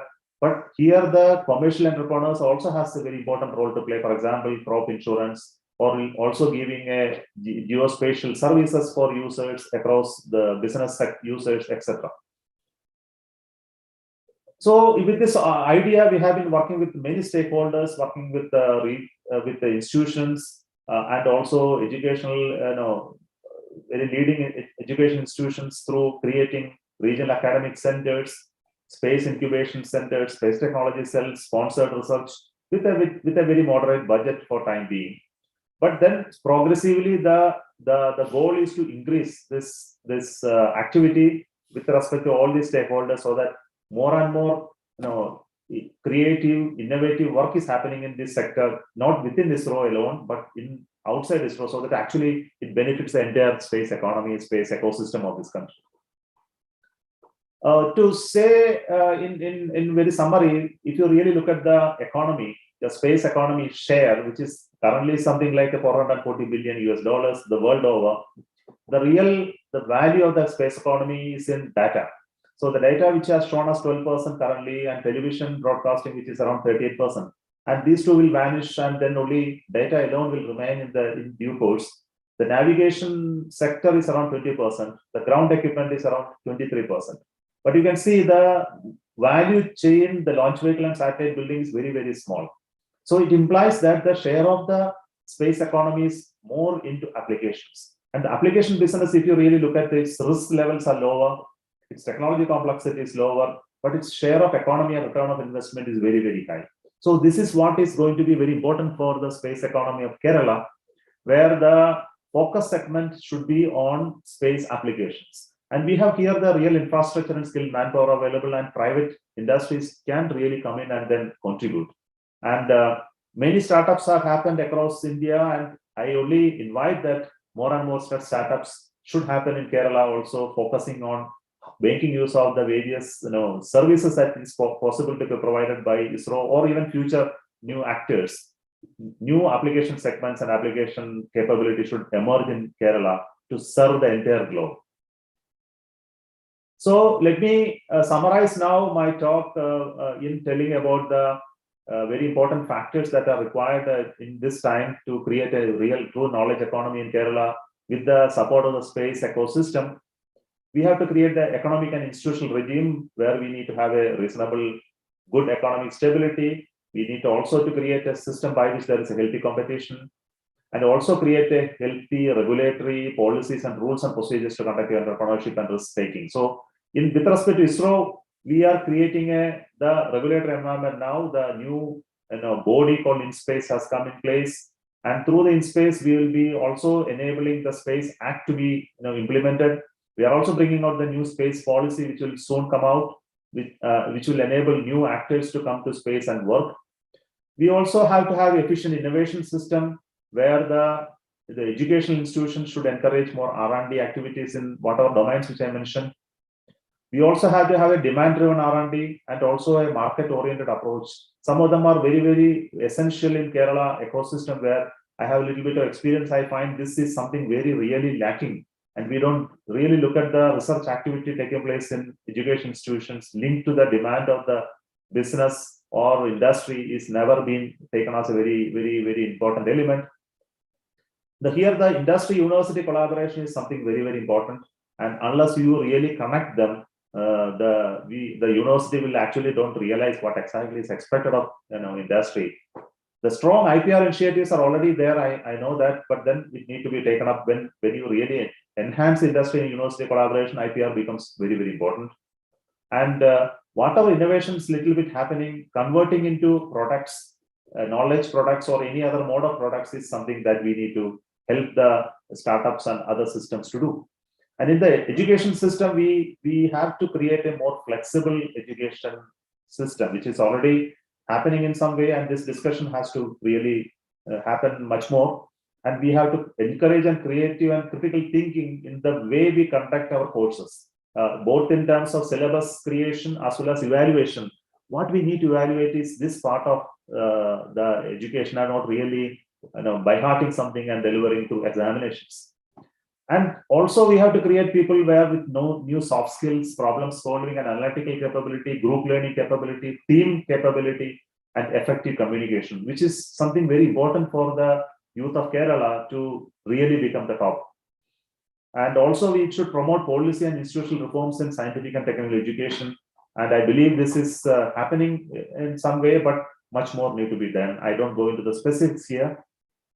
And also we should also create framework for lifelong learning and remote learning. Why I said this is because the youth of today will be older generation tomorrow, but the process of learning, unlearning and learning new things is something very, very important for new generation, because the demand of the industry and demand of the user segment is going to change in very, very short span of time. And what we did in our earlier generation in learning something and keeping it forever to survive will never be possible in the days to come. So let me thank once again the organizers for giving me this opportunity to give this talk. I hope that I have covered linking the knowledge economy of Kerala and the need of Kerala and what the space ecosystem is capable of providing you as a backup, as a support. Wish you all the very best and taking this message further. And for the rest of the Science Congress, let me greet and hope that it will turn out to be very useful for the community of scientists and technologists in that part of the country.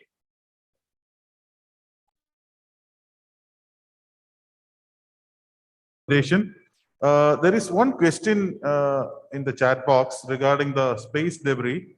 Would you like to answer that? Yeah, please. So the question is that is ISRO foreseeing a greater role in management and possible value harnessing of space debris?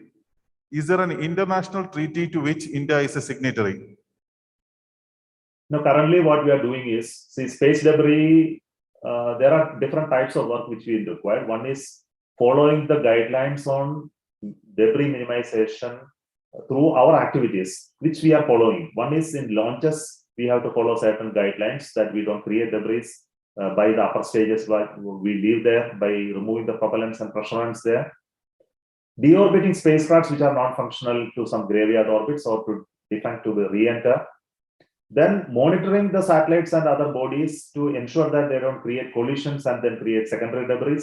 So this is being done through the analysis tools that we have created, and then we analyze and then we work with all the stakeholders across the globe on minimizing risks to space assets. This is currently done. But in the future, we need to work much more. One is we do not have an observational system today. The observational capability of various different countries are being used today to get the data of all the space objects. But if you really want to play a very important role, we need to have our own radars, our own optical systems spread across the country to watch and look at all the space objects especially to secure our own. So this is currently being done. We are also creating our own laboratory, our own separate entity to handle this within ISRO, within Department of Space, so that it will coordinate with all the stakeholders across the globe on furthering the strengths and capabilities. So this is what we do today. And we know that today there are many stakeholders working to bring more and more legislation, tougher rules in this, and we will work with them to create a stronger and maybe a healthier environment for future space operations. There is one more question.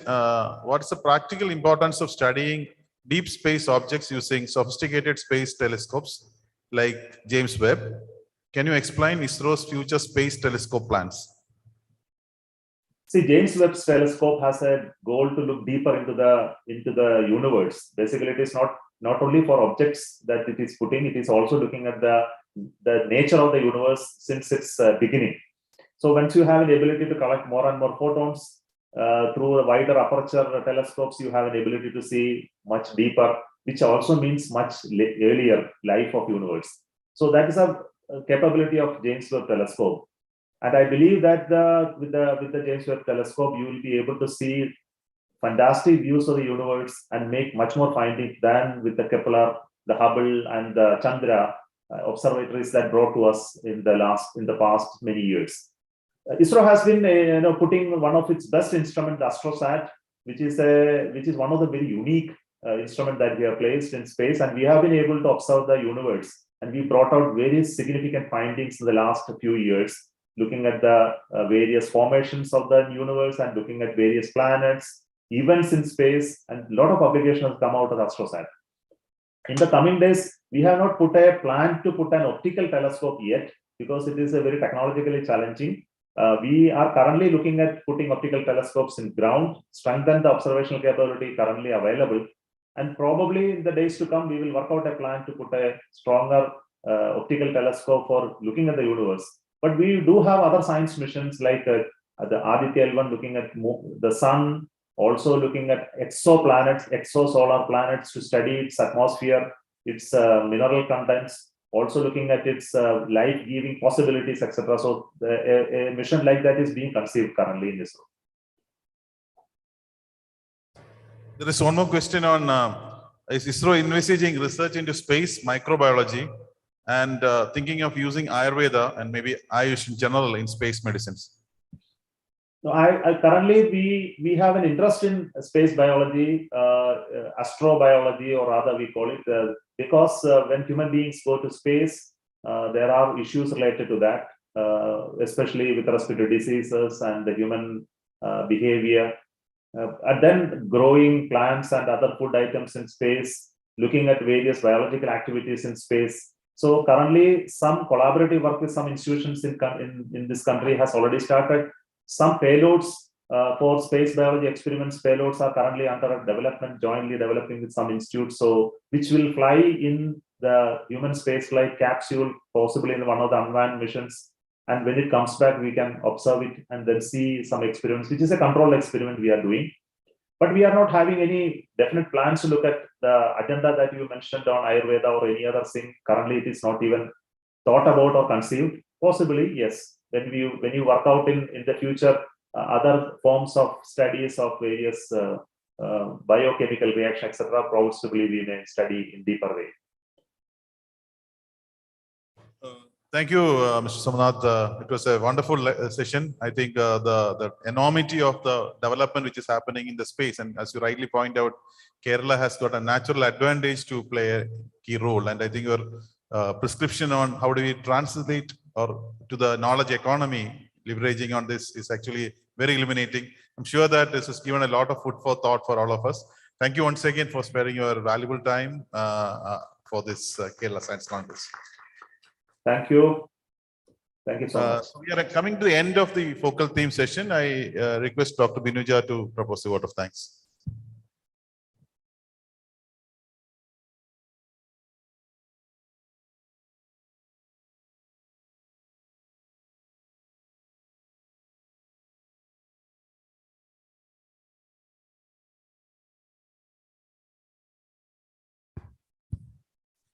respected chair, dignitaries, distinguished invitees, researchers, and my dear colleagues.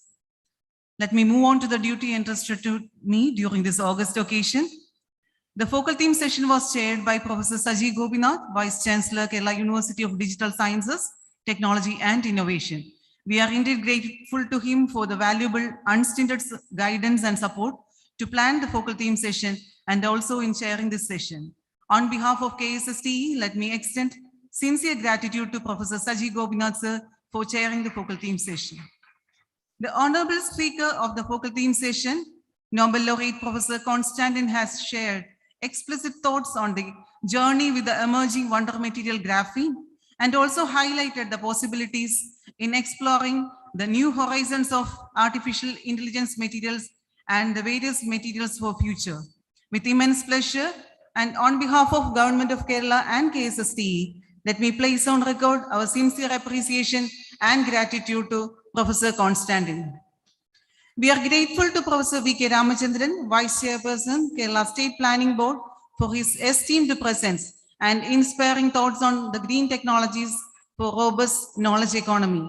On behalf of 34th Kerala Science Congress and KSSTE, let me express profound gratitude and sincere thanks to you, sir. We are indeed overwhelmed by the wonderful presentation by Sri S. Somanath, Chairman, Indian Space Research Organization, on innovation ecosystem for futuristic space programs and also the advanced propulsion systems fueling knowledge economy. On behalf of the organizers and all the participants, let me place on record our sincere gratitude for your kind gesture for being with us. Let me also extend sincere gratitude to Professor Sudhir KP, Executive Vice President KSSTE, and Dr. S. Pradeep Kumar, Member Secretary KSSTE, for the guidance in organizing this session.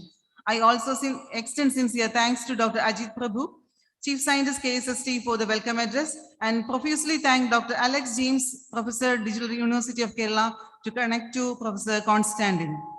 Now, special thanks are also due to Datan sir and also the directors of KSSTE R&D centers, and also to all the participants, especially scientists, academia, faculty, and researchers who have joined the session and actively participated to make this an interactive session.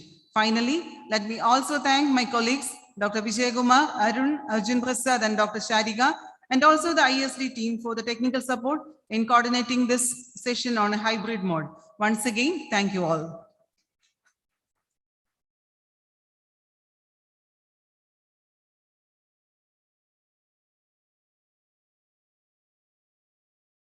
Jana Mana Adhinayaka Jaya He Bharata Bhagya Vidhata Punjab Sindh Gujarat Maratha Dravida Utkala Vanga Vindhya Himachala Yamuna Ganga Uchala Jaladhi Taranga तव शुभ नामे जागे तव शुभ आशीष मांगे गाहे तव जय गाथा जन गण मंगलदायक जय हे भारत भाग्य विधाता जय हे जय हे जय हे